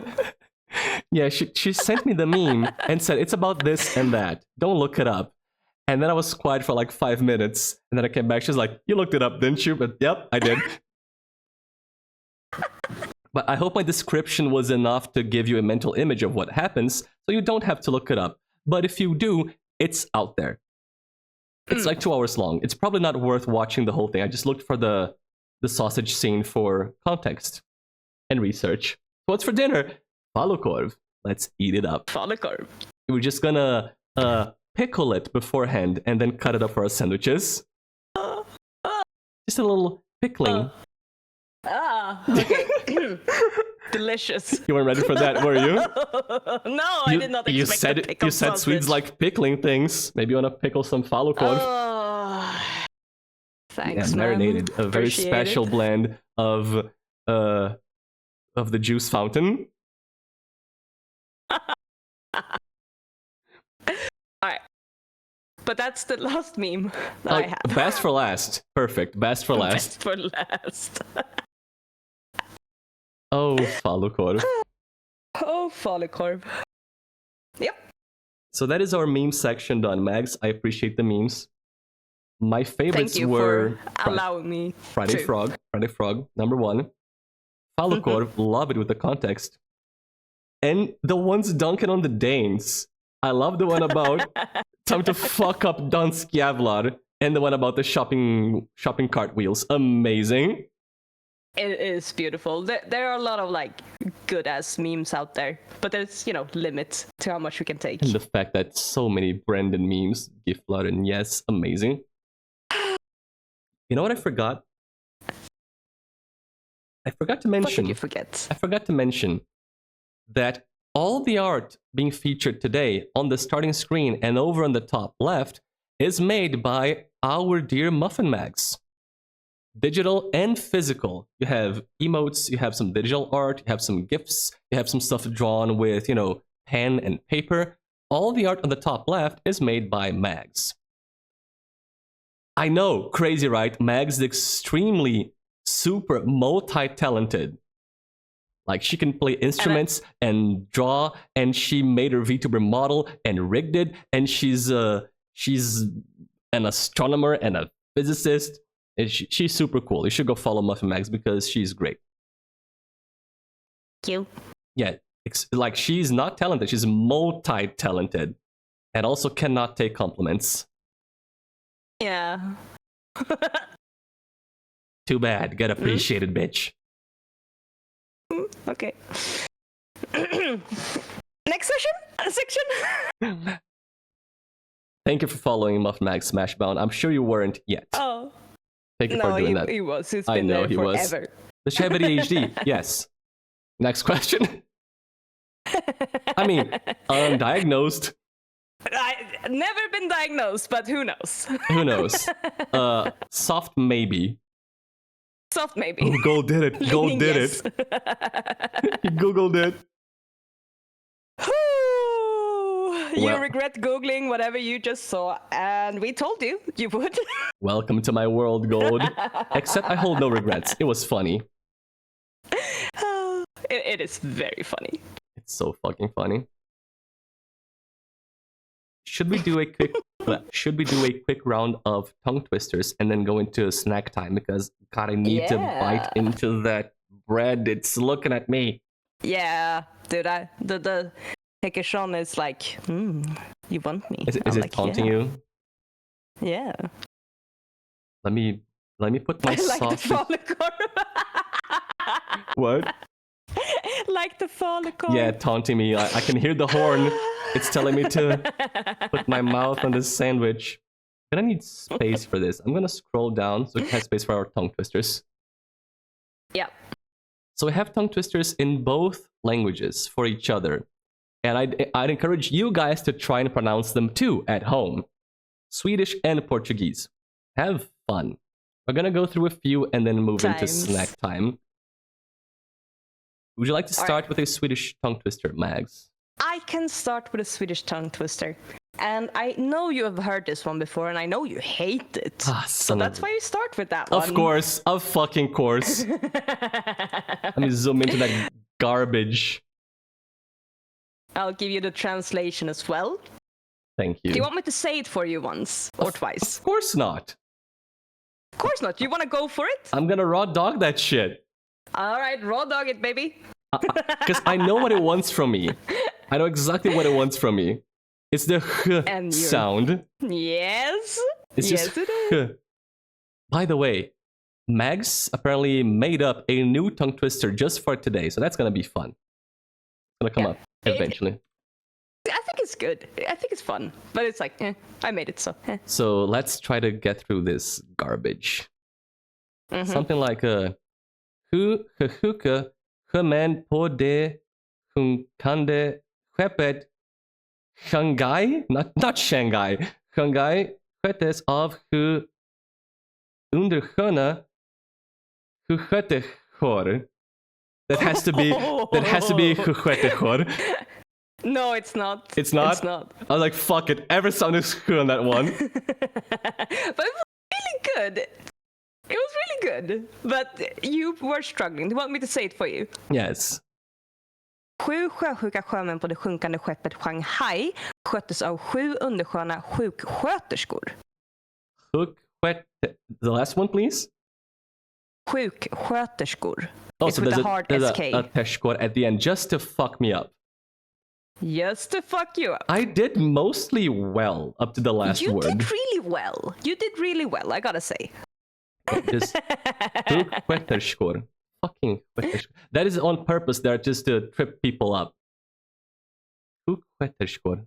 God. Yeah, in Swedish, our S makes a sh sound, but I didn't trust it because I was like, you know what, everything is sh. Fuck it. But it wasn't. Yeah. I was fooled. I fell for it. Here that hurt my head. Fooled. Yeah. And here's the fun thing. Like, please notice that the h sound was written as SJ, as SK, as age. God, there's 3 different ways just here. And there are so many more. There are like a dozen more. It's bullshit, that sound. But that means I get to have my revenge, MuffinMags. Alright, hit me with it. Let me get you a tongue. Let's see. I'm gonna have a bad time. Did you because start? I don't know the rules. You didn't begin with the easiest one, did you? I don't think you went easy at first.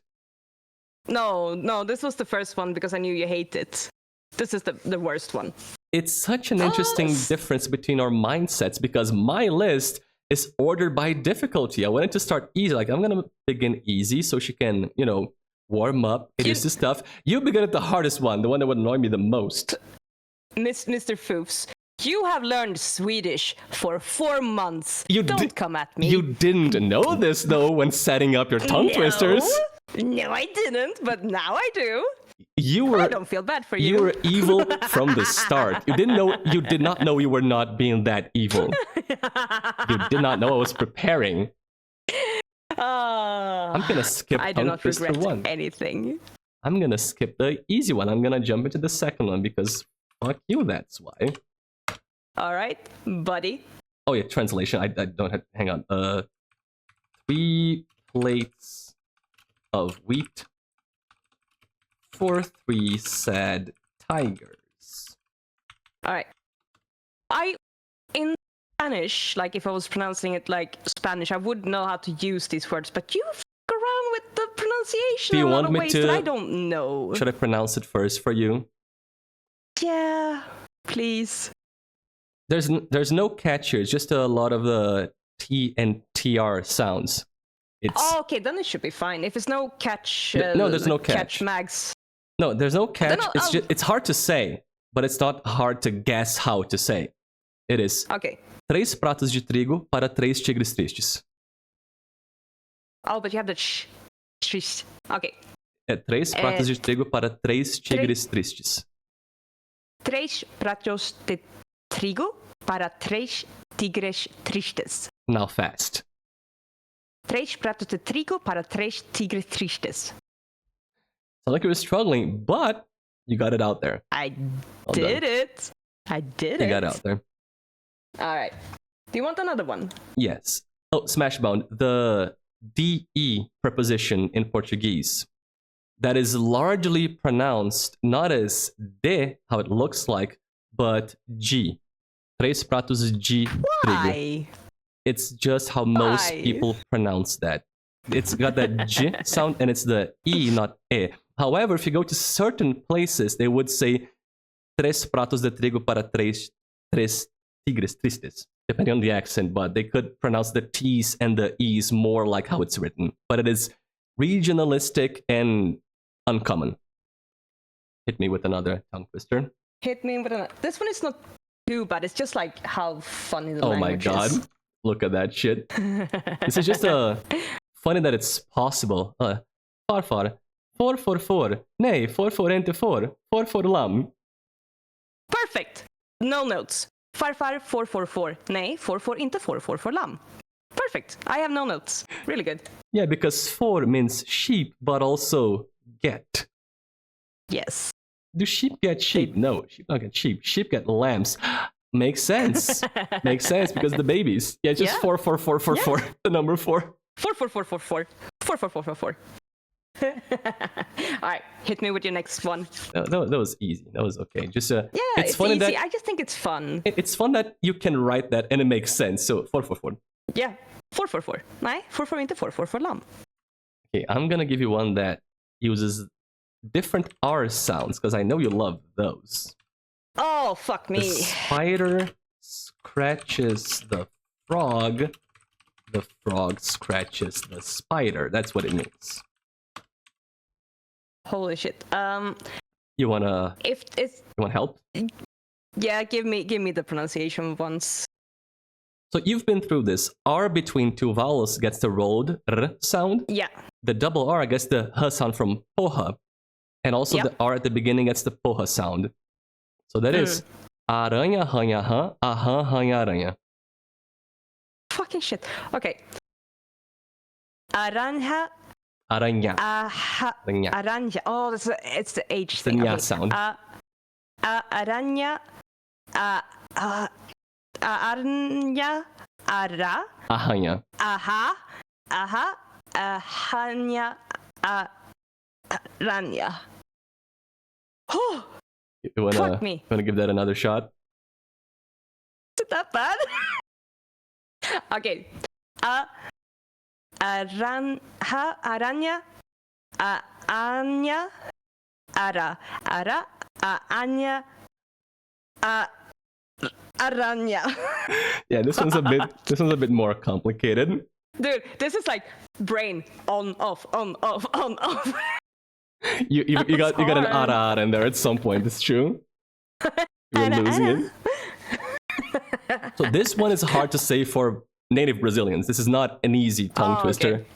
Okay. It messes with your brain because aranha and arranha are written almost the same but different sounds. So you have aranha, ranha, ranha, aranha. It's a lot of r and h mixed together. Not an easy one. I'm glad it made you suffer. What else you got for me? All right. This one is hard. This one's hard for Swedes. It's international warfare, yeah. Wait, that's it? Just 6 words? 5 words? Yes, but it's really hard to say fast. Salmon in a salmon box. Yes. Is there any catch to how to say the things? No, not really. Is it sex, loxody, and loxosk? Sex, laxari, and laxask. Sex, loxody, and loxask. Yeah, and if you say it fast a couple of times. Sex, laxari, and laxask. Sex, laxody. Okay, fast is hard. Sex, laxody, and laxask. Sex, laxody, and laxask. Sex, laxody, and laxask. It's hard to get it out fast. Yeah, you fucked it up. The last one, the laxask, is really hard to get right. Sex, laxody, and laxask. Because it goes laxask and laxask. Yeah. It's got the lax and you got SK and KS mixing up laxask. Yeah.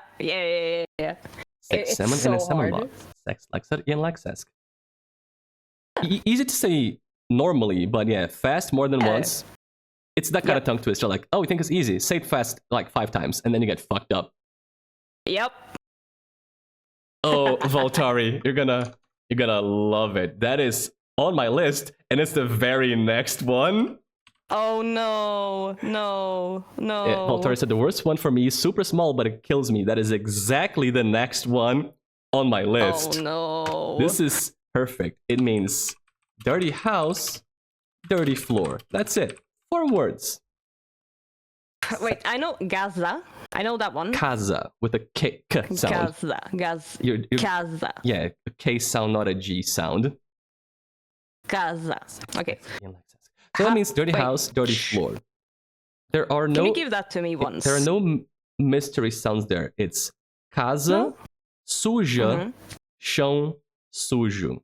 It's one of those where you think it's easy and you try to say it twice or thrice in a row and it ends you. Oh no. Casa, suja, chão, sujo. Casa, suja, chão, sujo.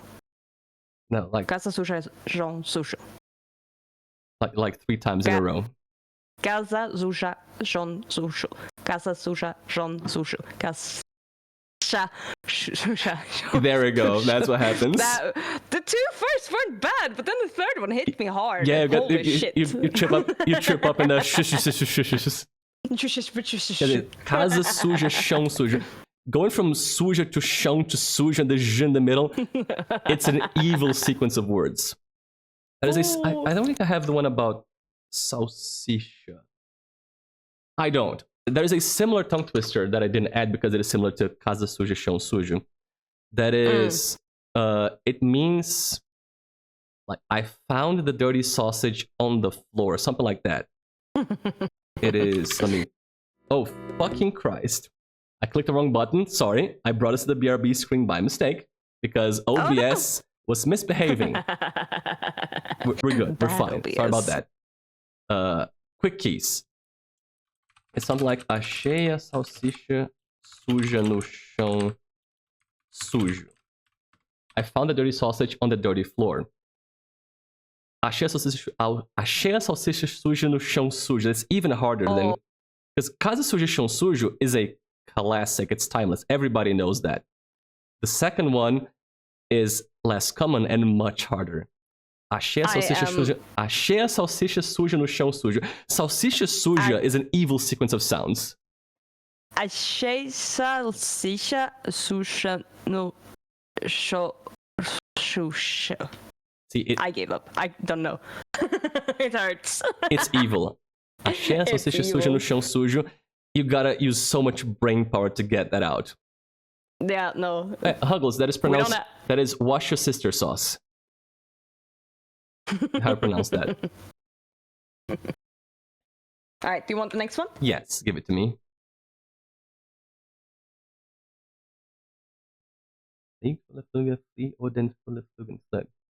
Fly. Ugly fly. Fly and the ugly fly flew? Yeah, like fly, ugly fly, and then the ugly fly Oh, flew. so I get it. Oh, Yeah. fly like the animal fly. Yeah. The fluga. Okay. Is there any catch with that? No, not really. It's just Okay. like you need to keep it straight in your mind. So something like flyg fulle fluga. Flyg och den fulle flugan flög. Flyg, fulla fluga, flyg, och den fulla flugan flög. Yeah, fulle flugan flög. And like do it a couple of times. I just think it's like, Flyg it's fulle not fluga. that Flyg och den bad. fulle flugan flög. Flyg fulle fluga. Flyg och den fulle flugan flög. The worst part for me is the start. Like flyg fulle fluga. Like I tripped on that one almost every time. The beginning is harder than the end. Yep. So that one is like pretty nice and pretty easy, but I like how it sort of plays with the language a little bit. You It's really not too bad. gave me the hardest one at the start, didn't you? Like you really decided to I just fuck me did. up. I did. These ones are not as difficult. did. No. I'm still going in order, but I just skipped the first one. But I'm going in order, so they're gonna get more difficult, actually. Yeah, I think you had more than I do, so I'd probably be suffering more. Perfect, great. Great. This one means pasta, Oh no. shrimp, snail. Pasta, shrimp, snail. Okay, wait. That's the double R between Yeah.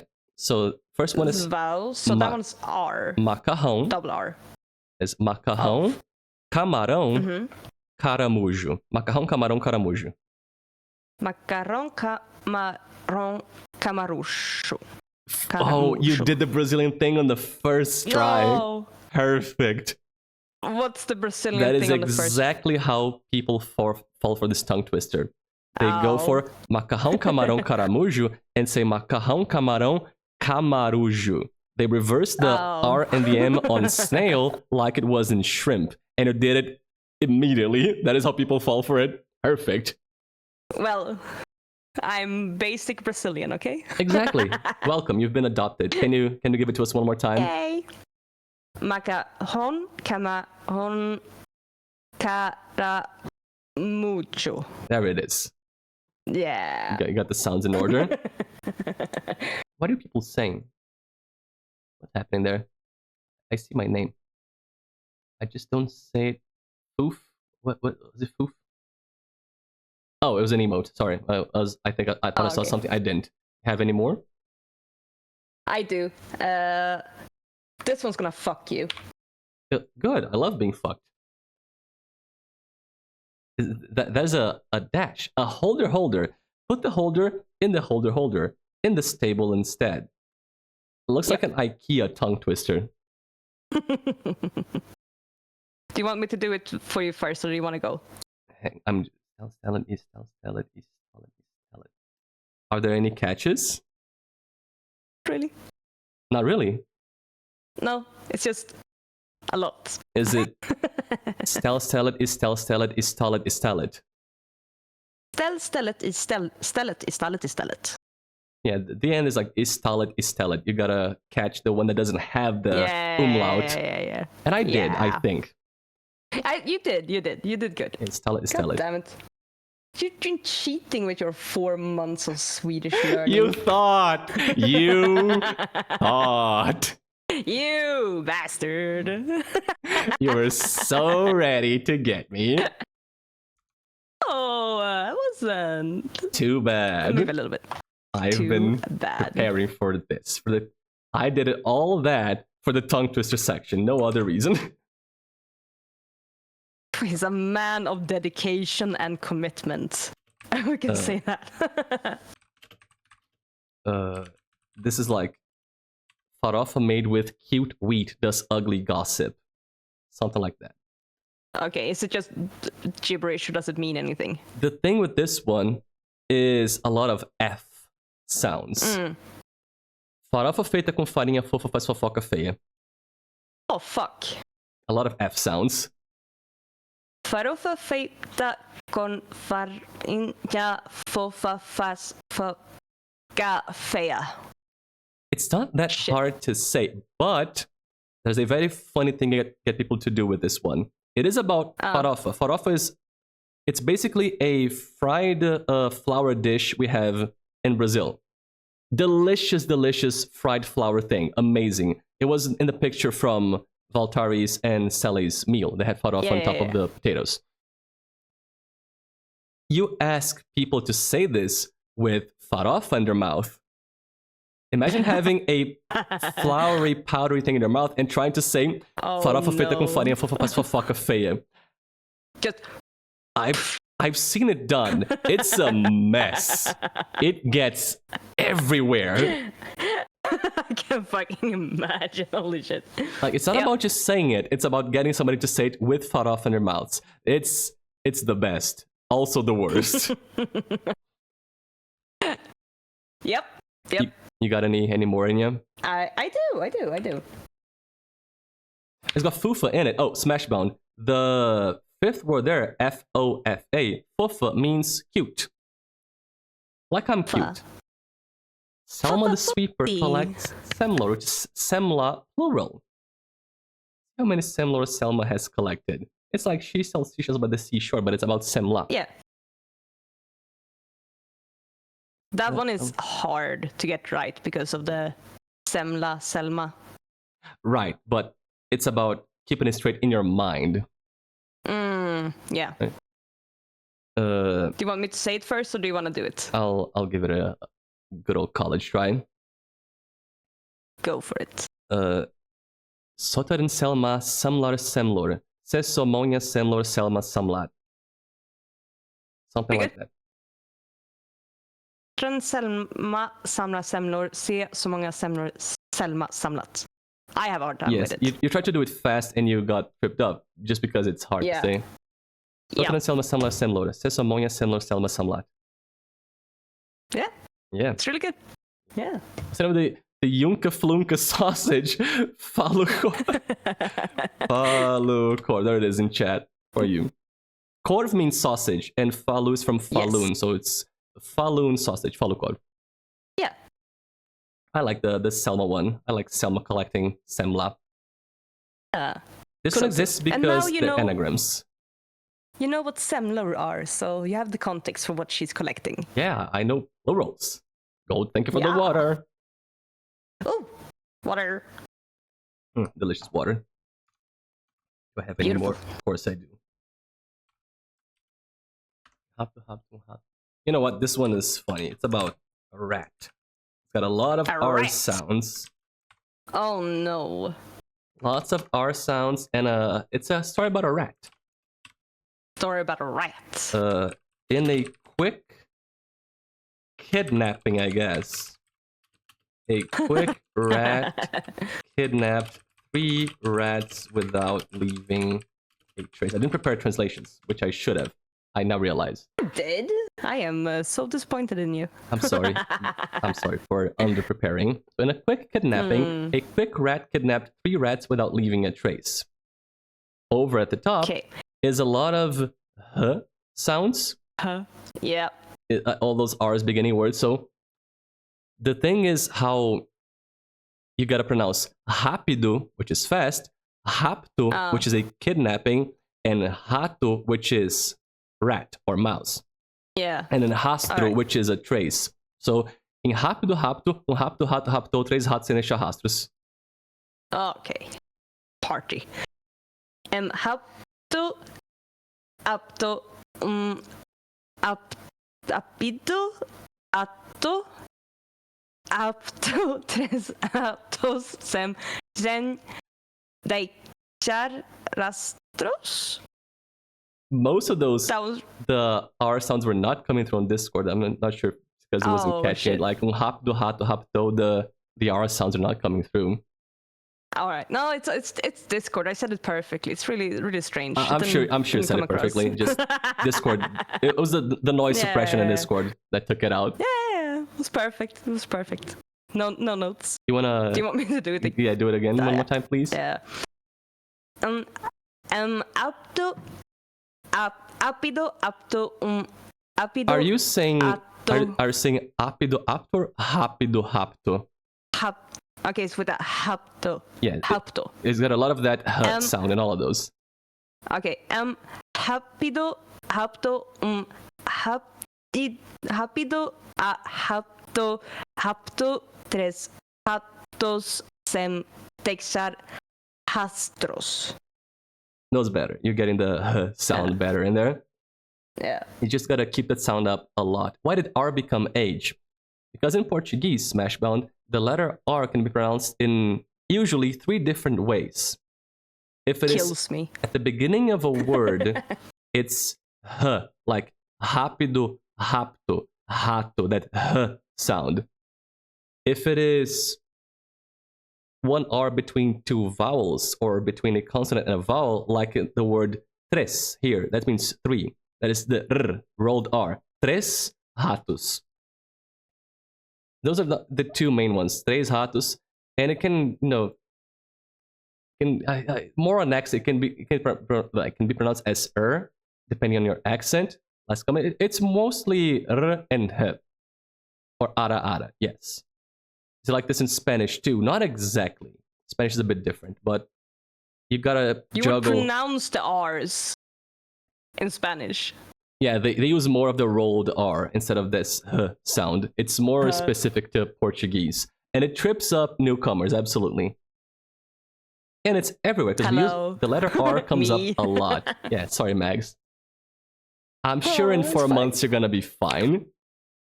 Yeah, I'll hap to your haptos. That was bad, that was good. It worked out. Yeah, it's not rápido like in Spanish. Like in rápido rapto, it's en rápido rapto. We do R differently from Spanish. Do you have any more? See, the problem is that you blew your load early with the hardest one. Yeah, I did. I should have saved it. Yeah, you fool. Yeah. Knut sat by the corner and tied a knot. When Knut had tied the knot was tied. Good story, bro. I mean, he was tying the knot. He was tying a knot, man. He was tying the knot, man.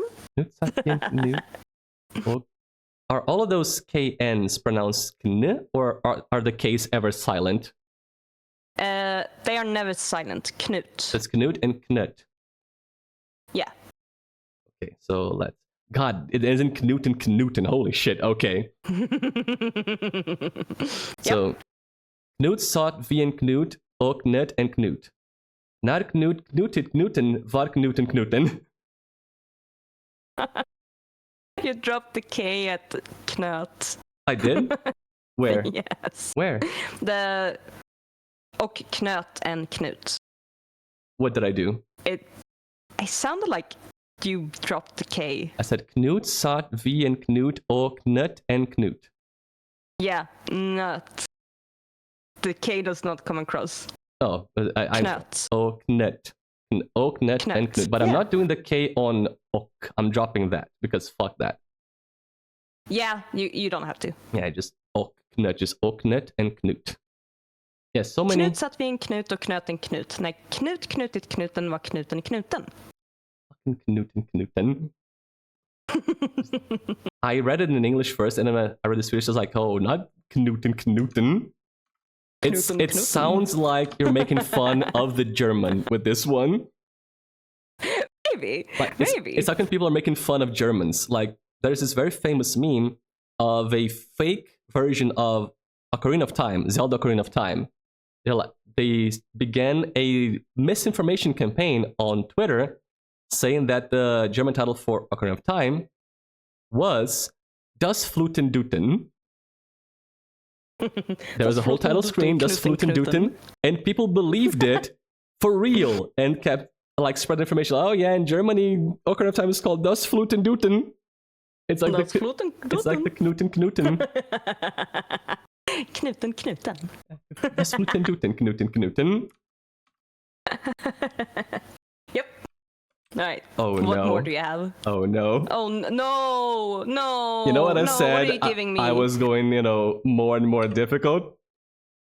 We're getting into deep waters. The bong? Is it the bong? No, it's not. Okay. But we're getting into deep waters. Oh no.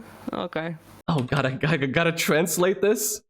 Yes. The time asked time how much time has. Time replied to time that time has the time that time has. I believe I got that right. It's gibberish, So- but it's just supposed to be hard to say. It's our catch. I know the 10, or like the 10, right? Yeah, With the it's MN like sing, sound. bang. It's temp. Yeah, but bang, here, since ting. there's stuff after, it's tempo. It's that somebody's tempo. That is time.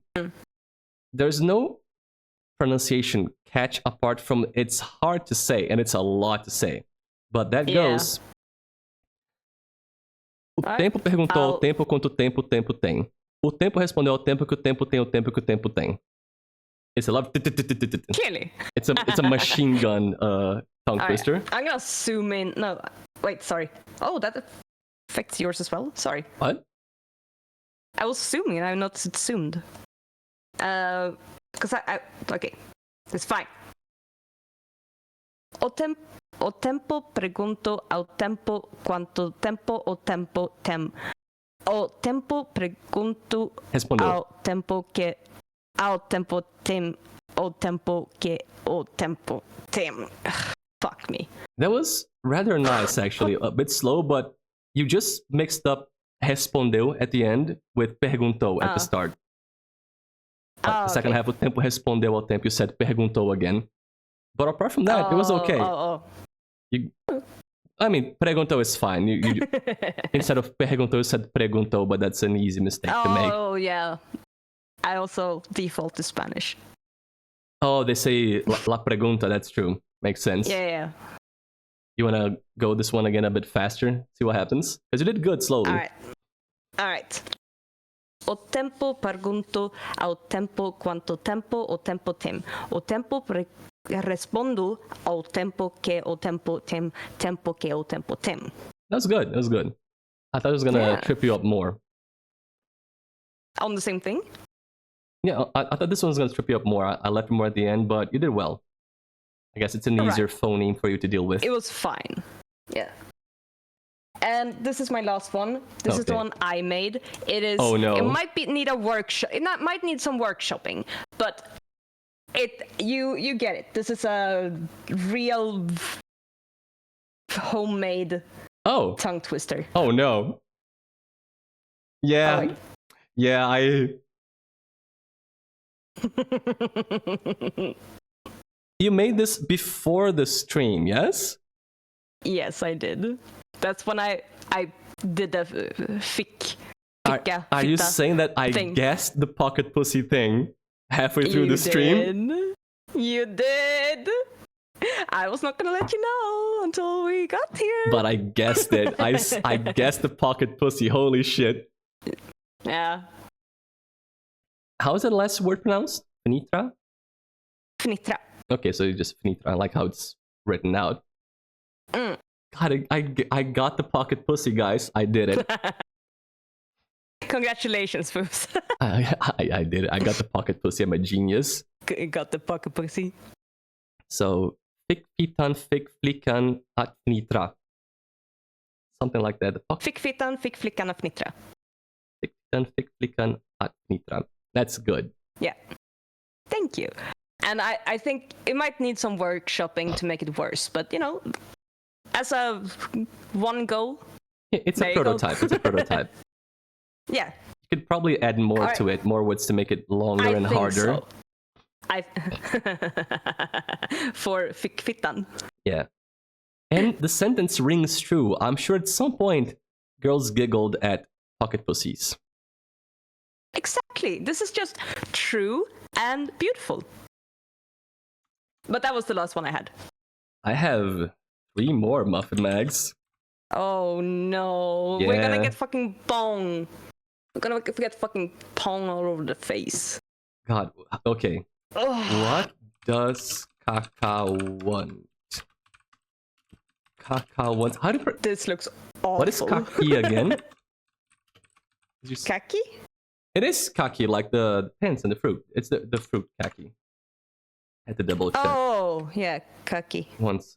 Like, Which kaki does Kaka want? Kaka wants any kaki. alright.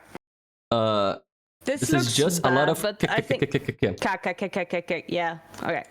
It is not easy to say. Like, this is hard for Yeah. Brazilians. This is so long. That's what she said. Fuck you, man. That is also what she said. You. Do you want me to go first, or just gonna raw dog it? No, I'm gonna raw dog it. Then have fun. Oke eke kakaker kaki cual kaki ke kakake cualquier kaki. That was very good. You got through the whole thing. Yeah. But saying it fast, that's where don't make me do it fast. Yeah.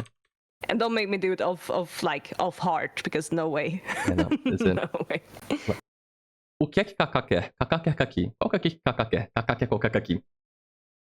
Sounds cute. It's like right? It's got a rhythm to it, but it's so hard to actually say it without stumbling. Like, qual kaki que Kaká quer? Kaká quer qual kaki? It's just I mean, just listening, it sounds Animal really Crossing gibberish. noises. It sounds like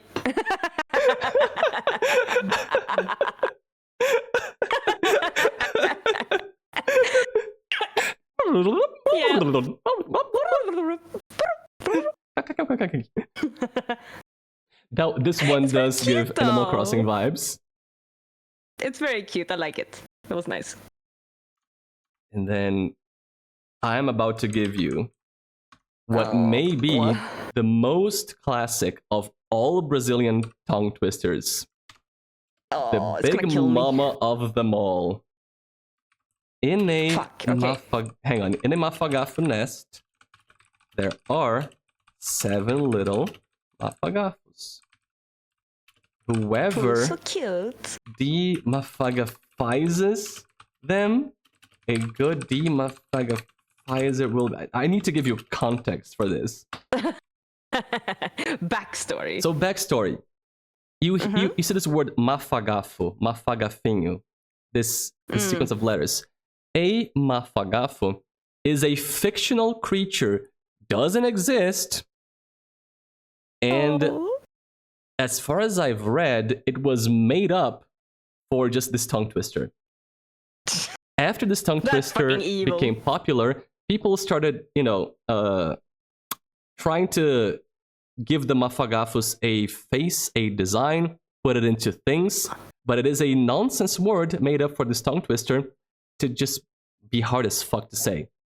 There are many different versions of it, like many different ones. I tried to give you the most standard classic of them. So in a nest of mafagafos, there are 7 little mafagafos. Whoever demafagafies, whoever undoes them, removes their mafagafo nature, a good demafagafizer will be. That's the gist of it. It can be easier or more difficult. Would you like help, or are you gonna do it? The trip up, is it the MN, like the that is the nye sound. Ninho, mafagafinho, the nye sound. Yeah, the HO. Yeah. But I'm okay. So the HO is the trip up. By the way, the trip up is that this is just extremely hard to say. People usually cannot say this properly. Like, they will trip up and have to try again. This is just fucking hard. Alright. Niño de mafagafos a 7 mafagafinhos, quem os de mafagafizar bom mafagafizador será. That was okay. You made it through. Oh. Struggling the whole way. Yeah, struggling, but you made it through. Missed a couple sounds there, but saying this fast is a titanic endeavor. Yeah, you didn't get the this in desmafagafizar or desmafagafizador. Yeah. But Smash is right. Desmafagafizador is a brutal fucking word. All these M's and F's and G's. Desmafagafizador. Desmafagafizador. Desmafagafizador. Desmafagafizador. See? Desmafagafismador. It is a word designed to fuck you. Like I said, mafagafo is not a thing. This word was designed for this to fuck you up. Sell it. Oh shit, Selly's doing it live and get it. Nice. No! Yes. Let's go, Sally. Let's go. Selly's out there rocking the tongue twisters. I love it. Hell yeah, brother. So let me give it an Alright. attempt to give you a notion of closer to how we're supposed to say it. Num ninho de mafagafos há 7 mafagafinhos. Quem os esmafagafizar bom... Quem os esmafagafizar bom desmafagafizador será. Num ninho de mafagafos há 7 mafagafinhos. Quem os esmafagafizar bom desmafagafizador será. See, it's fucked up. It's so hard. Feel so much better about my attempt This now is the when last. This is the last one. Foofs is having That's okay. This is the hardest one on the list. This is, like I'm saying, people have a hard time with this. This is made to be extremely hard. Like, this is not easy for anyone to say fast. Quem os esmafagafizaram bom desmafagafizador será. It's so hard. Anyway, I have one more. Yeah. All right. It is not as hard as the mafagafu one, but I made it for you. Because it says the pong. Nah, Right? no, shut up, no. Nah, of course not. Nah, there it is. There you go. Oh.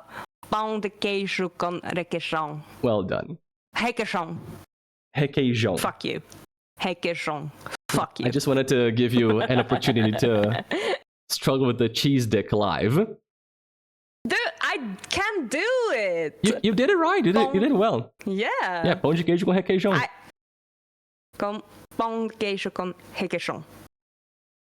I left it there just in case. You know, just as a fun little one. I have overcome the cheese stick. You did. You have defeated the cheese dick. I have defeated the cheese stick. Or, as an explanation to everybody else, this word pão means bread. However, this sound, it is not intuitive to people outside Brazil. It's like half nasal, half not. It's strange, it's weird, it's not intuitive, doesn't come easily. So what happens is people usually say pau. Instead of they do au. Like when people say São Paulo, they tend to say Sao Paulo, not São Paulo. Problem, this word pau means wood. Like wood from a tree. But also, it can be slang for penis. As wood is in English. You know, wood is dick and pau is also dick. So people try to say pão de queijo, which is cheese bread, and say cheese dick instead. Yeah, so you got the cheese dick debacle. It is a rite of passage for people learning Portuguese to have a pão de queijo occurrence. Mags has had hers. Yes, a couple of times even. Yeah, she went through the cheese dick ordeal, and she's gone over it now. Yep. I've gotten better. Garbaggio makes a good point. The Italians hacked it by, instead of saying pão with the sound, they say on. So they say pão de queijo, com requeijão. They do an easier sound that's more in line with what they are used to in Italian. It's pão de queijo com requeijão. It's a little Portuguese fun fact. That is the end of my tongue twisters. This was fun. I liked it. Beautiful. Yeah, it was a good time. I like the Swedish tongue twisters. Some fun ones in there. Yeah, I struggled. I would have struggled had I not spent several months preparing. Yes. In secret. 4 months, you bastard. In full 4 secret. months. What do you think about that, Mags? I'm impressed, but also fuck you. Is it snack time? It might be snack time. Can I have snack time? Is it snack time? I think hunger. it might be snack time. Alright. Is it snack? Is it time for snack? Can you show your haul? I can. If you give me 1 secundo, I will get you the haul. It was awesome. I'm glad you're enjoying selling. We're now going to talk about more food, but Brazilian food. and we're gonna have a Swede react to Brazilian food for the first time ever. I had some of it. I had the dulce de leche and... Yeah, but you've had that before in your life. It wasn't a new thing to you. Yeah, it wasn't new. So this is my little haul of Brazilian beauties. There it is, with a dollar Hans to accompany. We needed the dollar Hans. So if you'll allow me a quick moment to explain to the people. The can behind the horse, green can with a red thing, that is Guaraná Antártica, the soda I mentioned. It is the Brazilian soda, national preference. We love that shit here. I have it here with me. I've been having it my whole life. It is the best soda I have ever tried in my life. I've made so many people try it, and generally they say, "Oh my god, it's as good as you said." Fuck, I wasn't believing, but now I do. It's super good. To the left of Guaraná, you have requeijão, which is the cream cheese thing I was mentioning. It's a sort of cream cheese product.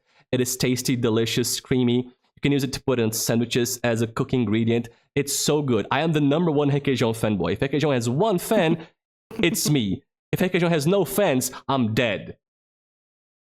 It's, oh my god. Dude, to the right of you Guaraná, lost your mind. I was so hyped when Mags actually got her hands on some requeijão, because at first she was gonna have just Guaraná, and then she got some requeijão. I was so fucking pumped. To the right of Guaraná, that is dulce de leche or doce de leite. It is a thing made with milk, makes it sweeter. It's super common in Latin America. Brazil does it a lot, but I do think that the Argentinian recipe is a bit better. Because in Brazil, we make it a bit sweeter. In Argentina, they give it a little bit of a oomph, a little bit of a, a little citrus note in there, let's say, a little sour note. Makes it a little brighter, more interesting. So I do think that the recipe is better. And it is from there, yes. The original is from Argentina. I'm saying we do a lot of doce de leite in Brazil, but I think our recipe goes a bit too hard on the sweet side of things. It's less balanced. Still good, still very good. But if I can, I like to get the one that Mags has. Dulce de leche Havana. Havana makes the best fucking dulce de leche out there, in my opinion. As far as, big store brands go, not counting homemade. So you have the good shit right there. That is the best sweet thing to put on anything. It's so delicious. For example, very good. I had over on the left, she has an alfajor, which is a type of Argentinian/Latin American sweet thing that's filled with dulce de leche, and it's got chocolate and a biscuit, and then they smash it up, and it's so good. It's one of my favorite sweets. And then in front of the horse, that is a kind of green apple candy. That specific brand and type of candy is ubiquitous in Brazil, especially like at the doctor, at the Uber, at an office you're visiting. When people need candy to put somewhere like in a bowl for clients to get, it tends to be that. It got green apple, banana, grape, strawberry, orange, I think, pineapple. You have those a lot. They're always good, just nice, fruity candy. It doesn't have sete belo. Sete belo is another type of candy, maybe the leading Brazilian candy like that. It is tutti frutti flavor, aka sweet, like nondescript fruit thing. It's pink and delicious, but it's not that. Maybe one day you'll find sete belo. So that is Mags's haul. Could you be a saint? Oh, raspberry? Yes. I guess it is raspberry. I thought it was tutti frutti. Anyway, it is sweet and nice. Could you post mine, Mags? Because I cannot put images in Google Sheets, apparently. I will. Give I'm me too dumb to do it. Moment. I'm too stupid. Just help me out. Help a guy out. I have a similar haul. No Hans. No Hans. No Hans, so it's inferior. However, I am flexing several varieties. Yeah, 3 varieties of fucking requeijão. I've got 3 brands of requeijão. Nestlé, Vigor, and Danone. You might know some of those names, like Nestle and Danone. Yeah. And on the left, it's 3 versions of Guaraná. You have Guaraná Antártica. On top of it is the 0 version, so no sugar. On the left is Guaraná Fanta, the inferior one, just to say that it exists. In the middle, we have Bad one. Dulce de Leche, but it's spelled Doce de Leite. That's the Brazilian version right there, by the brand Aviação. Good Doce de Leite. Not as good as Havana. And on top of it, I didn't explain it to you, Mags, but that is paçoca. You see the paçoquita, the yellow thingies? Yeah. Paçoca is a type of sweet, crumbly peanut thing we have in Brazil. It's made of peanuts, it's sweet. If you ever had peanut butter, it leans into that sweet peanut area, but it is not a paste. It's crumbly, it's pressed together, so it's solid, but if you bite into it, it crumbles. It's so good. Every Brazilian tends to love that shit. Nice sweet peanut. It sounds good. It's good, and it can be superior to peanut butter. It can be better than peanut butter. Paçoca is fucking boss. It is. Oh, Celery has tried it. What do you think, Celery? Do you like paçoca? I think it's so good. Such a good, sweet treat. It's like a cookie, basically. No. You eat it like a cookie? Not even a cookie. I can't put images on the thing. Just go Google Images. Go on Google Images, type paçoquinha. I can type it up here for you. Please do. There we go, paçoquinha, like that. With the C cedilha, with the C with the thingy. It should come up. Just get an unwrapped one so people can see what it looks like. I wish I could post images in Google Sheets. We could during practice. I posted images today, I can't. Weird. Exactly, Sella. It's solid until you poke it, and then it's crumbly. So if you're not careful, you will just make it become its powdery self again. Is that right? Where? Yes, that is the one. So it's like a cork, I guess the shape and appearance kind of. So it is like a sweet peanut brittle compacted, but it's very frail. If you mess with it, it's going to crumble. And it's sweet and delicious and it melts in your mouth. It's so good. It's so fucking good.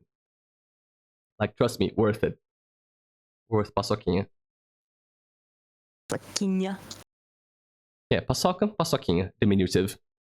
Yeah, little baby one. And I guess the time has come, and so must we. You can finally try Guaraná and requeijão, Mags. I told Mags to assemble a sandwich. So, some kind of bread. She got like a baguette-esque bread, requeijão, and some kind of sandwich meat on that. Yes. And that's your sandwich. And a nice glass of ice-cold Guaraná.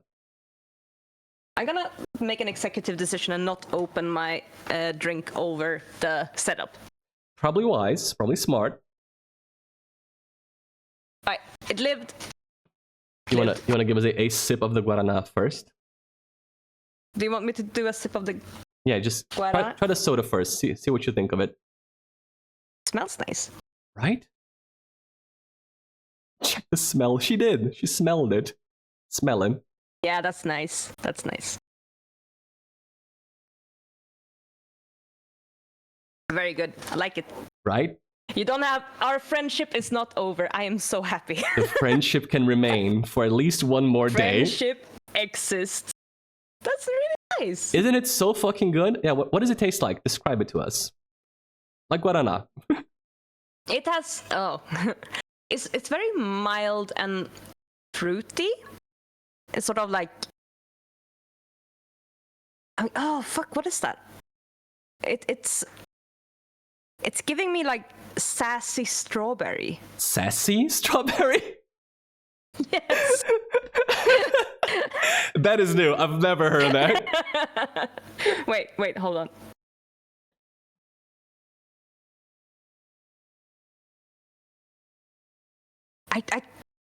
Apricot, maybe? This is turning into some sort of wine tasting. I've heard it compared to green grapes, like a green grape soda, and even to like non-alcoholic white wine. So going into the grape direction. Yeah, I can see it. I can see it. The connection there. Like I said, it's really nice. it is mild. It's not too sweet at all, like most sodas are. It's not too sweet. It's nice and fruity. Guaraná has such a good flavor. The liquid is golden in color, by the way. Wait, I got a glass. I can look at it. Oh, hell yeah. Yeah, it's like, oh, It's giving Trocadero, dude. Giving Trocadero. Oh, shit. It's giving Trocadero. It's an amazing soda. It's tasty, but not too sweet. It's pleasant. It goes great with most things. I think if you want to eat pizza, you need to have Guaraná with it. It's the best thing to accompany a nice pizza, for example. Oh, I believe that. Yeah. I believe that. It's amazing with like, pizza. This tastes like pizza drink. Right? Mm. It's growing on me so much as well. That's I'm what she actually really said. liking it. What? You want to know something fun, Mags? What? Guaraná has started a campaign recently, like a marketing campaign, saying like, Guaraná is our thing. It's a Brazilian thing. É coisa nossa, it's our thing. And then they went ahead and they started making combinations, like churrasco with Guaraná is our thing. Pizza with Guaraná is our thing.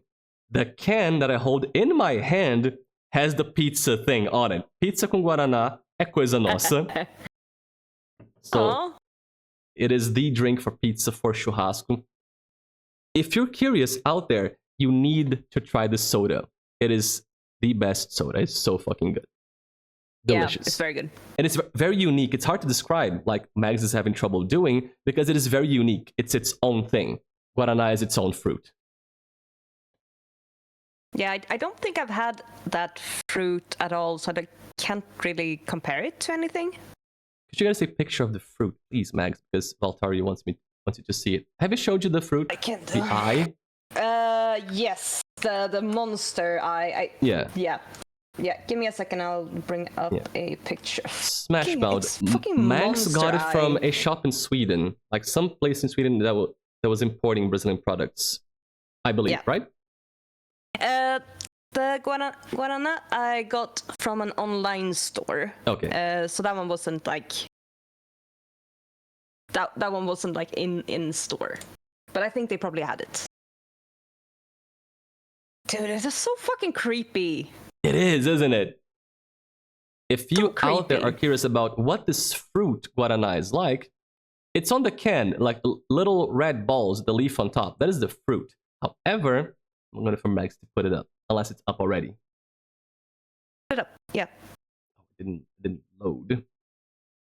Is it behind something? Do we have too much shit? We might have too much shit. Let me give it a look. Well. The good old F5. Come on, little guy. Oh no. Okay. Let's erase some shit. I think we overloaded Google Sheets again. We Oops. might have. Oopsies. It's been there. We've been overloading since the inventions, man. It's been a while. Oh yeah. Okay, there's the map, the memes. So many memes, Mags. You want memes? I gave you memes. It's true, and I appreciate the memes. Okay, can you try posting it again? I'll take it away and put it in again. Please do. That's the best part. There it is. Beg for it. Oh god, please take it out and put it in again. So this is what the fruit looks like once it opens up. If you look on the can, it's like little red balls with the leaf on top. When the fruit starts growing, it is just little red balls. However, as it matures, what happens is the red part is a peel, sort of hardish peel. The black part is a large seed within it. And the white part, it's like fleshy, fruity thing. Let me increase the size. So you got the black seed, the white flesh, and the red peel. As the fruit matures, it opens up. And what they do is they harvest that, and the part they use to make food usually is the seed. That seed, most of the fruit is seed. You can see like how large the black part of the eye is. Most of it is the seed. It is roasted and then ground down. That becomes guaraná powder, and that is used to make things like, soda, energy drinks, syrup, etc., etc. It's tasty, delicious, it's great. Great fruit, good fruit. And it looks like eyes, like the eyes on your face. Creepy. So it's They're so creepy. Cursed, creepy eyes. Delicious eyes. Lovely. But Mags. Yes, my dear. Oh my, you almost went somewhere else with that. No. I think. Tell me. I think it's sandwich time. I think it's requeijão time. It might be sandwich time. I'm gonna bite into mine because I'm hungry. All right. Sounds delicious. I need to make mine. Okay. Okay, so Be generous with the requeijão. This one needs to change your life. fat blob on it. Be generous. Do I do it like without anything and just like the bread and the requeijão first, or put the ham on it first? Maybe just bread, requeijão, so you can try just the bread and the thing. All right. And then All afterwards you can add the ham. So you get a pure requeijão experience first. All right, let's go.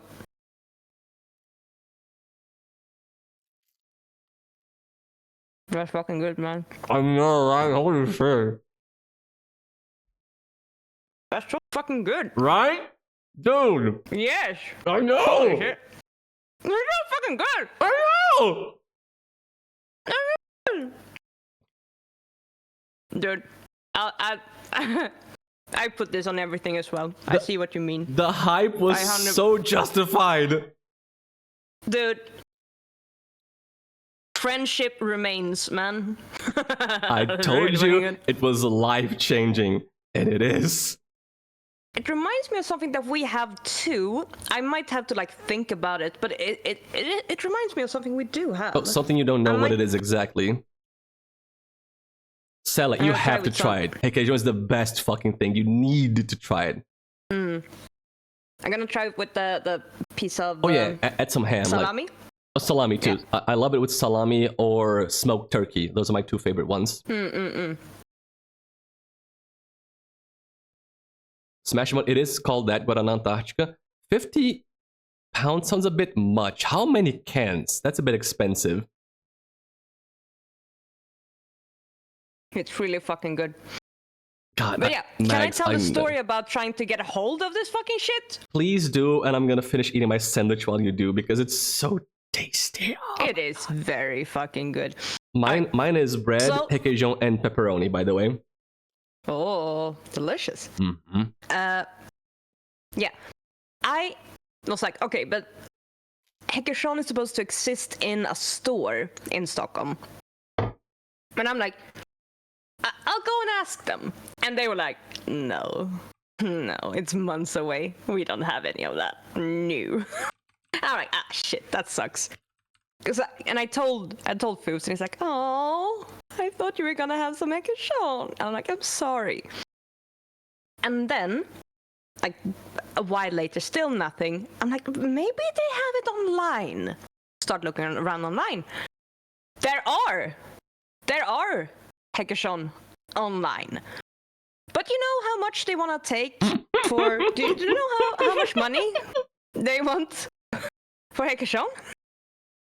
They want 1,200 Swedish kroners for 4 requeijão.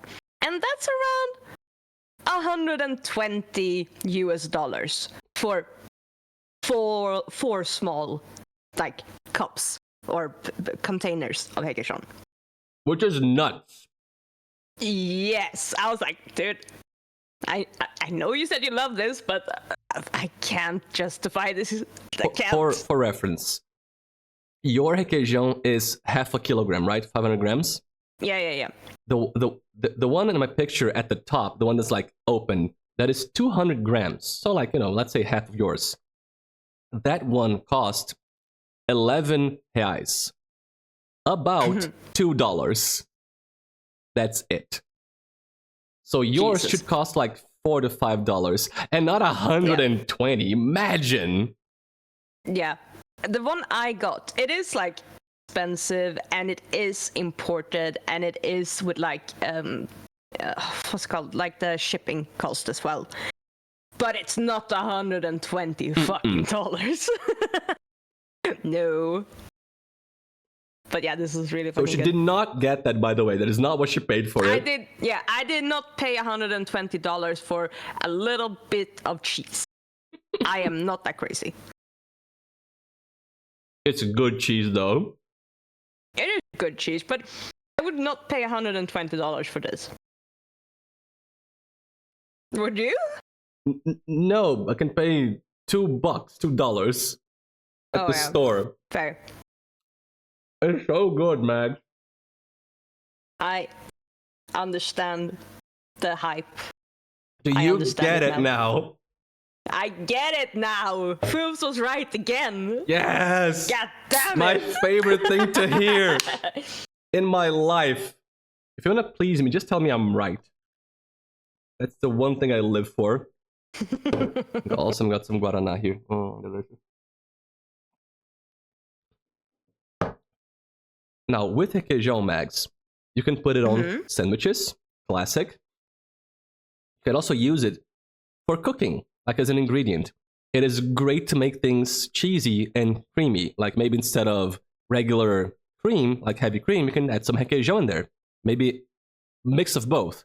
So you don't spend too much requeijão on something, just to give it a little punch.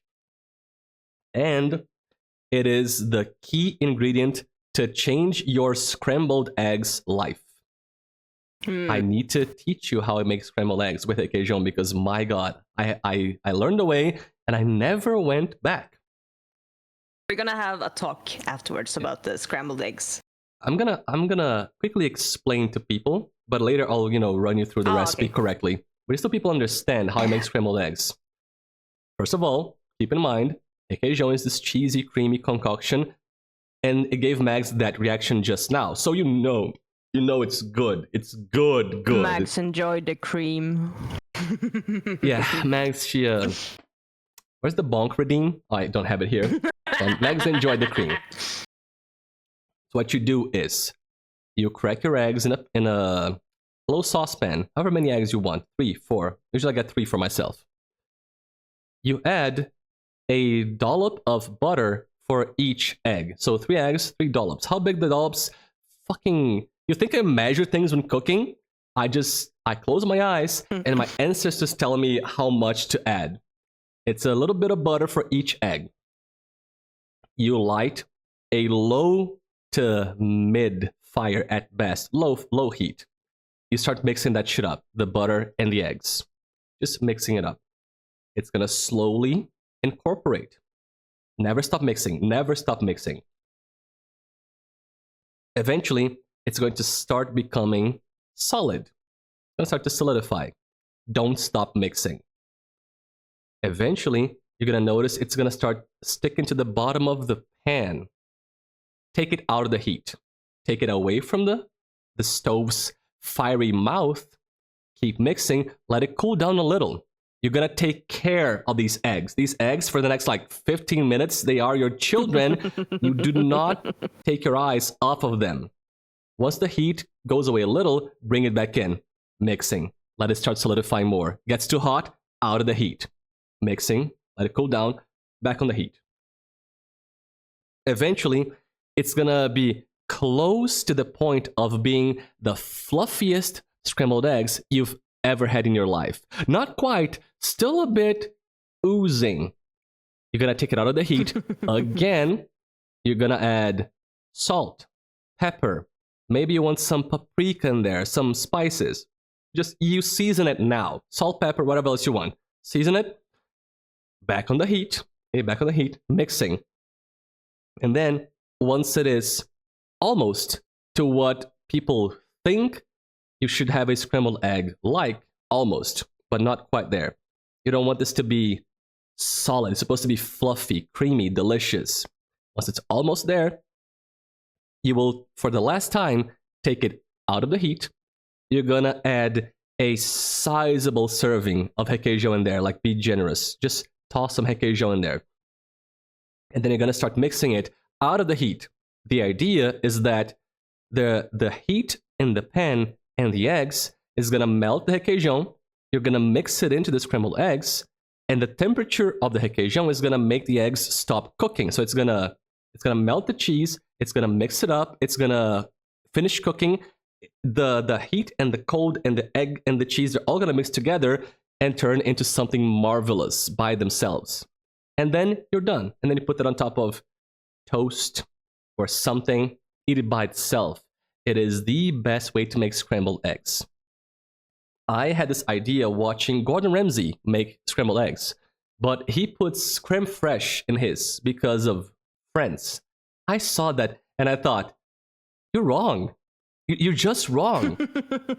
I know what to do. I know how to make this better. And I tried it with requeijão. I was like, oh my god, fuck. This was years ago. I never went back to making normal scrambled eggs. I can't. I've seen the truth. I've seen the light. I can never go back. Here's what I do. Here's how I like to serve this, Mags. You're gonna love this. Tell me. I get a thick slice of bread, put butter on that, toast that on a frying pan. Nice buttery toast. On one side, can you guess what I put on that side of the toast? Might it be requeijão? Yes, more requeijão. Oh, wow. I'm so surprised. Oh my god. You put requeijão on that toast. A nice slice of smoked turkey. On top of that, a good serving of your scrambled eggs, maybe some chives on top of that. And that's it. No top bread, Megs. Just a nice Swedish breakfast sandwich. And then you just bite into that. And oh my god, it is my favorite breakfast food on the planet. Like, there's nothing better to eat at breakfast than that thing that I just described. I have pictures of it that I can send to you later. Pictures of my breakfast from the past. You should put it in the food on food channel. Maybe I should. Maybe you should. When you like hyped it up like this, you should. Right? God, it's so good. Yeah. You know now how good it is. You understand. Yeah. I get it. I understand. I told Mags about Foofs. Brazilian pizza. Brazilian pizza is known for two things. One, memes, because we like putting stuff on pizza way more than Italians. This gave us a reputation of making fucked up cursed pizza, and some people leaned into that for memes.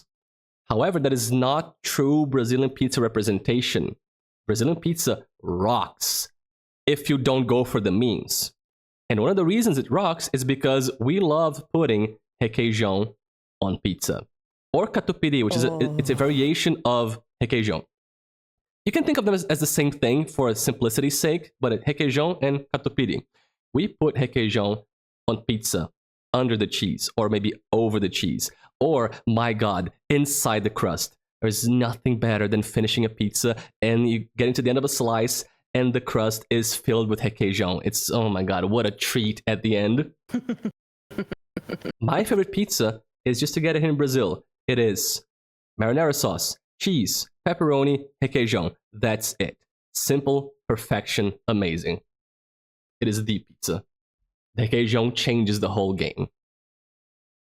Beautiful. Oh my god. And then you put it on the pizza and it goes into the brick fire oven and gets like melted, slightly charred on top. You have no idea, Max. You have no idea. You have no clue. You have a hint of a clue. I have seen the shadows on the walls in the cave. Exactly. But I have not seen the sun. You need to see the sun now to fully understand. But requeijão is a game changer for cooking, for food, for things. So good. Listen, I told everybody, I'm requeijão's #1 fanboy. I'm gonna keep hyping it up. If you can get some out there, try it. Get it. I'm supporting this hype. Thank you for understanding. Food who knows nothing. But now knows something. Foofs. Yes. Don't say I it. have the What? Don't say it. What are you gonna say? I will was gonna say I have the technology to make gilk. I knew that was what I was gonna. That's why I said don't say it. I knew it was gilk. I fucking read your mind. Well, fellas, Max promised something. She promised to try gilk, guarana with milk. Here's the thing. Here's the thing. Mm-hmm. I've tried gilk once because I didn't have Pepsi to make pilk. Gilk is delicious because guarana doesn't fuck around. Gilk tastes like a nice dessert. No, I promise you, it's so good. I tried it and I was shocked by how good it was. I tried guarana with just a hint of milk, delicious. Half and half, delicious. Milk cannot ruin guarana. Guarana saves milk. If you get guarana, I should try gilk. So we're gonna do this shit. Yep. I just have like a tiny bit of milk, just like to not waste the beauty of the guarana. Just get an empty glass, get the milk in there, some guarana, like half and half, mix them up. And I need to get some milk myself because my milk is not here. Give me 1 second. The last time I did a milk mix with a drink, it ended poorly. There's proof of it in the Discord, in the foofs food channel Discord, and it was pilk, and it was garbage. So this man during our buckshot collab like last year, he was like, "Oh, I don't have Pepsi, but I have guarana."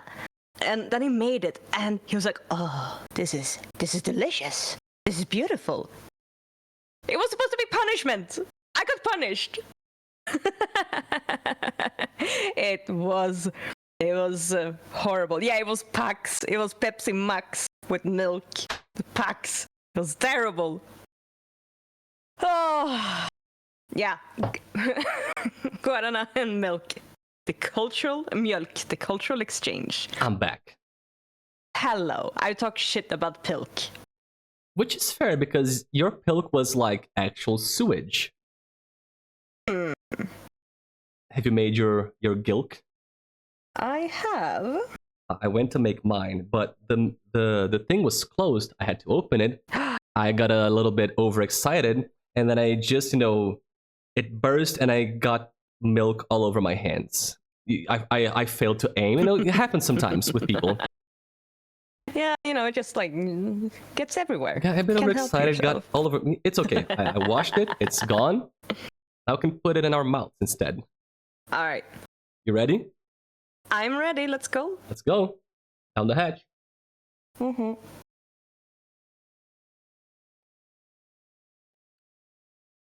It's better than pilk. Right? It's better than pilk.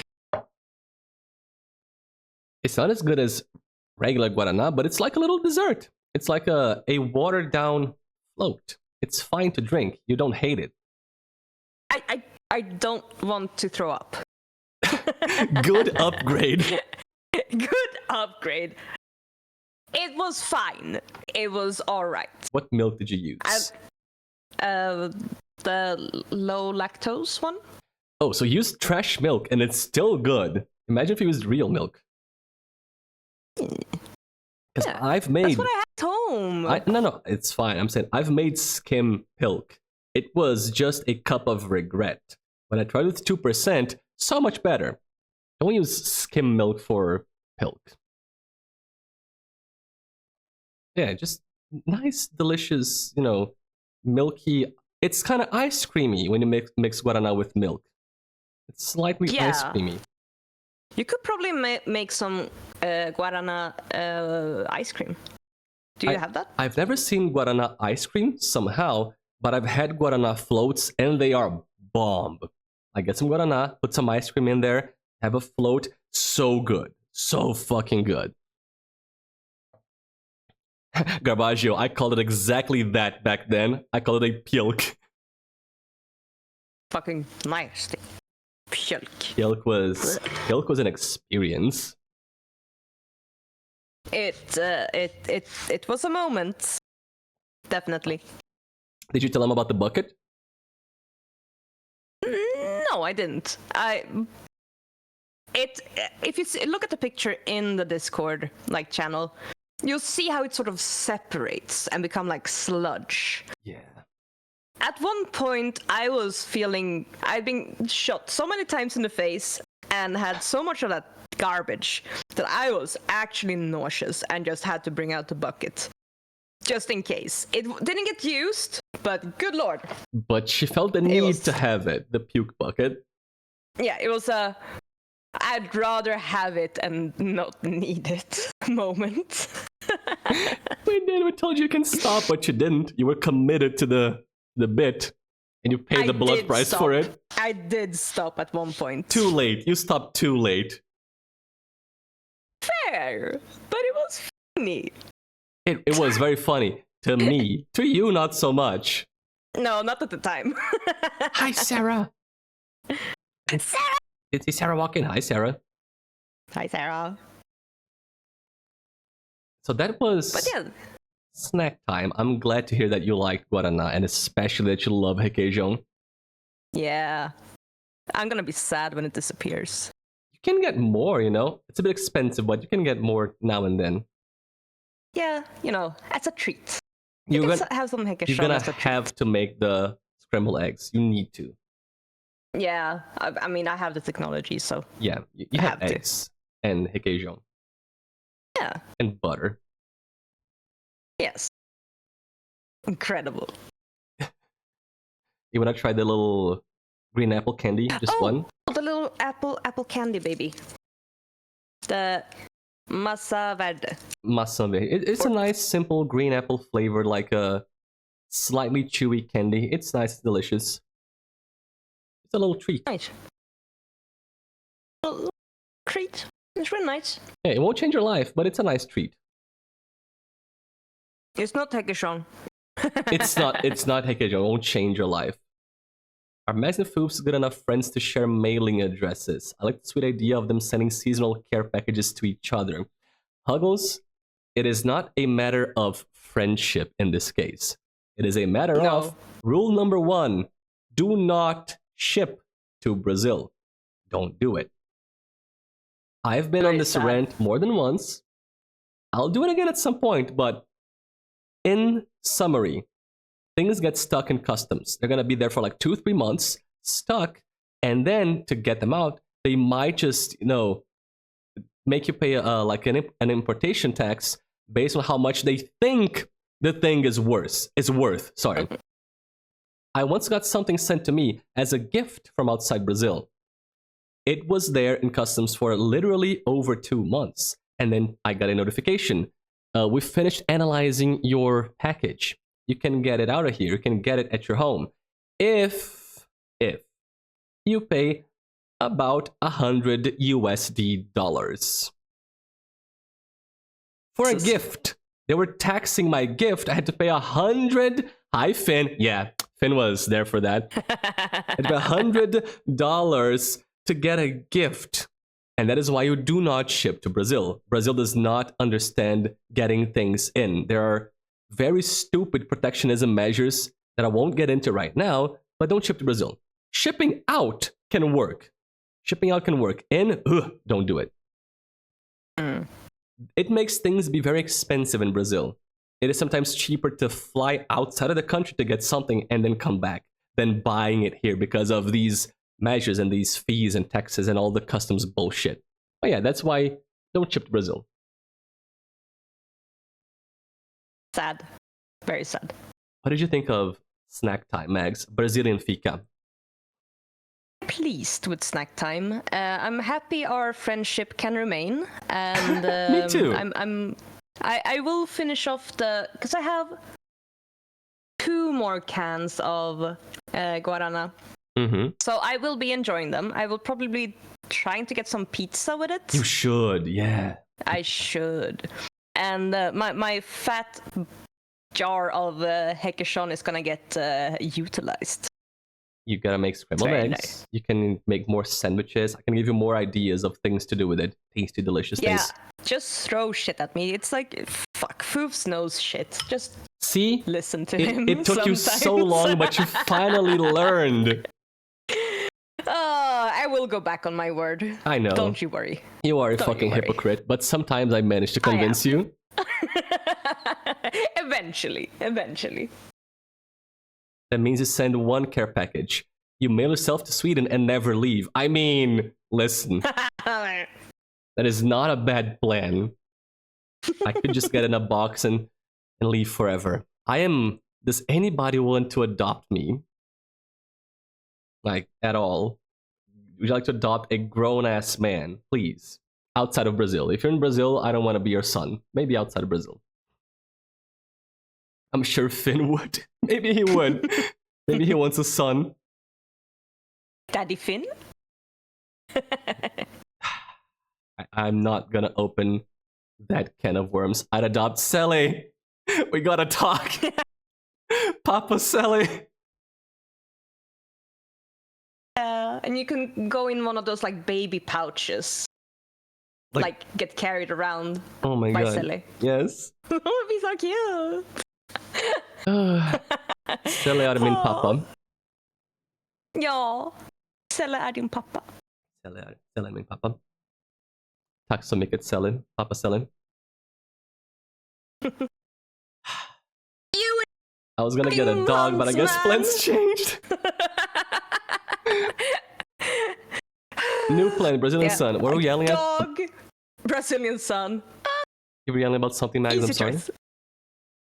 Sorry? You were yelling about something and I cut you off.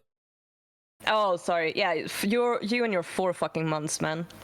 Isn't that fun? It is so fucking funny and so fun, but that's why you easily got shit. Yes. That's why. That's why sometimes I Yes. kind of just knew how to pronounce something or another. Yeah, it makes sense now. It's falling into place. We're surprised now and then, like, oh, he just said that thing, huh? A bit. And I was like, But never too Interesting. much. Never too much. You never overdid it. You never went too far Yeah, I didn't overextend. to sort of raise the flags. Mm-hmm. I was very conscious of trying not to do too much. And sometimes I said something like, I need to take this conversation elsewhere. Or I need to explain why I could know this.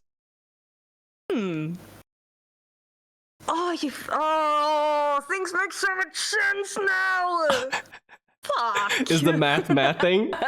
It's mathing. Fuck you. Oh, 4 months, man. It's a long time to keep up a charade, let me tell you. Oh, my dude. Fuck. I'm sure you're gonna have a lot to say later. I will. I'm sure you're gonna complain a lot. You fucking bastard. Yeah, I know. I am in for the God damn it, scolding man. of my life. That's gonna be fun. Yes. Wait, Smashbound bought it. Smashbound, he did it, but Guarana, you're gonna love it. Yes, Smash. When it gets there, you have to gotta tell us. You gotta tell us when it's there. Yes, You gotta post it on the Foofs squad. Yes, for everyone. Let's go. Oh, one of us. One of us. One of us. A pack of 20. Bro trusted, like with all his heart, he bought 24 cans. He's trusting us that it's good, and he should because it is. All in. All in. Smash, it's gonna be worth it. This. It's gonna be worth it. I respect It's so this. fucking good. So good, so good, so good. You got any comments about snack time, Mags? Anything you like? Anything you want to say about this tasty Brazilian food? I think I've said what I wanted to say. I will be finishing the items. I will not be throwing them out. It's very good. I might repurchase both Guarana and Hekeshon. We did it, fellas. We converted We did her. it. Adopted Brazilian. Just gotta do some more Duolingo. About 4 months of it. We're gonna have pronunciation discussions, my friend. I know, it's okay. Yeah. Also about Swedish, now that I can discuss that with you. Yes, that's also also what I was going for. I can now ask you questions. It's gonna be amazing. Yes. Oh, Bro, this God. 121 days. months, Look at man. it, 4 months. 4 months. Let me see here. I have over 35,000 experience. 121 day streak. I am... Oh my God. God, hang on. I am 46 units in. Holy shit. Section 1 dude. is done. I am almost on section 2. And then section 3, and I finished Swedish Duolingo. Oh my God. I was diligent with learning. Yeah, clearly. I have been doing it since the 20th of January. So, 2 weeks. 2 weeks. Kinda. 2 weeks. Casually Portuguesing. Casually Portuguese, not fucking 4 months, dude. Publicly Portuguesing too. Publicly Portuguesing. You fool. Oh, fucker. You revealed your hand too early. Me? God, Didn't know we were lying about it. maybe you should have thought that we were lying about it. Maybe you were too naive. Too naive. All of the time. It was That's why. like, for me, that was a hilarious conversation trying to, talk about that and not reveal too much, how much I know about Duolingo. That was good. That was funny. Audio? Oh my god. Hang on, it fucked. Mags, 1 second. I need to do the thing.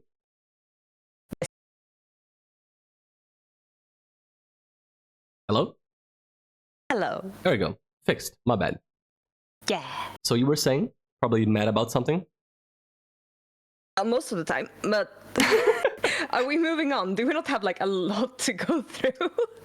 My dear friend, MuffinMags. Yes. Yes. We are nearing 6 hours of the stream. We have done the middle section of the outline. We have done memes, tongue twisters, and food time. However, for the viewer questions, we got through exactly 3 of them. In Do you have to do like a fucking follow up with just the questions? would you be interested in doing another one of these? I would. So we can cover And more I content. think we have to. My dude, I have like 15 tabs on different like topics in my spreadsheet that we haven't even touched on. So like 15 more streams. I mean, we can talk for a while. Guys, Dark Souls 2 is on break for like 3 months until we finish the Sweden God. collab.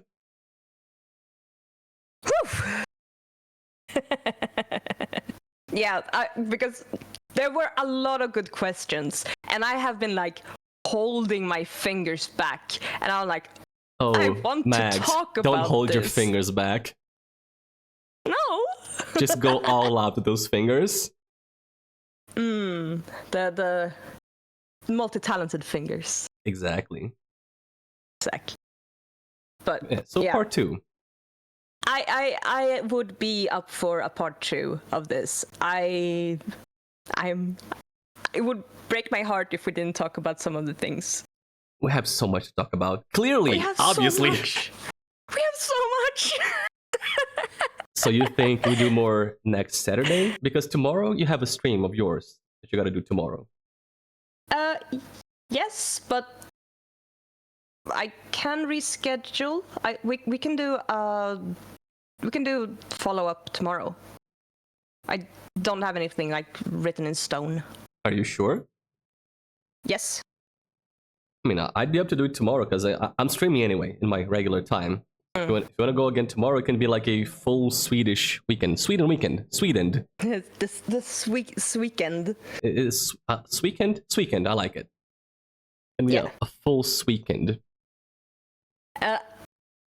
I might have to like double check if I have something earlier in the day that might affect things, but I will get back to you shortly on it.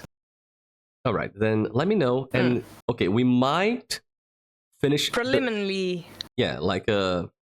Initially we're gonna do more Sweden tomorrow. The Sweekend continues. If not, next Saturday, a weekend trip to Sweden. But we could cover more questions now. Yeah, we could. I mean, I have time. Do you have time? I have time. Are you fueled by the power of Guaraná and Requeijão? Energized? I am very happy and Braziled up. Yeah, you have been Brazilified, girl. Hell yeah, brother. Another hour for one question. It's true. Shut up. I am in this picture and I don't like it. Yeah.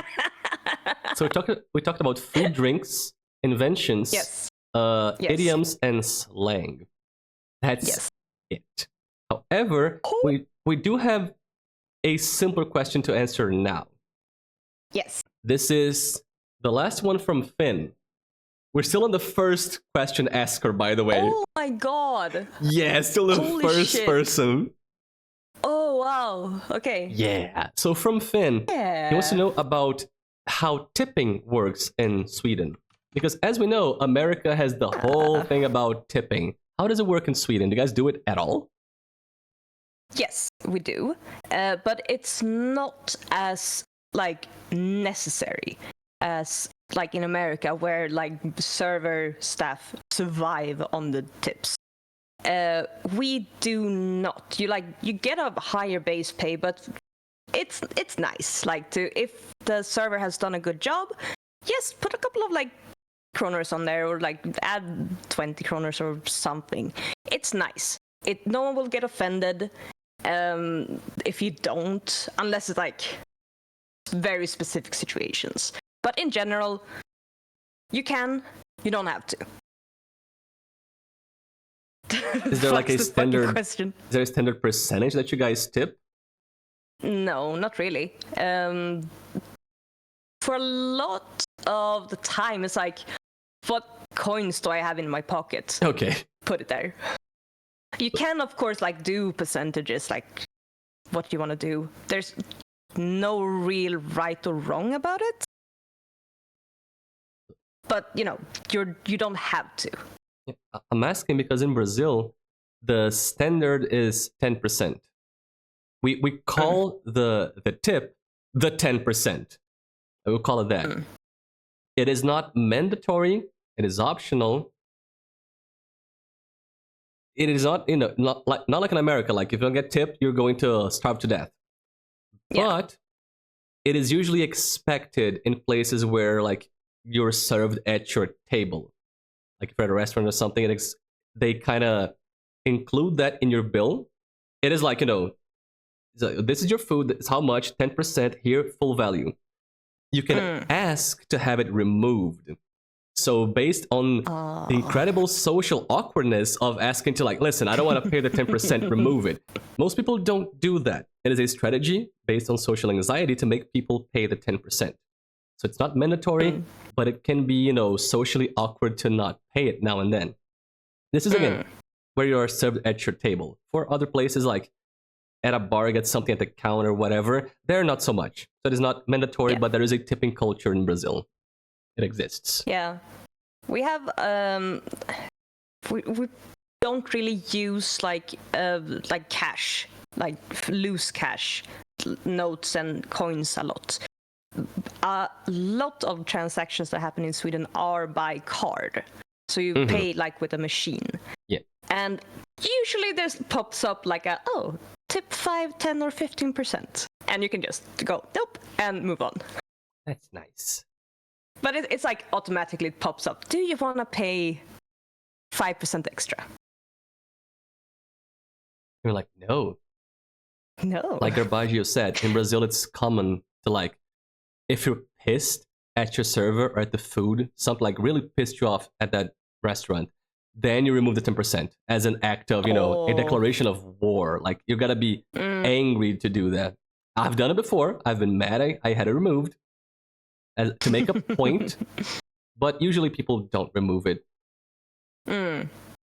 When I visited Rio and had too many caipirinhas, so drunk as fuck, I would tip random amounts. No! Oh. Imagine being drunk and tipping in a currency that you don't understand.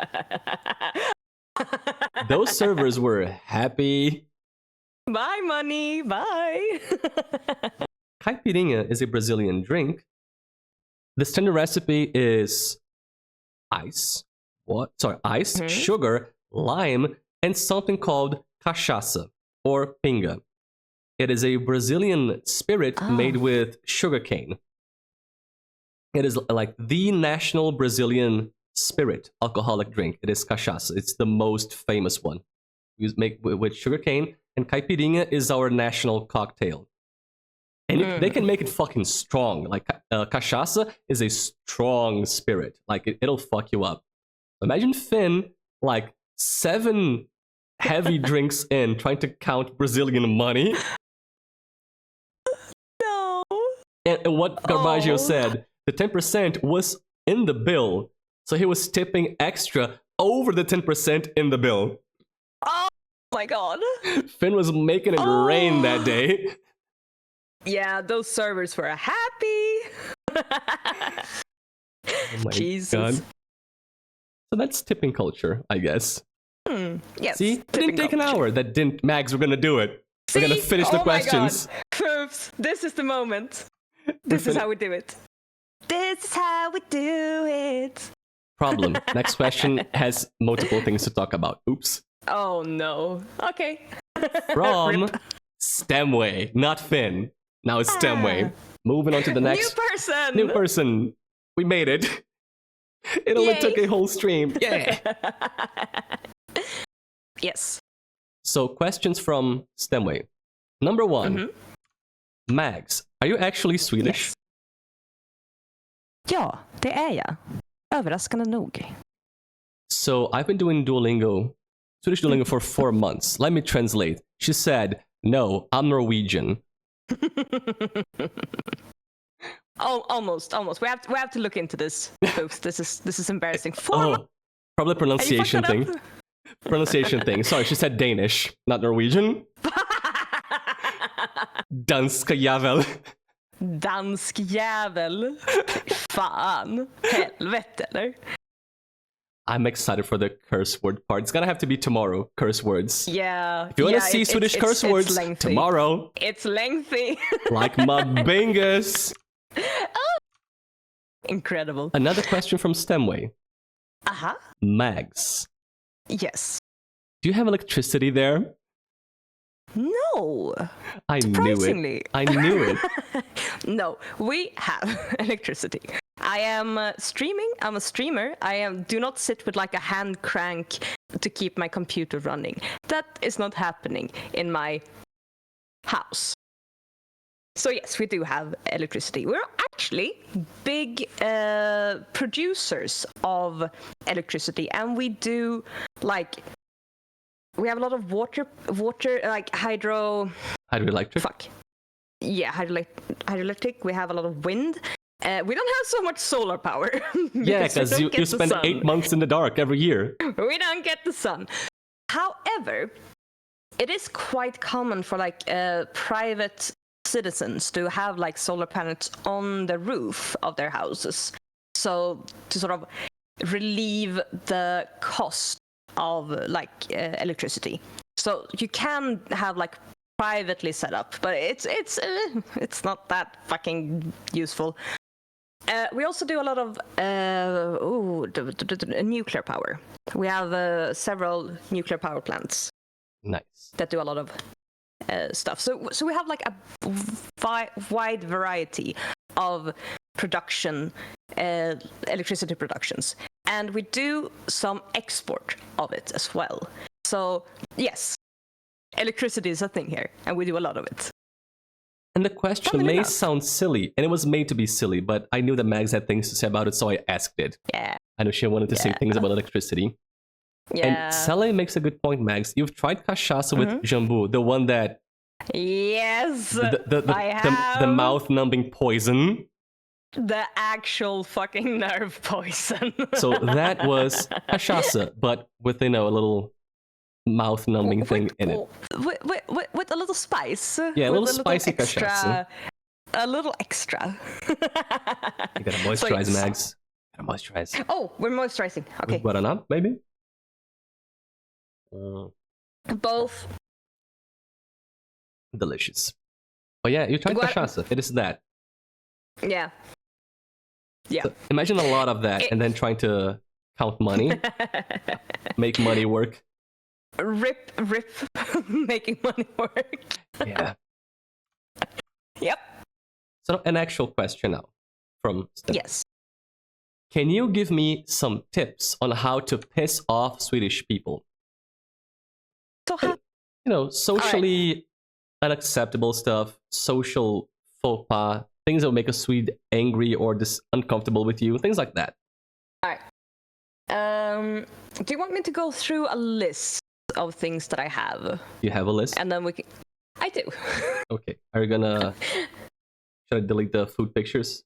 I'll put them to the side in case you I need don't space. have pictures for it, but I can find some pictures. I mean, if you need. If not, just go through the list. All right. Number 1. We are not Switzerland, and we are definitely not Swaziland. I have met, I'm sorry, Americans, I met an American who was like, I said, yeah, I'm Swedish. She's like, oh, from Swaziland? Which is an insane thing to assume. Who would go to Swaziland of all places? The amount of brain cells I lost from that conversation, it hurt. It hurt. I looked at her and was like, no. Because if she had said Switzerland, I would have been, oh, almost. It's common to mix those two up. This again. But yeah. Swaziland is in Africa. It's nowhere near. It's nowhere close. So yes, mixing up Sweden, Switzerland, and also Swaziland can piss a Swede off. Here's a fun thing for you, Mags. I just put it up on the spreadsheet. In Portuguese, Sweden is Suécia, and Switzerland is Suíça. Suécia, Suíça. Practically the same word. It's so common to mix them up here. Evil. I understand why. Yeah, here people mix them up all the time. Almost the same word. Evil. Alright. Next thing? Yes. Next thing would be take off your fucking shoes indoors. Do not walk into my home with your dirty fucking muddy shoes covered in snow and gunk and dirt on my floor. Take those off at the door, please and thank you. So very Japanese of you, that one. It's cleanliness. Come on. A lot of places you do have that. Been walking. Oh, sorry. A lot of places actually do that. In Brazil, it's not the standard. Some places do that. A lot of places don't. It's common to just walk into houses with your shoes on. Like the only time, and then it's very questionable, is if you're at a party and the host or hostess says, yes, you can walk in with shoes. But don't assume you're allowed to walk in with your outside shoes. So the thing is that what people do is that they bring indoor fancy shoes. Oh. So, yes. So they can... I know several people who bring indoor fancy shoes because they want to wear the shoes and don't want to be in, like, socks or barefoot. So they bring indoor fancy shoes that are not meant for the outdoors, only for indoors. Makes sense. You want to have the complete fit for the party. Yes. The shoes count. The fit is important. If it's important to you, wear indoor shoes. Mm-hmm. Yeah. All right, next thing. Mess up the queuing. Fuck you. Like cutting if into you cut queue? in line. Oh yeah, just fuck you. Yes. Absolutely. If you cut in line, if you're not standing in the nice orderly line and just group up, and it's survival of the fittest. Get in line and hold that position. That is your place. That's where Hold you the live line now like for the it's coming. a battle. That's your house now for the coming 5-10 minutes. How long you're gonna stay in that fucking line, we don't know, but that is where you live. You have your neighbor to the front and to the back, and that is where you shall remain until further notice. So don't fuck up the line. It's frowned upon. Fun thing, Mags. Yes. Garbage just said she's bad-mouthing a Brazilian sport right now. Brazilians love to cut in line. It's horrendous how much people try to cut in line here. It is disgraceful. I agree with the Swedes. Don't fucking cut in line. Keep the line visible, explicit, defined. No, we like to cut in line. We like to make the line a mess, like just a jumble of people. It sucks. Sometimes the lines get ugly here. God, so stupid. Cutting a line, people do that. People just want to take a little advantage now and then. Sometimes you get out of line and you ask somebody to hold the place for you, which happens. I gotta go to the bathroom. Hold the place for me, thank you. Sometimes you just like leave your like a fucking flip flop at the line or something to save your place. It's saving the place. At least you're making a mark. Like, this is where I live. Yeah, like here's a flip flop. I'm here. That's not the worst. Cutting a line, we do that, and I hate it. I really hate it. Awful. Alright. Did you have more, or can I continue with my rants? Alright. Not doing the vampire sneeze or cover up in other ways. I was about to ask. I will get you a visual. You mean like sneezing into like the bend of your arm, like a Dracula with the hand in front to be scary. The vampire sneeze. So this is what we want you to do. We want you to cover your fucking face in your elbow when you sneeze. Because if you go and sneeze people in the face, Lord, God damn it. Deported. Please don't. I'd never heard it called the vampire sneeze, but I knew the visual. Yeah, I didn't know.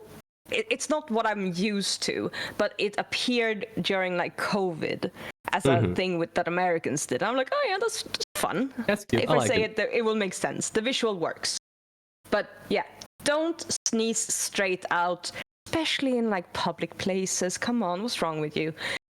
Cover up, or like have a tissue or something. Don't go gross. Spreading it everywhere. It's gross everywhere, but some places are better at having covering up be the standard. Like sometimes people just aim away from others and just sneeze, out in the open. Not in their faces, but just out. And I guess during COVID, people wanted to contain the spread of the virus, so they're like, please sneeze into your elbow to keep the particles contained. And also, don't do it in your hand because you're going to put your hand on things. Do it into your elbow. Because you could cover up with the hand, but then your hand becomes a breeding ground. So I guess that's why the vampire sneeze makes sense that it happened during COVID as a prevention measure. The old achoo dab. Yeah. Like dab it. I heard someone say I have to wash my hands now or after COVID. People are stupid. Oh man. Alright. Next thing. You have a lot of these, huh? I have, because I was like, it's a whole section called faux pas. So I was like, I'm gonna talk about why Swedes get annoyed. Apparently get annoyed a lot. We do. But remember, we won't say anything about it. We will just clench our fist in our pockets and go, send me notes. I'm sorry, put up a note. You're gonna clench your fist where? And like put it in your pocket. And then play with your balls? You could, but that's actually a saying, like knyter handen I fickan. So it's like you're not even showing that you're annoyed by clenching your fist outside. Put them in your pocket and hiding that you're really annoyed. Because they can't know you're really annoyed because you have to be nice. You have to be nice and sociable. So you're not sociable. You, as a people, are not sociable. No. So, like, people sneezing out loud, like, in the subway, people will get really annoyed with you, but they won't say anything unless they're, like, really out to fight. Mm-hmm. It happens. Fights can happen. But, like... Over sneezing. No. Nice. So, yeah. That's that one. About our aversion to conflict.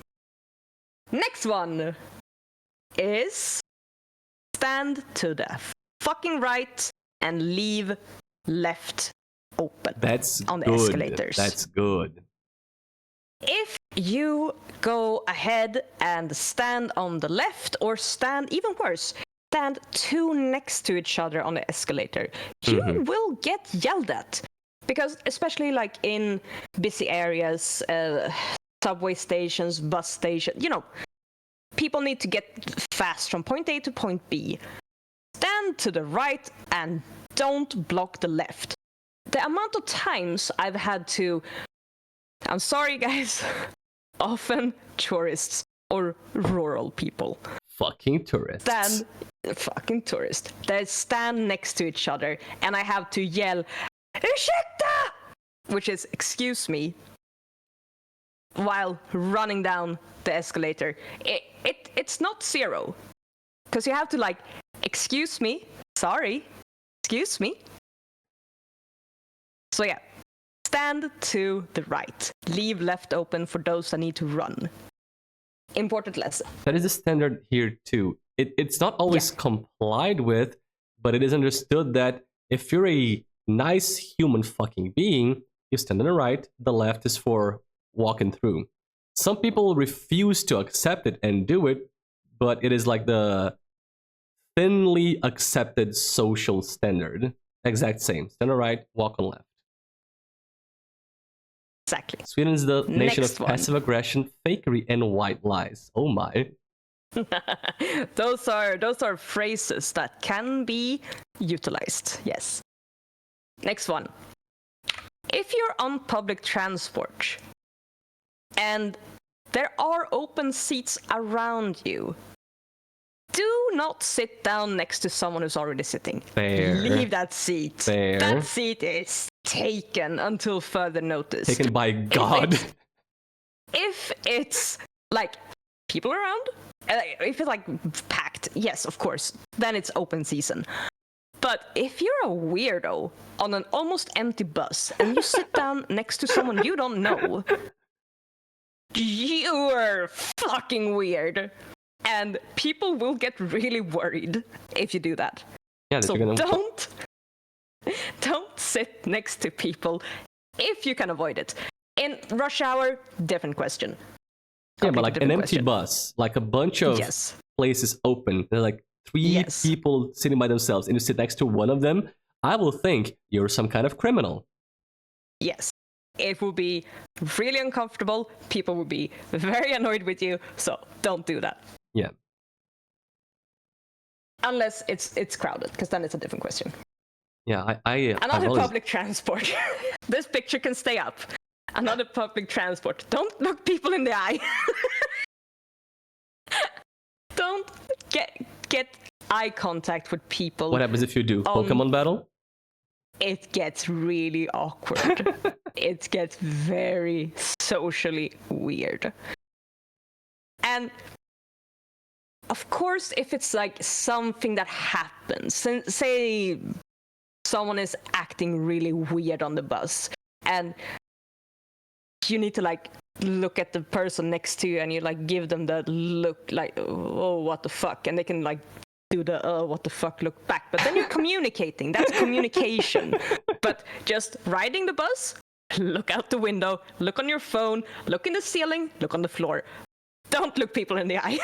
Surely you mean like stare into their eyes. Like if you happen to know, if your eyes happen to pass by somebody's eyes, that should be fine. If it's like a passing glance. Yes. Yes. Like you're not looking them in the eye. You looked past them as you're looking at something else. You can look around. You can look around, but like looking people in the eye for no reason whatsoever. Oh, that's when it gets really awkward. Bro, Hannah, really go weird. to Sweden. They love being left alone in public. Dude, yep. Like if you walk up and talk to me in public, I would be like, why are you talking to me? Like, why are you here? Do you have to be? The whole like people trying to sell you things or like make you donate to charities and they stop you in the street. It's like, no, thank you.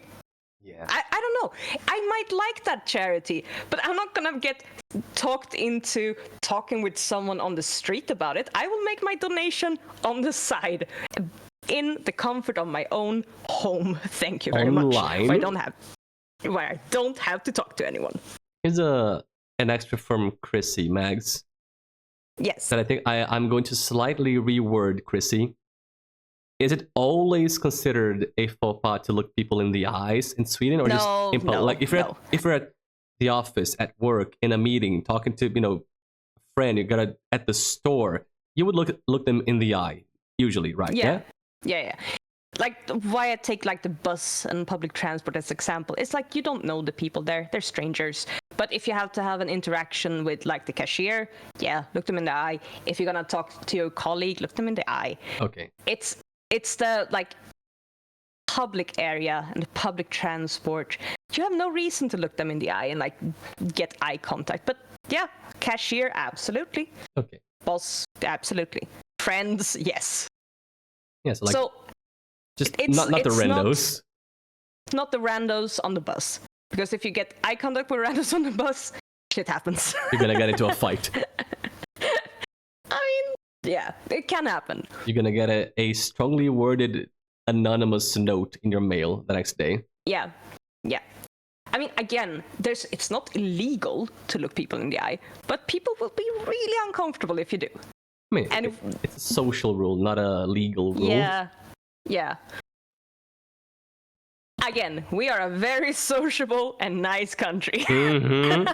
And you love socializing, interacting. Yeah. Very nice, very pleasant. Yeah. And then I also had the talk to strangers, which overlaps with this. Don't do it unless it's necessary. Mm-hmm. Obviously. If you see me on the street, don't fucking talk to me. Yeah. My last one, you know about this one. Is it the One Piece? It is the One Piece. Yes, let's talk about the One Piece. The One Piece. All right. Get ready for the One Piece, fellas. The One Piece, or as I call it, the last piece. Foofs liked One Piece better. Yes, because I have a better sense for content, buddy. I know. But I'm sure everybody's ears went like, One Piece? They said One Piece. I want to know about the One Piece. Nani? One Piece? Huh? One Piece? So, yes. All right. This falls back into Fika. Should we do a little section on Fika first? You know what? Because it sort of falls into it. Maybe it is time for Fika, so they have full context. Yeah. Fellas, it's gonna be a long one. Which is not what she said. No. Sad. All right. So, Foofs. Yes. Do you want to talk to me about what you have learned about Fika? The concept of Fika. What does that mean to Foofs, the streamer? Also the fucking Swedish talker, motherfucker. Why are you mad now? What's happening? Because you speak Swedish. I mean, very little baby level nothing Swedish. Yeah, still though, unexpected. Yeah. So, do you want to share? As far as I have learned as a foreigner about Fika, that is the Swedish coffee break, Chrissy, you are correct. It is spelled Fika, and it is a huge part of Swedish culture. it's an everyday thing they do.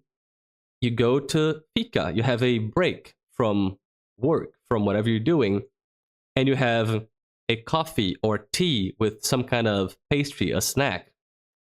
And it is not just a coffee break. It is, and you do it with friends. You can do it for dates, like you can invite your date on a fika date. Yes. But it happens at work, and it is an expected part of your work shift.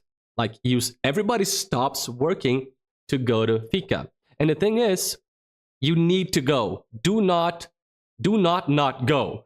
Go to fika. Yeah. Because you go there, you socialize, you interact with your colleagues, and also you do discuss work things.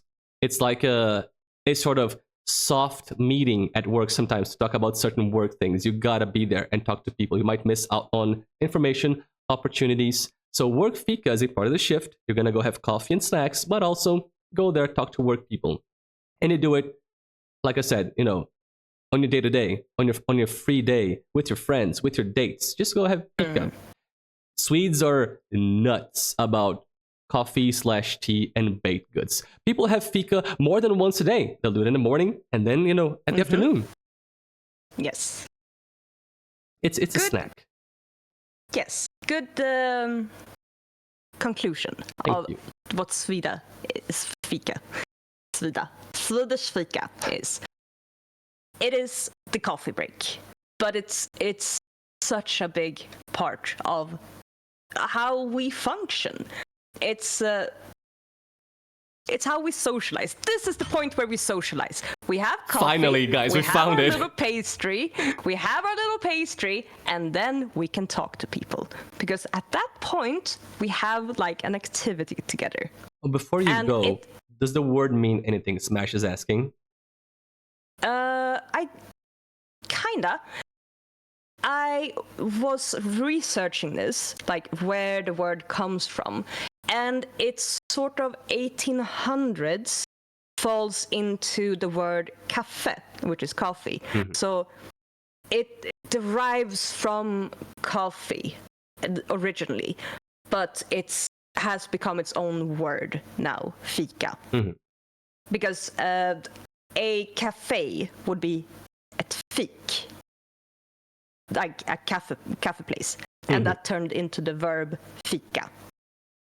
Yeah, it does have like a history, and originally it was put in for the working class, because people got really tired working in like factories, like looking non-stop on their little sewing machines or whatever the fuck they were doing. So production increased immensely when they added the fika, the afternoon fika, or like the 10 o'clock fika. A short little break. Yes, both. A short little break for people to get their coffee, get their caffeine, get a little bit of sugar in their body, and then they're ready to go back. So it does have like both as like a work environment history and also a social aspect of it. Going on fika dates, as Foofs says, it's super common. People prefer to go to a fika date instead of, let's meet up at the bar. Because fika date is like, yeah, I can have coffee, I can have tea, I can have a soda if I don't like coffee or tea. And you don't have to commit to drinking alcohol, because some people don't like alcohol. Some people are gonna drive later, but you can take a coffee. You can grab a coffee, you can have a little snack. It's incredible. Fika is peak. If you take anything away. Huh? Fika is pika. Yes. If you take anything away from the Swedish culture, it should be fika. And it should be, take your time, get a good snack, get something you like. Sit down, talk to your friends, It's glorious, it's beautiful, you should do it. And And yeah, and you can also like, there's also the very short fika. Like, yeah, you go take a coffee, that break at work, and then you go back. Or, as I told Foofs about, long fika, which is the long form of fika. It's mostly commonly used with like students or people that, you know, like young people, students. You go to a cafe, you sit down, you get your little coffee, you get your little cake, and then you stay there.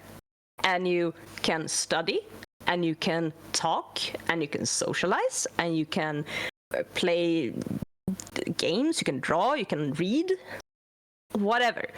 Because in Sweden, we have this beautiful concept at cafes called påtår, or even tretår, which is free refill on your coffee. Imagine just infinite coffee. You guys are nuts about caffeine. Or coffee. I think only the Finns beat us in coffee drinking. You just hit the gun. Coffee consumption. We love. Oh no, did I get the gun? You pulled the gun. I need to figure out what it is that triggers the gun. Sometimes the gun happens. I can't help it. But free coffee refills. And I'm not talking about like, oh, I'm making a fancy cappuccino, I get a free refill of the fancy cappuccino. No. I'm talking about like the drip coffee, the normal, you put it in the coffee maker and it makes a lot of coffee and then you can just refill. Normal, standard coffee, not anything fancy. And you can refill that coffee. Like, you're still a customer. You can sit there forever. Hours. I mean, it's nice to not take out space if there are, like, people who need to sit down or do something. But often there's room. Often there's possibility to do that. So, long fika. Beautiful concept. I love it so much.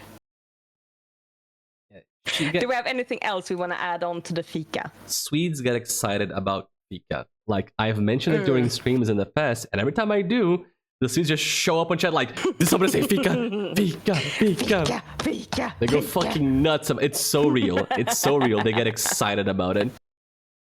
Yeah.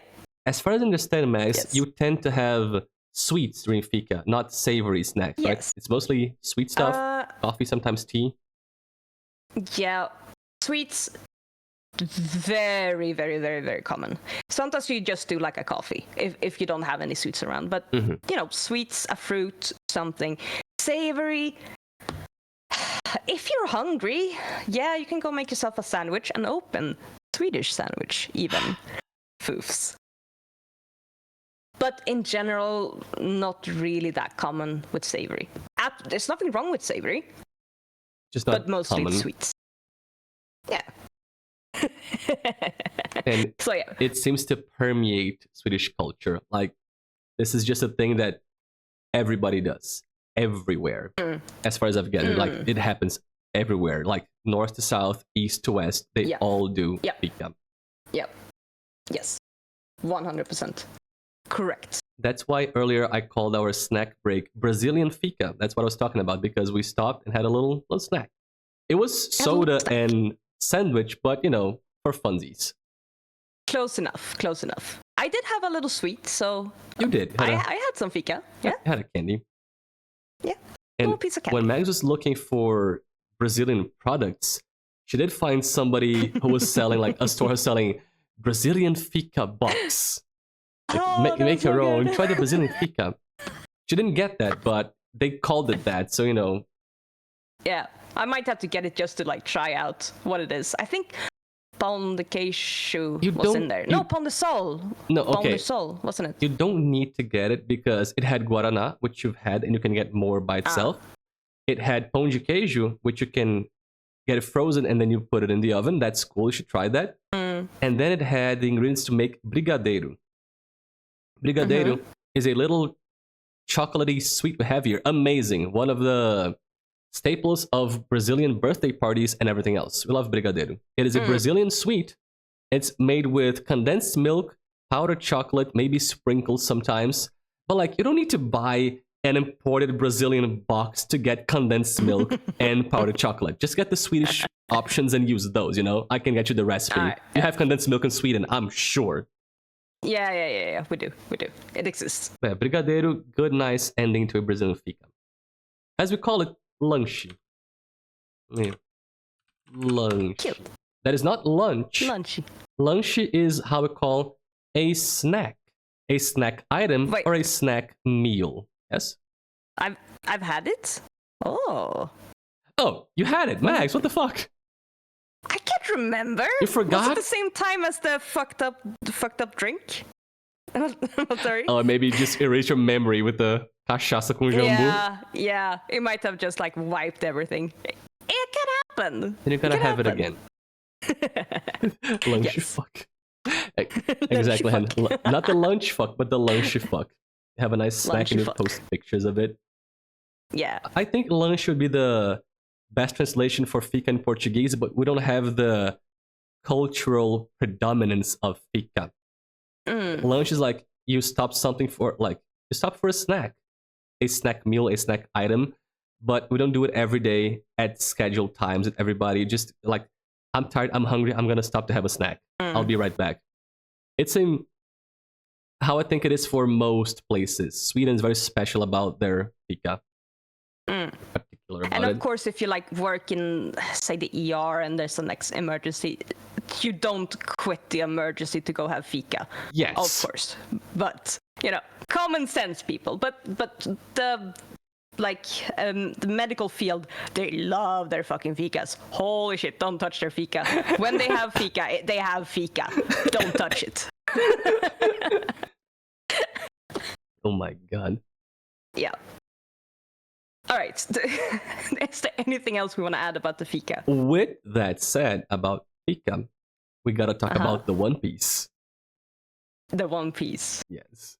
All right. Tell us about the One Piece, 'cause Mags. that's where I was going. I have told you about how awkward Swedes are, how socially awkward, inept, anxious we are as a people. Of course, there are, exceptions, but in general, we are quite awkward about a lot of things.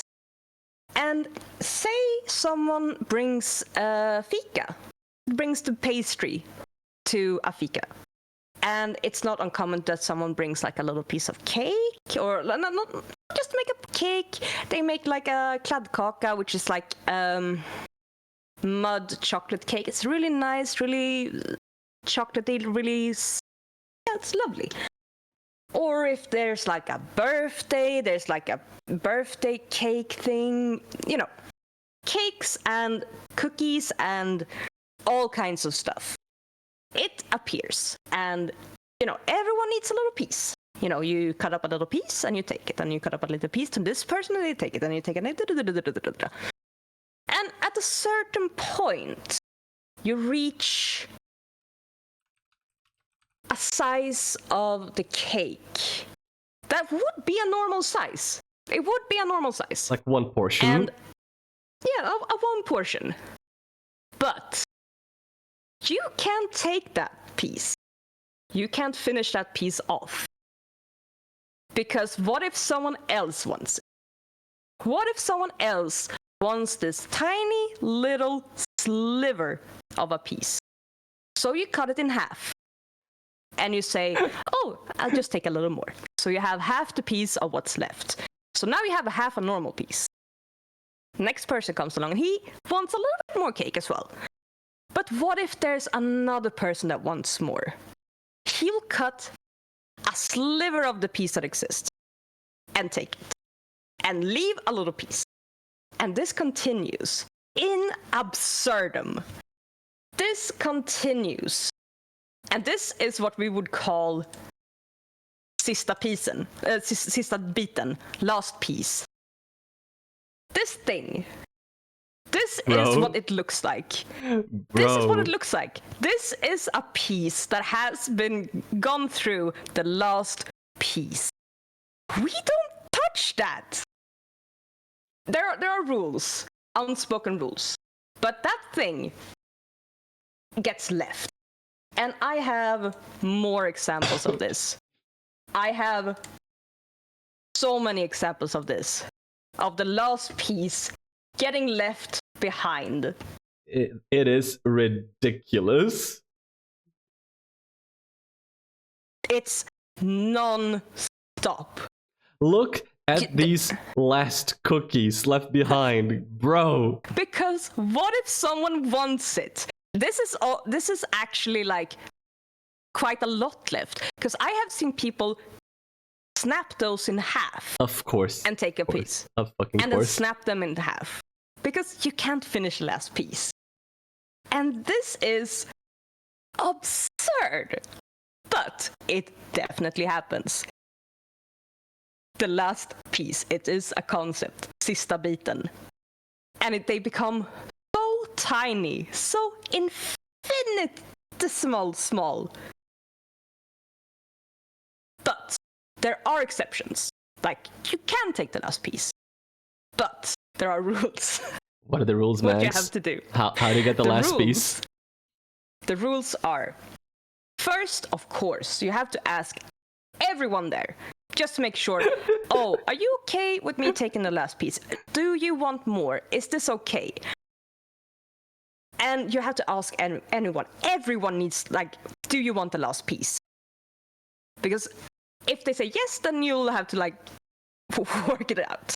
But if there's no one that wants the last piece, you are free to take it. But you need to highlight it.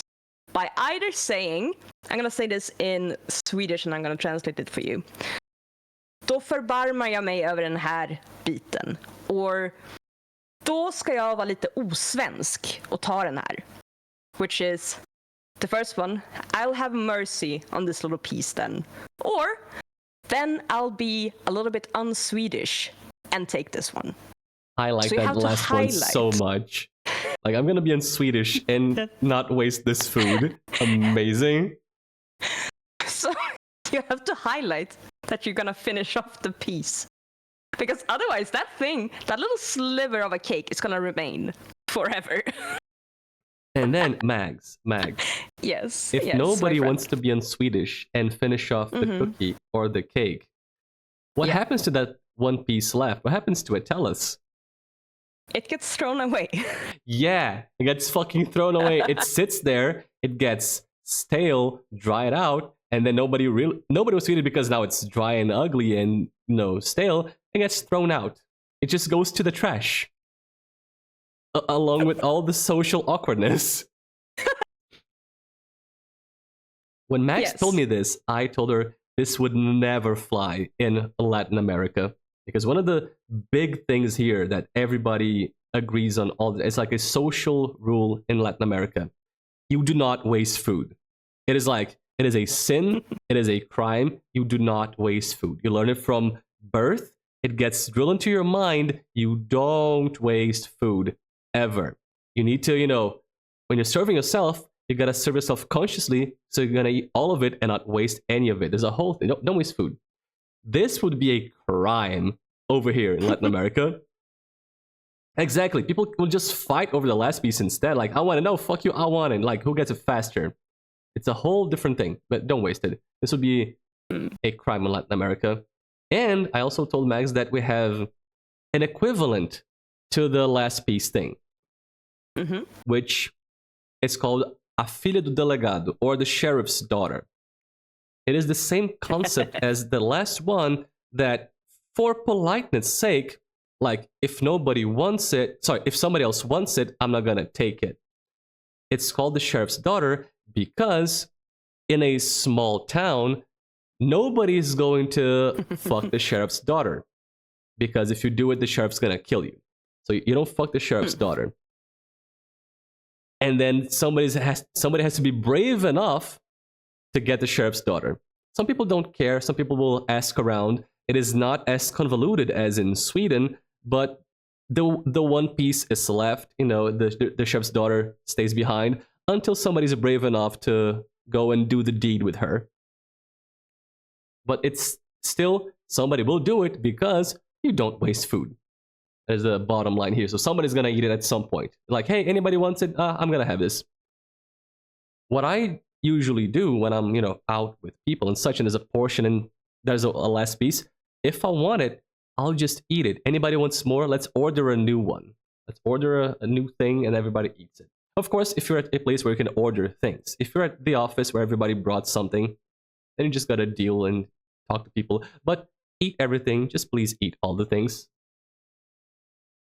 I don't think there is anything else you've told me, Mags, during our time researching this, that quite highlights to me the Swedish mindset than the One Piece. This is amazing that this is agreed upon and everybody does it. Like Sally said, I get the last piece. I'm a broken Swede. And Valtari said, I love making Swedes get the last piece because they hate it. So it's a thing. It happens everywhere. We just do this. Yes, this is massive. There's a reason I found so many pictures online. I have pictures of this happening to stuff that I brought in. Yeah. And it's always funny because it's always a sliver left.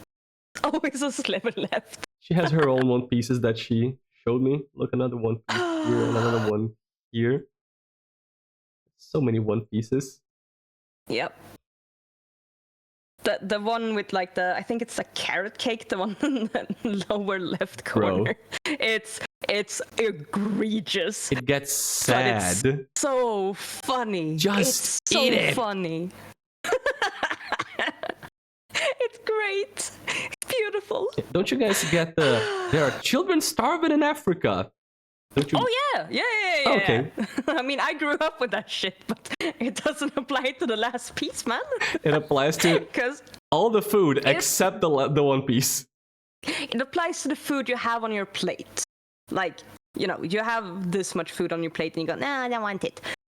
Then you might get children starving in Africa. At least when I grew up.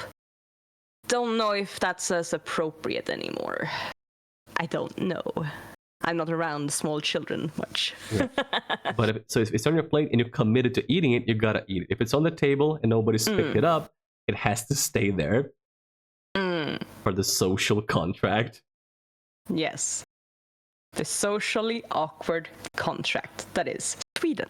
And I need everybody to understand that in my notes for this collab, I have one line that says, Fika, the One Piece. Like it's a fucking movie title, because I needed to bring this up for sure. It's incredible. It's so beautiful. And the way you broke down when I told you this, holy shit. I could not believe that was real. I was like, you have got to be shitting me. And then she sent me the pictures, and I had no choice but to believe. Yeah. At first it was a verbal thing, but the pictures slew me. So yes, if you take the last piece without doing the dance and being un-Swedish, then people might get annoyed with you. And as a foreigner who comes and works in Sweden, you might piss people off and don't know why. Yeah, that's the thing. If you're a tourist, if you're a foreign worker in an office, you don't know about this shit. You just said, oh, hey, a cookie, I want to eat it. And then the Swedes are going to look at you, say nothing, and be pissed off. And they're going to, start maybe being a little standoffish with you. And you'll never know that it's because you ate a goddamn cookie during the coffee break. Because no one explained this unwritten bullshit to you. And then suddenly you're an enemy. I hope that for foreigners, you guys cut a little bit of a break. Like, oh, they're foreigner, they don't know. Oh, yeah. Like, if you're a foreigner and you come and you make the faux pas of the last piece, then it's usually fine. It's like, oh, he doesn't know. It's all right. Does he know? He doesn't know. No, he doesn't know. He doesn't know. Valtari said, I can't scroll up, Jesus. In the opening of my class, there was a 3-floor dish with pepakakor, like 500 of them. 3 days after, there was a single fucking one left, and it stayed there for days. One cookie out of 500 for days. Oh my god, it's beautiful. It's It's not! beautiful. Fucking Christmas, dude. Yep. Yes. Five Last minutes, piece, 5 man. minutes. The one piece.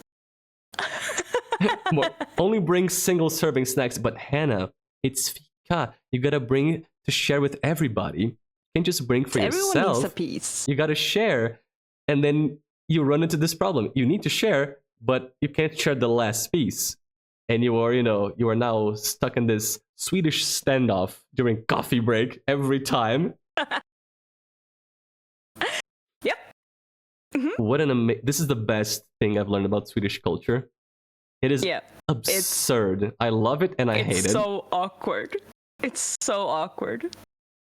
Yeah, just like, listen, guys, I'm Brazilian, so it is normal for me to be on Swedish. I'm getting the last cookie.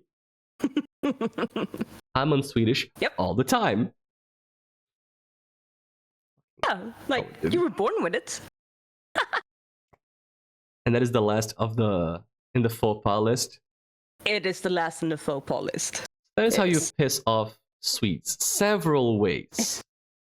There are several ways, and most of them are being socially forward. Most of them are doing things that people do normally, like looking somebody in the eye, standing around, sneezing, eating a cookie. All of those crimes in Sweden. Gold, thank you for moisturizing our insides. Oh, moisturization. Oh, Sweden. Delicious. You want to do another question? I want to do another question. Hit me. You want to know how long that previous question took to answer? No. Would you like to know? I would like to know. It is not an hour. It's not an hour. It was 50 minutes. Oops. We're getting better. We're getting better. We did have a detour into fika, which is an important topic. And we're going to cover it at some point anyway. So, yeah, we're covering ground, just the incorrect ground. It's okay. Don't worry about it. Listen, this movie is being told in a broken timeline. At the end, it's all going to connect. Yep. Last one from Stemway. Chronological. Yes, exactly. last one. It's not chronologically told, but it's going to make sense indeed. Last one from Stemway. Are there things about Swedish culture that you dislike? I have an answer. Yes, the One Piece. I hate that. And now you. I mean, yeah, the whole... Okay. The absurdity this goes to. It's a little much. It's a little much. I'm not saying I want to talk to people on the street. I'm not saying that. But there's like... the social pressure of it is hard. And if you're a little bit socially dumb, like some of us might be... Some of us. It might get weird. It might... Okay, I am the sum of us. I'm in this picture and I don't like it. I was thinking if I should write it on the spreadsheet. It's her. She's some of us. I was wondering. Yep. Sometimes this can be like very... What the fuck? Why? Why are we doing this? Why is this a thing? Again, I don't want to talk to the strangers on the bus. I do not. But like the One Piece and hiding from your neighbors and the fucking angry note to absurdum is a weird fucking way to communicate and to function in a society. But those are like the extreme fringe cases of, Swedish culture and how we behave. Do I have anything else? I'm sure you do. You love complaining. Yeah. We also have we can do like a quick section on it. There's this thing called jantelagen. Oh yeah. It's Jantelagen is like rule of jante. And jante is originally a Norwegian concept. It is a Norwegian book about a society. And the rules go as follow. You are not special. Don't believe you're special. You are not. Do not think you're anything special. You are one of us. You're not better than us. You can't teach us anything. And Sweden has adopted jantelagen to a large extent in how we function, in how we communicate, in how we are around each other and, you know, how we exist. And that is a fucking shame. I think it's called like tall poppy syndrome. And I know like Japanese have something similar. But like jantelagen, do not believe you are better because you're not. And do not act to stand out. Yes. You don't do it. It's like, don't believe you're as good as we are. Don't believe you're as clever as we are. Don't believe you're more than us. Don't believe you're good enough for anything. So it's like a self-deprecating mindset. That's what not always, not everyone, but it's always there on like a behavior level, which I find very depressing and very annoying. So yeah, it's like the things I just read up, they're extreme, but they're also not untrue. It's like, you can't say in school, I am smart.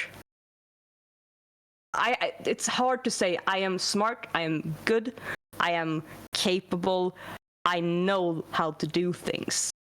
Because it is ingrained that it's not what you're supposed to be saying.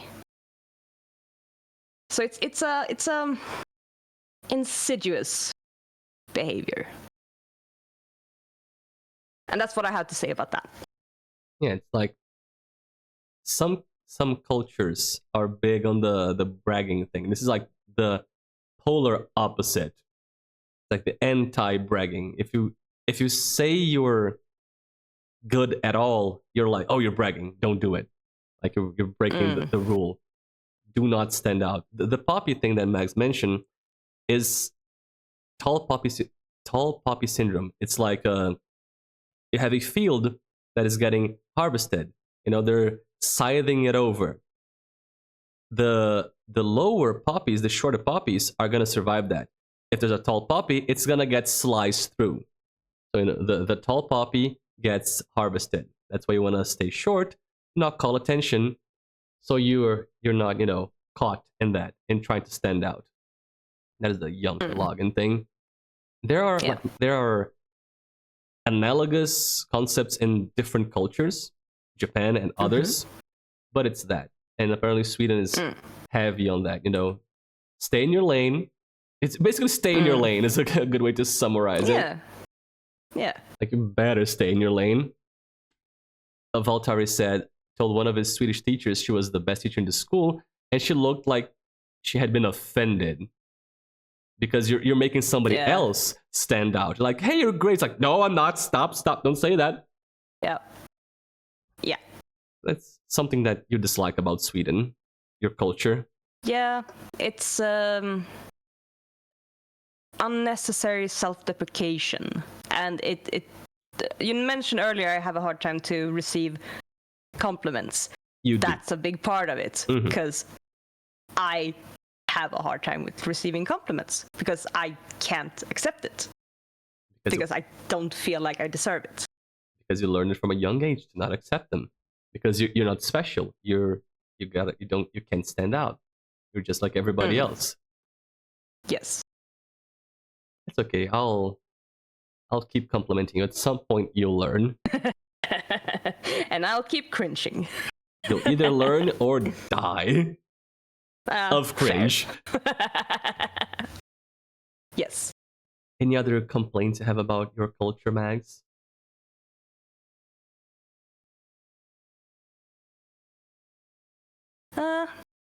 No, I think those are like the big ones. Of course, there are like small things that you can go into, but those are the big ones that I dislike Okay. on that level.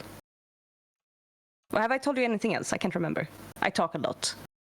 Nah. Me? You Nah. talk a lot. Nah. You talk a lot, nah. I think those are the big ones you mentioned when we were discussing, research. Mm. You want to move on to a new question? I do, yes. We are now done with STEMways questions. Moving on Hell to yeah. Mr. Huggles. Progress. Finally progging this shit. Yes. Huggles wants to know about good Swedish video games. What are video games made in Sweden? And we have researched and made you a list of games made in Sweden. Yes. Including we have 2 of the biggest ones in actual history. Yes, indeed. Shall I go from the top? Sure. Start from the top. I will go from the top. So, Sweden has quite a lot of game studios, like a lot. Surprising amount, yeah. And they're like things from massive ones to really like small independent like indie studios. A very big range. But I will start with the one that I'm sure all of you know about. Mm-hmm. Fucking Minecraft and Mojang. Best-selling game This is in a history. Swedish. Yes. This is a Swedish creation. It was started by a Swedish dude, and they still have massive like offices here. They're still very big. So yeah, Minecraft. You all have heard of it. We could have stopped here, like Minecraft Swedish, like Minecraft. It ends, just fucking Minecraft. It's the IKEA game, but there's so much more. There's so many others, but Minecraft is Swedish. You don't need a second place in the list, but we do. Mags, second one, go. The second largest one. Or do you want to go by the second list? largest. Let's humiliate the other countries. Flex it. Motherfucking Candy Crush. Candy Crush. Bro. Candy fucking Crush. Made by King. Like the game developer King. Y'all's mothers play Candy Crush religiously, and you know this is true. Listen, every night your mothers fuck Mags and play Candy Crush. Yep. Did my picture show up, or is it? It's broken, it seems. Okay, I'll give you a new picture. Now maybe. Okay, cool. Yeah, so Minecraft and Candy Crush are Swedish. You don't need anything else on the list. Yeah, you have covered the children and you covered the mothers. This is all you ever need. Yeah. Candy Crush and Minecraft. Massive studios. Massive. And then I can like move into some other ones. Some other that I like and some other that are,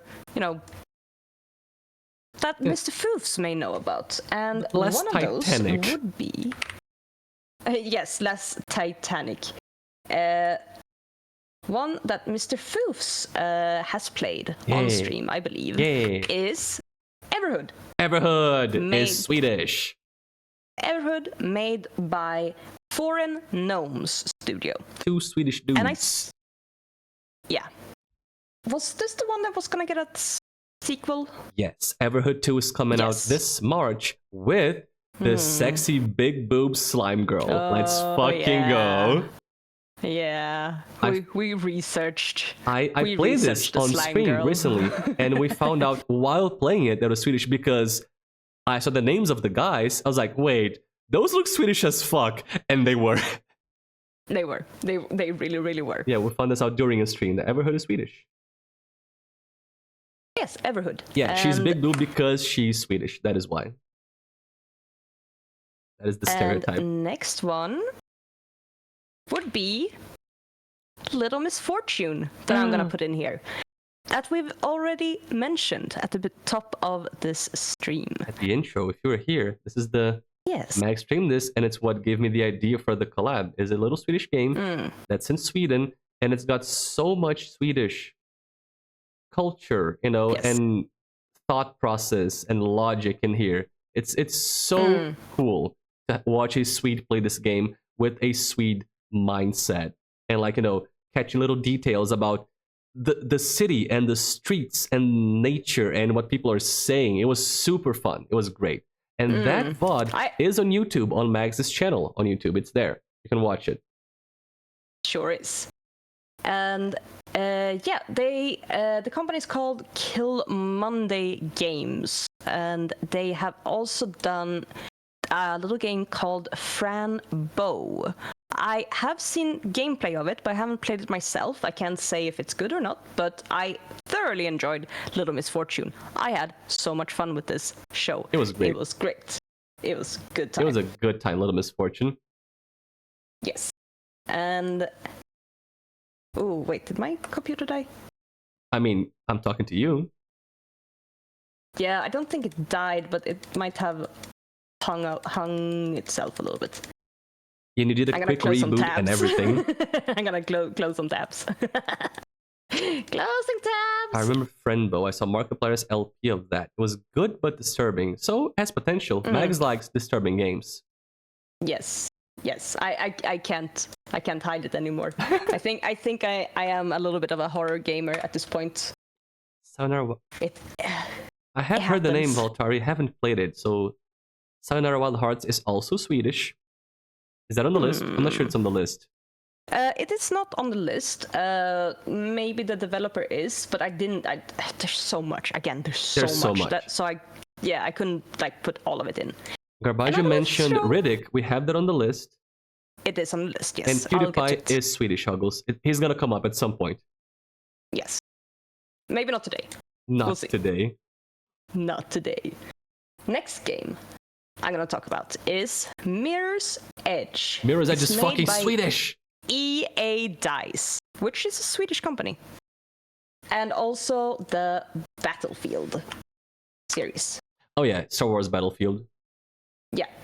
Was this Star Wars Battlefield? No, Battlegrounds?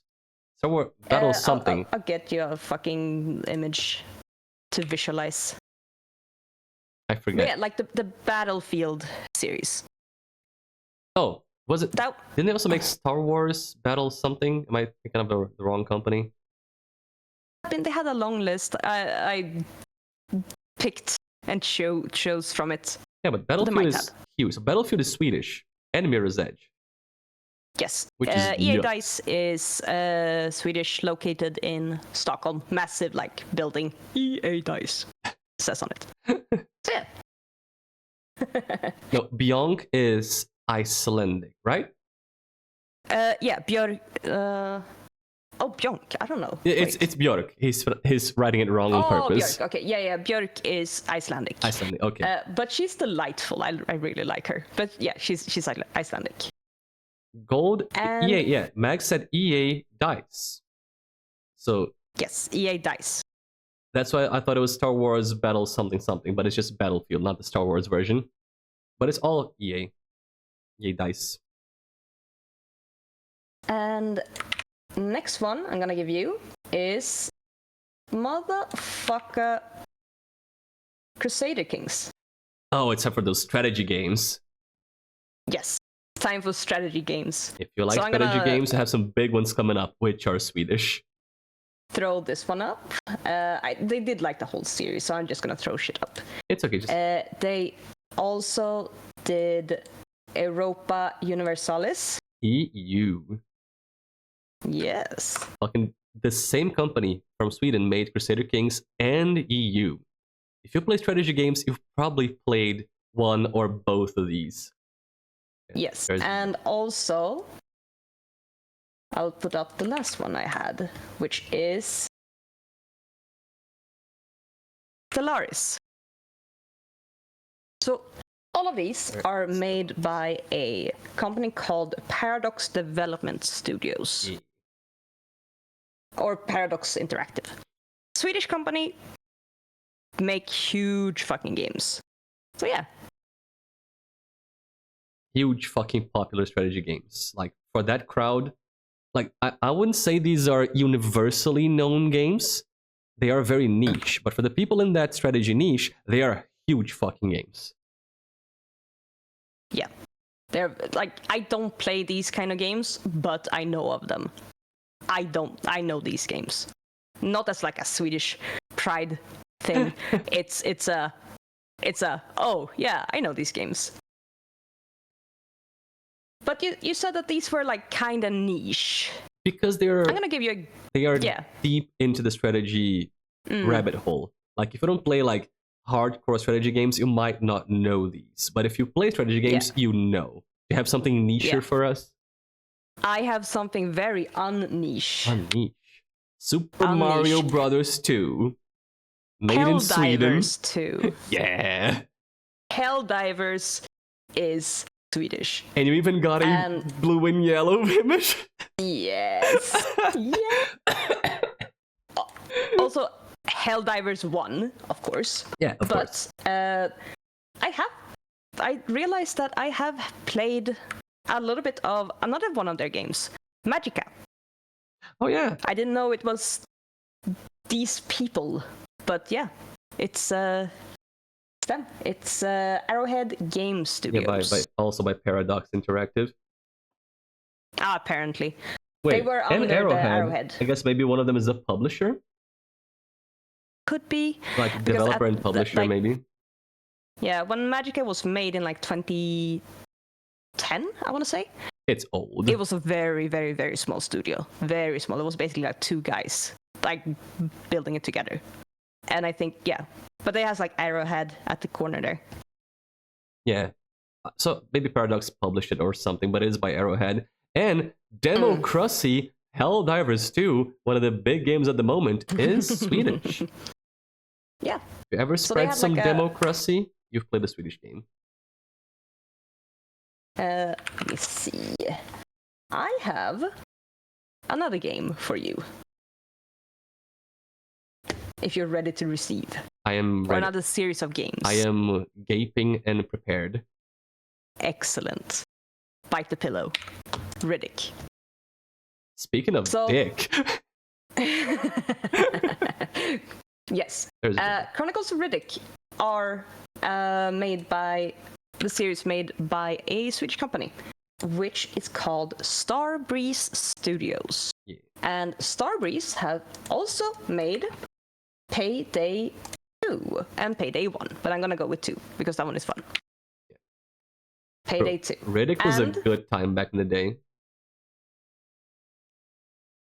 I didn't play it, so I can't agree nor disagree. Riddick was fun. It was an interesting game. It was like a weird game because the way they played with the Riddick character was very interesting. And yes, they made a game about the movie starring Vin Diesel. And in the game, you play as Vin Diesel. Swedish It happens. game where you play as Vin Diesel. It's fun. It's interesting. And I'm also gonna throw up. This one is for me. Brothers: A Tale of Two Sons. What's also that? by Starbreeze Studios. More. This little game is a game I played on stream. I played the whole thing on stream. This was a year ago, so it was very early in my streaming career.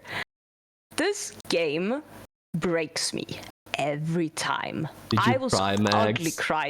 ugly crying on stream. Like, it's on my YouTube. You can find it. I am ugly crying like a bitch on this at this game. It is a really fun game. I really enjoy it. Foofs is not gonna play this game. Yeah. Because there might be spiders. Might be. You said there are spiders. There are spiders. You told me I'm trying to make a thing out of it. You told me don't do it. Spiders. And I said I will not. Yeah. And Max played it, cried. I've seen it. It's real. So many tears. Yeah. Yeah, like ugly crying. And I love this. I love this game. It is. Did you post an image? Beautiful. Because it's not showing. Oh, really? It might be under the shit. Under. Did you get it? Several others. No, I moved it now. I don't see it. Let me try. Is it little F5? Might be time to declutter. It might be time to declutter. Let me declutter. because they gotta see the game that made Mags cry. The only game to ever make Mags cry. It's never happened with any other game. That's not The true, my friend, and you know bold-faced it. lie. You know it's not true. Try now. It is Brother's Tale of Two Alright. Sons. Yes. Yes. Did you get There it it up is. on There it yours? is. Yeah. So yeah, it's story driven. It's not like big gameplay driven, but it's heavy on the story. And there's no like dialogue. There's no dialogue, so you don't have to understand any language. Everything is like told through actions. And it's so good. Ugly cried at this game. It's great. Like Gabar My just said, heart. it's sad but not that bad. Yeah, but Mags is a crybaby.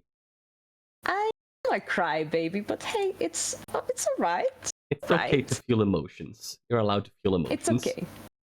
Yeah, I cry at a lot of things. I do, but He does. this game is it hit me hard, man. It hit me so hard. It's a game starring two brothers, which are at about the Yes. height difference between me and Mags. You brother, fuck you, bitch. Fuck you.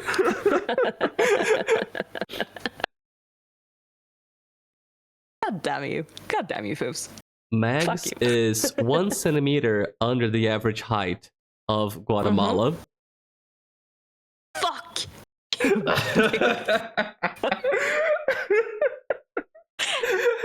For the record, Foofs is full of shit. For the record. Aren't we all, Mags? Aren't we all? All of the time, my friend. All the time. Was it the Philippines? No, Guatemala. Trust me, it's Guatemala. Oh. Huggles, she can. It'll never reach me. It's gonna get stuck in customs, and I won't pay Wait, what am I? I won't pay the fee to get the explosives out and into my house. They're gonna charge me like $1,000 to get the explosives here. I'll just not pay it, and you'll never explode Fair. me. You got more games, Mags, in the list? I do. Another studio is Hazelight Studios. And I'm gonna give you a little image there. What A are they? Way Out, and if you give me Oh, a yeah. second, It Takes Two. Why do These- Swedes like making games where it's like 2-player co-op story driven? Look at these Do you- three side by side. What the fuck's happening here? Do you want me to tell you why? Because it's hard 'Cause- to make friends in Sweden and you make friends in the game? No. Why? No. All of these games are headed by a guy called Josef Fares. And Josef Fares used to work with Starlight Studios and made Brothers: A Tale of Two Sons. Then I think he made Hazelight Studios and continued on the like dual two-person games. So the reason why these are connected is because Josef Fares This is a one-trick connect them. pony. Yes. I mean, he has another game coming out. Oh god, I saw it. Does it on have the two game protagonists who have It does uneven indeed. abilities and you can switch between them to complete the gameplay and it's multiplayer? Correct. This is all true. I saw it on like the game. Oh, Split Fiction. That's the one. Even the it name, was bro, on it's the one trickiest pony of all one-trick ponies. But he does it well, He does. so he's allowed to. all good he's games, allowed to. but he's making one thing. Look, clearly what's happening here. Look, Yep. late in the future, late in the past, Yep. you know, uneven gameplay to, yeah, it's gonna be the same thing. Yep. Yeah, he found So his yes, he formula he and he's has- exploring it, and that's it. He knows what he wants to do, which is fair. Good at it. I am not gonna give him shit for it. No, It's me either. Great. I just think it's funny to realize because I didn't know that was the same guy. I just saw the thing and I was like, wait, same game. What's happening here? It's the one Swede. Just wants the a one friend. Swede that wants a friend. Yeah, he just wants to meet one friend and somehow he can't. One friend. One friend. All right. I have the next one, which is also coincidentally my last. Hit me. Unravel, and this happened to be Unravel Yay. 2, but Unravel by Coldwood Interactive. Also Swedish studio. A game with So a yes, crazy sense of aesthetics. and I give you Unravel 1 as well, because that one is creepy looking. You like creepy shit, you creature? Yeah. Yeah. If you haven't seen Unravel, it's got such a unique, specific sense of aesthetics. It looks so interesting, like the whole game. It might not be your kind of gameplay, but it looks so cool. And I made a note to Unravel mention... 2 might be EA, so I'm gonna take that away. But the Unravel 1 is at least. Yeah. I wanted to make a note to mention that there's a game called VVV that I've played on this channel. The game itself is not made by Swedish developers, but the music is made by a Swedish composer. And it's such a banging soundtrack. It's Magnus Paulsson, or Solai. Swedish dude, makes outstanding music. If you saw VVV for like those songs, Swedish music. Keep it in mind. Thank you for moisturizing your insides, Huggles. Moisturizer. Moisturizer. Moisturize. Moisturize. Swedes have made a lot of games, including and Minecraft and Candy Crush. Fucking hell, dude. And this is a handful. I took a handful. There's lists up and down the fucking Wikipedia pages with Swedish developers. This is just a couple of them. I want to highlight there are so many more. Oh, yeah. So many more. Swedes make a lot of games, it seems. The list is huge. Garbaggio. The name of the guy is Max Martin, and we're going to talk about him probably tomorrow. But Max Martin is going to come tomorrow discussion. I have a lot of things to say about Max Martin. Trust me. V Rising. Another Swedish game. V Rising. Probably. V Rising. Do I know that? Voltari said it in chat. Oh yeah, I believe him. But it was not on my list. But I believe you. I can bring up the picture. You getting a picture of V Rising? Yeah. Coming up. Oh my god, I lost everything. There we go. Oh, I've seen V Rising. You know what's funny? I've seen V Rising being played by a Swedish streamer, Prince Kip, that I met on Jackie's server. So Swedish game, Swedish streamer, amazing. It's like you're a vampire and you can become a wolf and you fight things. It's like top-down Diablo-y combat. The whole thing. Got this Northern Europe, snowy, gothic aesthetic to it. Again, vampires, Sweden. wolves. Yeah, Sweden. It's those vibes. Yeah. I forgot what it was called, but I've seen it. Yep, another Swedish game. I'm going by what chat is saying on this one because I haven't done research myself. Chrissy, that is what I was talking about with Garbaggio just now. Max Martin, and we're gonna talk about this tomorrow. He is one of the biggest music writers ever in history. He's got the third place of getting top hits in music, behind Paul McCartney and John Lennon. You know, he's behind two of the Beatles, and then it's him, Max Martin, a Swedish dude who was just making music for Britney Spears, the Backstreet Boys. Fucking, there's a huge list. I'm gonna go over this in detail tomorrow. I have a lot to say about the subject, but yes, Max Martin is insane, and he represents a whole situation in music in the last, decades that I'd like to discuss as a tangent. Not now, tomorrow. Sally's about to die. Sally, thank you for being here. Thank you so much. Thank you. Fun thing, there's a setting in V Rising where you can choose the daytime and nighttime. The worst one is called Swedish Winter. 8 Months of Darkness.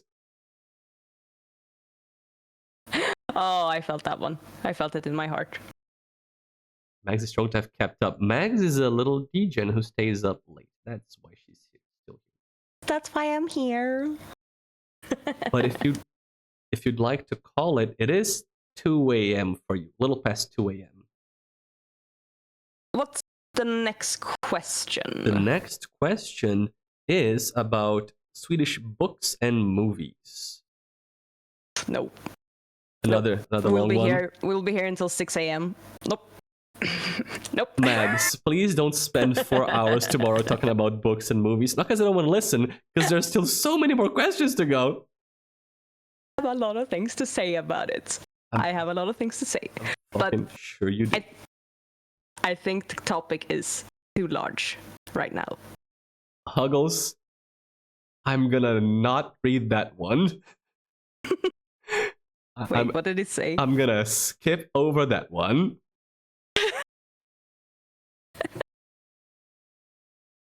Too much shashata makes one sleepy. What we can do, Mags, is as a send-off, skip the books and movies one, and instead answer, does Sweden have Swedish fish? And are they still called Swedish fish, or do they get their name changed? Let's talk about a handy, real quick Swedish fish moment. Yes. Before we go. In short, yes, we do have Swedish fish. We do not call them Swedish fish, obviously. We call them pastellfiskar or just fiskar. Let me get you a picture.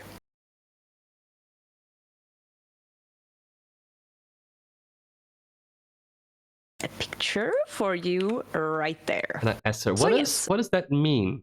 And she said it means pastel fish, like the color, like pastel colors. And they have others besides the red one. They have flavors.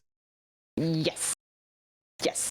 And I am also want to talk to you about. Hold on. If you can spell, I can spell. Can you spell? No. Spelling is hard, I get it. Chrissy, yes, I've only seen the red one my whole life. There are others. There we go. What is the green and the orange one? They are tasty.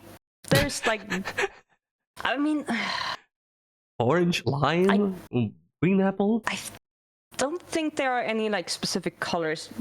If there are like Swedes still alive in chat, they will have to help me out. But I can't remember. There might be like slight differences in color, but they are. They're nice. All of them are good. There's no gross one. But this one, on the other hand, I know what's coming up. This one, you do know what's coming up. There it is. This is the licorice version of the fish. It's salt licorice. And my friends, this is delicious. This is what it's all about. Salt licorice fish. Incredible.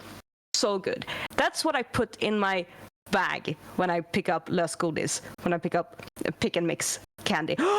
Are we going in on that tangent? Not now, I think, because that is unless you want to. All right. I mean, I have time, but it is late for you. I am vindicated though by the fact that the people in chat are going, black licorice, because my reaction was, what do you mean licorice fish? But Max told me that there are two types of black licorice. And this one is a salty kind that I don't think I've had. But yeah, I agree with Chrissy. I'm not a fan of anise. If it's that strong anise flavor, not my thing. But I've never had the salty one, so maybe it's good. The salty one is so good. I don't really like the sweet one because I think it's like, it tastes a little bit stale and a little bit. How dare you? It doesn't really kick. It doesn't really give the kick. Salt licorice. That's how you know you're alive. She wants the fish of darkness, is what she wants. Yes. I want the goth fish. Yeah, baby. it's so cool. It's like, it's Swedish fish, but goth. Just dark fish. Goth fish. Have a good night, Valtari. Thanks for being here. Sleep well. Thank you for being here. And there's a whole tangent about candy in Sweden, which we're going to have to save for tomorrow. Yeah, I think so. I think it's too long of a tangent to go into, but I do really want to talk about it because it's very fascinating. It is. I agree. It is. Yeah. But maybe we save it for tomorrow. I think we have to save it for tomorrow, or Saturday. I have to double check. But true. Preliminarily tomorrow. So are we ready to call it for the night? I think we have to. Just think we have to. 7 hours and a half. Bro. What was that? 4 questions? Dude, Mags. Mags. Yes, it was my friend. 7 hours and a half. We got through 1, 2, 3, 4, 5, 6, 7, 8, 9. We got through 9 questions in shit. 7 hours and a half, including snack time, tongue twisters, and memes. And memes and the intro. Like, we did something, but our 12-hour estimate was underestimated somehow. Wrong. It was wrong. I thought 12 was too much. No, it's gonna be way more than 12. It's gonna Holy be so much shit, more. dude.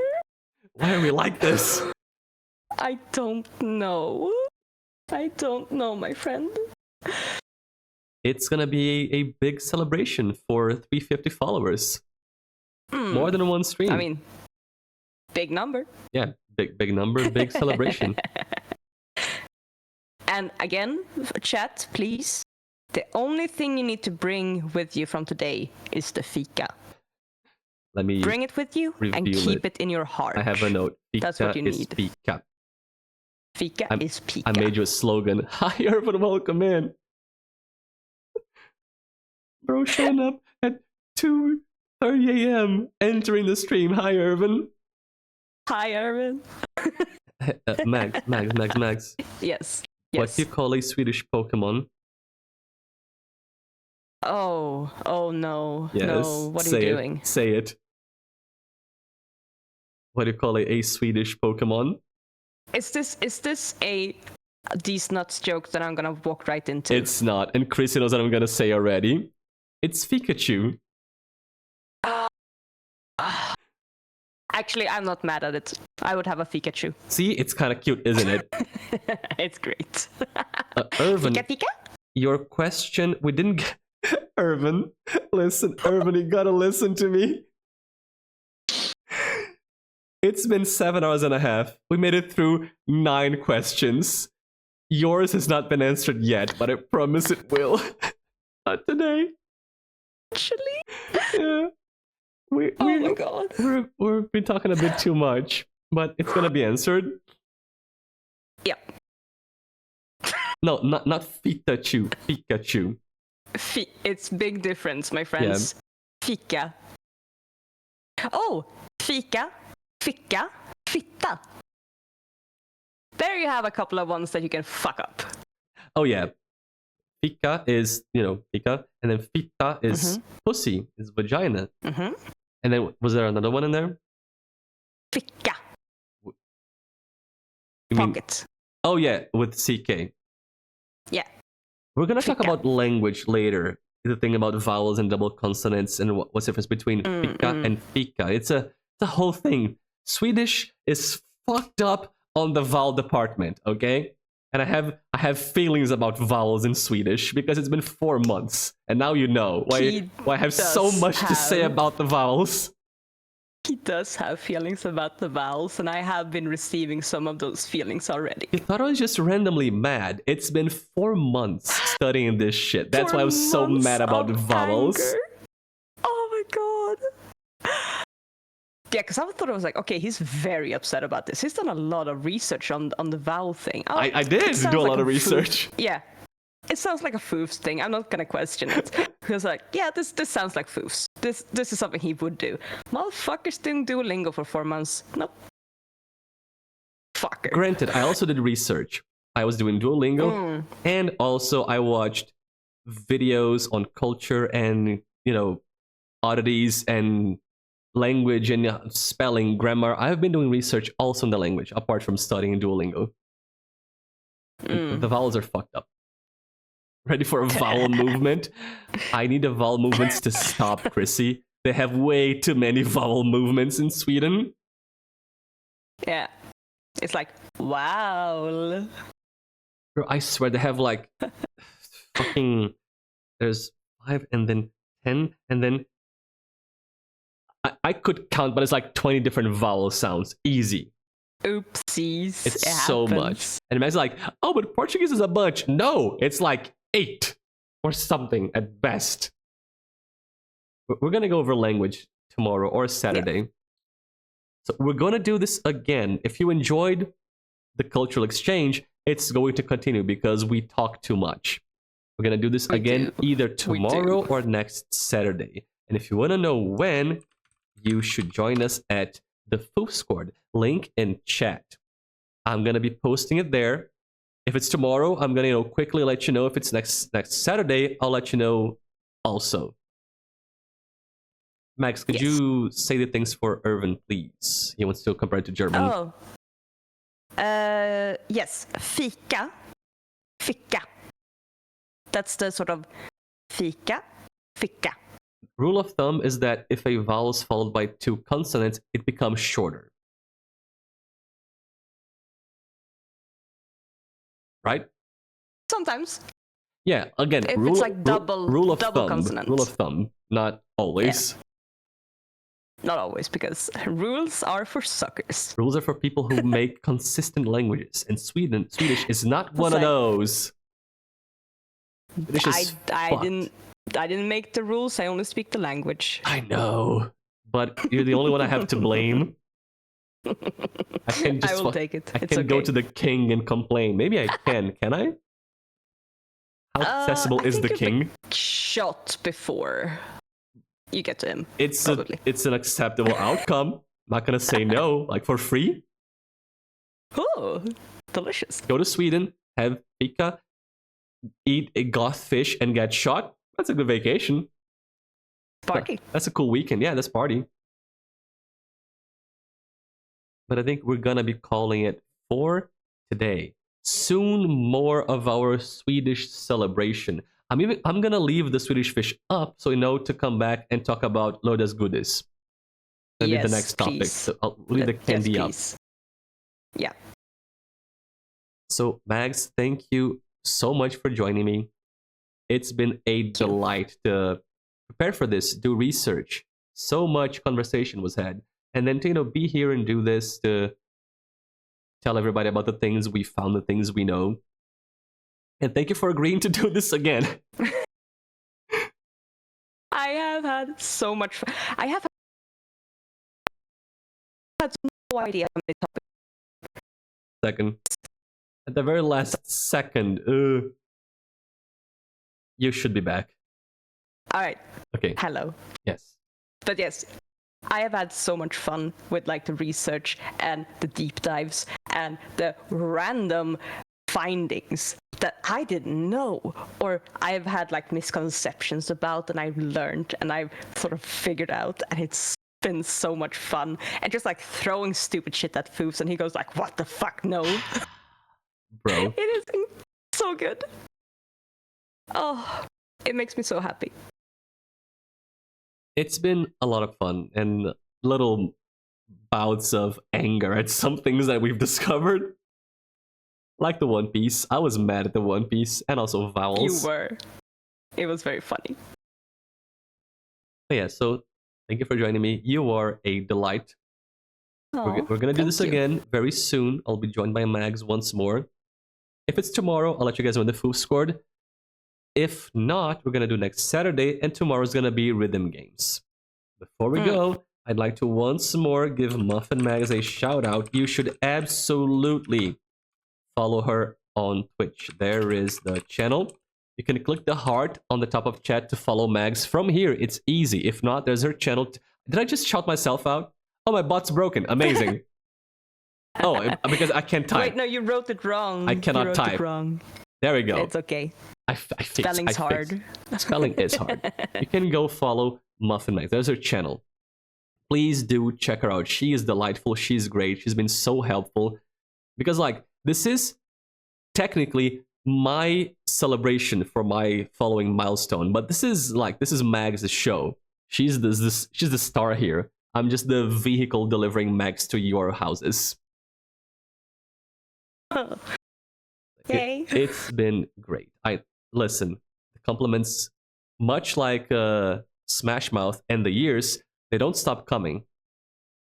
They don't stop coming and they don't stop coming. Exactly. They don't stop coming. Thank you for the compliments. And once again, over on the top left, it's all art by Mags. So just so you're aware that she's a cool artist too. Get on the Foofs Squad and you can know more about when shit's happening. Tomorrow, next Saturday. Would you like to give them some parting notes, Mags? Parting notes. While I find somebody to rate. Thought this was a great idea when I got this thrown at me. And I have been proven right over and over because this has been I'm always a right. joy. Yeah. I know. Foofs. But this has been a joy to do.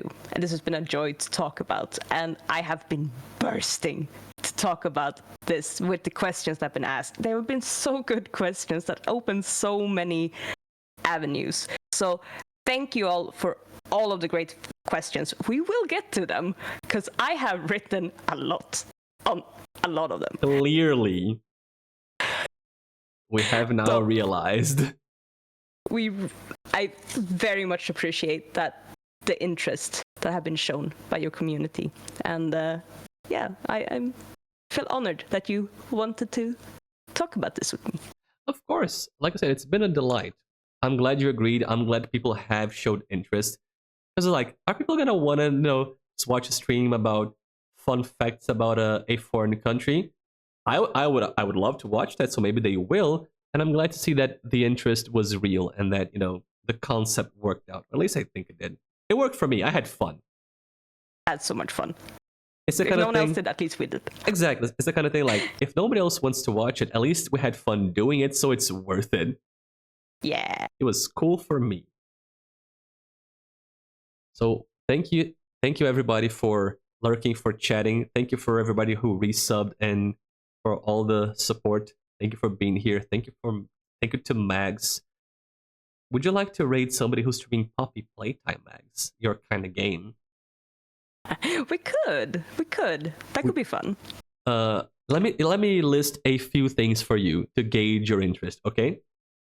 Mm-hmm. Poppy Playtime. Mm-hmm. Witch Girl. Large breasts. Is Witch Girl large breast the same with the Poppy? Yeah, it's just same stream. Poppy Playtime. Yeah, 100%. Cute Witch Girl. Large boobies. Yep. Yes. Not Yes, why did Swedish. you even ask? Canadian, but Canada school. We can appreciate Canadian boobies. Give him. Give me Which them. boobies? Give me the boobies. Give me the boobies. Sasha Grey is live, but not Swedish. And she's not big boobied witch lady. She is a small boobied streaming lady, and not any other kind of lady. No, nothing else. She's an actress and a Twitch streamer, and she's a book author and a musician and a cook. We're gonna be rating Accomplished. Squiggly Elf or Denny. She's a cute witch girl from Canada she plays a lot of horror games, like Max. And she's a VTuber, like Max. So they are, they are of the same ilk, horror VTubers. Tangentially related. Exactly. So I think it's a related stream. We can bring people to watch content similar to Max's. Let's raid Squiggly Elf. Oh god, raid message. Something about Sweden. Fika time. Fika raid time. Sweden is here. Time for Fika. Yeah, let's go. And then I'm gonna put some dollar Hanses on that. If you don't have dollar Hanses, you can put the good old simple Hans. There we go, if you want that shit. That is your raid message. Let's go say hi to Danny, or again, Squiggly Elf. She's not an elf, but that's the name of her channel. But you call her Danny. Let's go say hi. She's playing Poppy Playtime. Thank you for being here. Thank you for all the support. If you gotta go do something like have dinner, sleep, have a shower, understandable. If you can stay and talk to Danny, also cool. Let's at least drop the raid message. And then you know, if you gotta go, you gotta go. Mags, thank you so much. Thank you. I'm gonna send this to the bye-bye screen, and I'll see y'all tomorrow. Bye, people. Bye. Bye.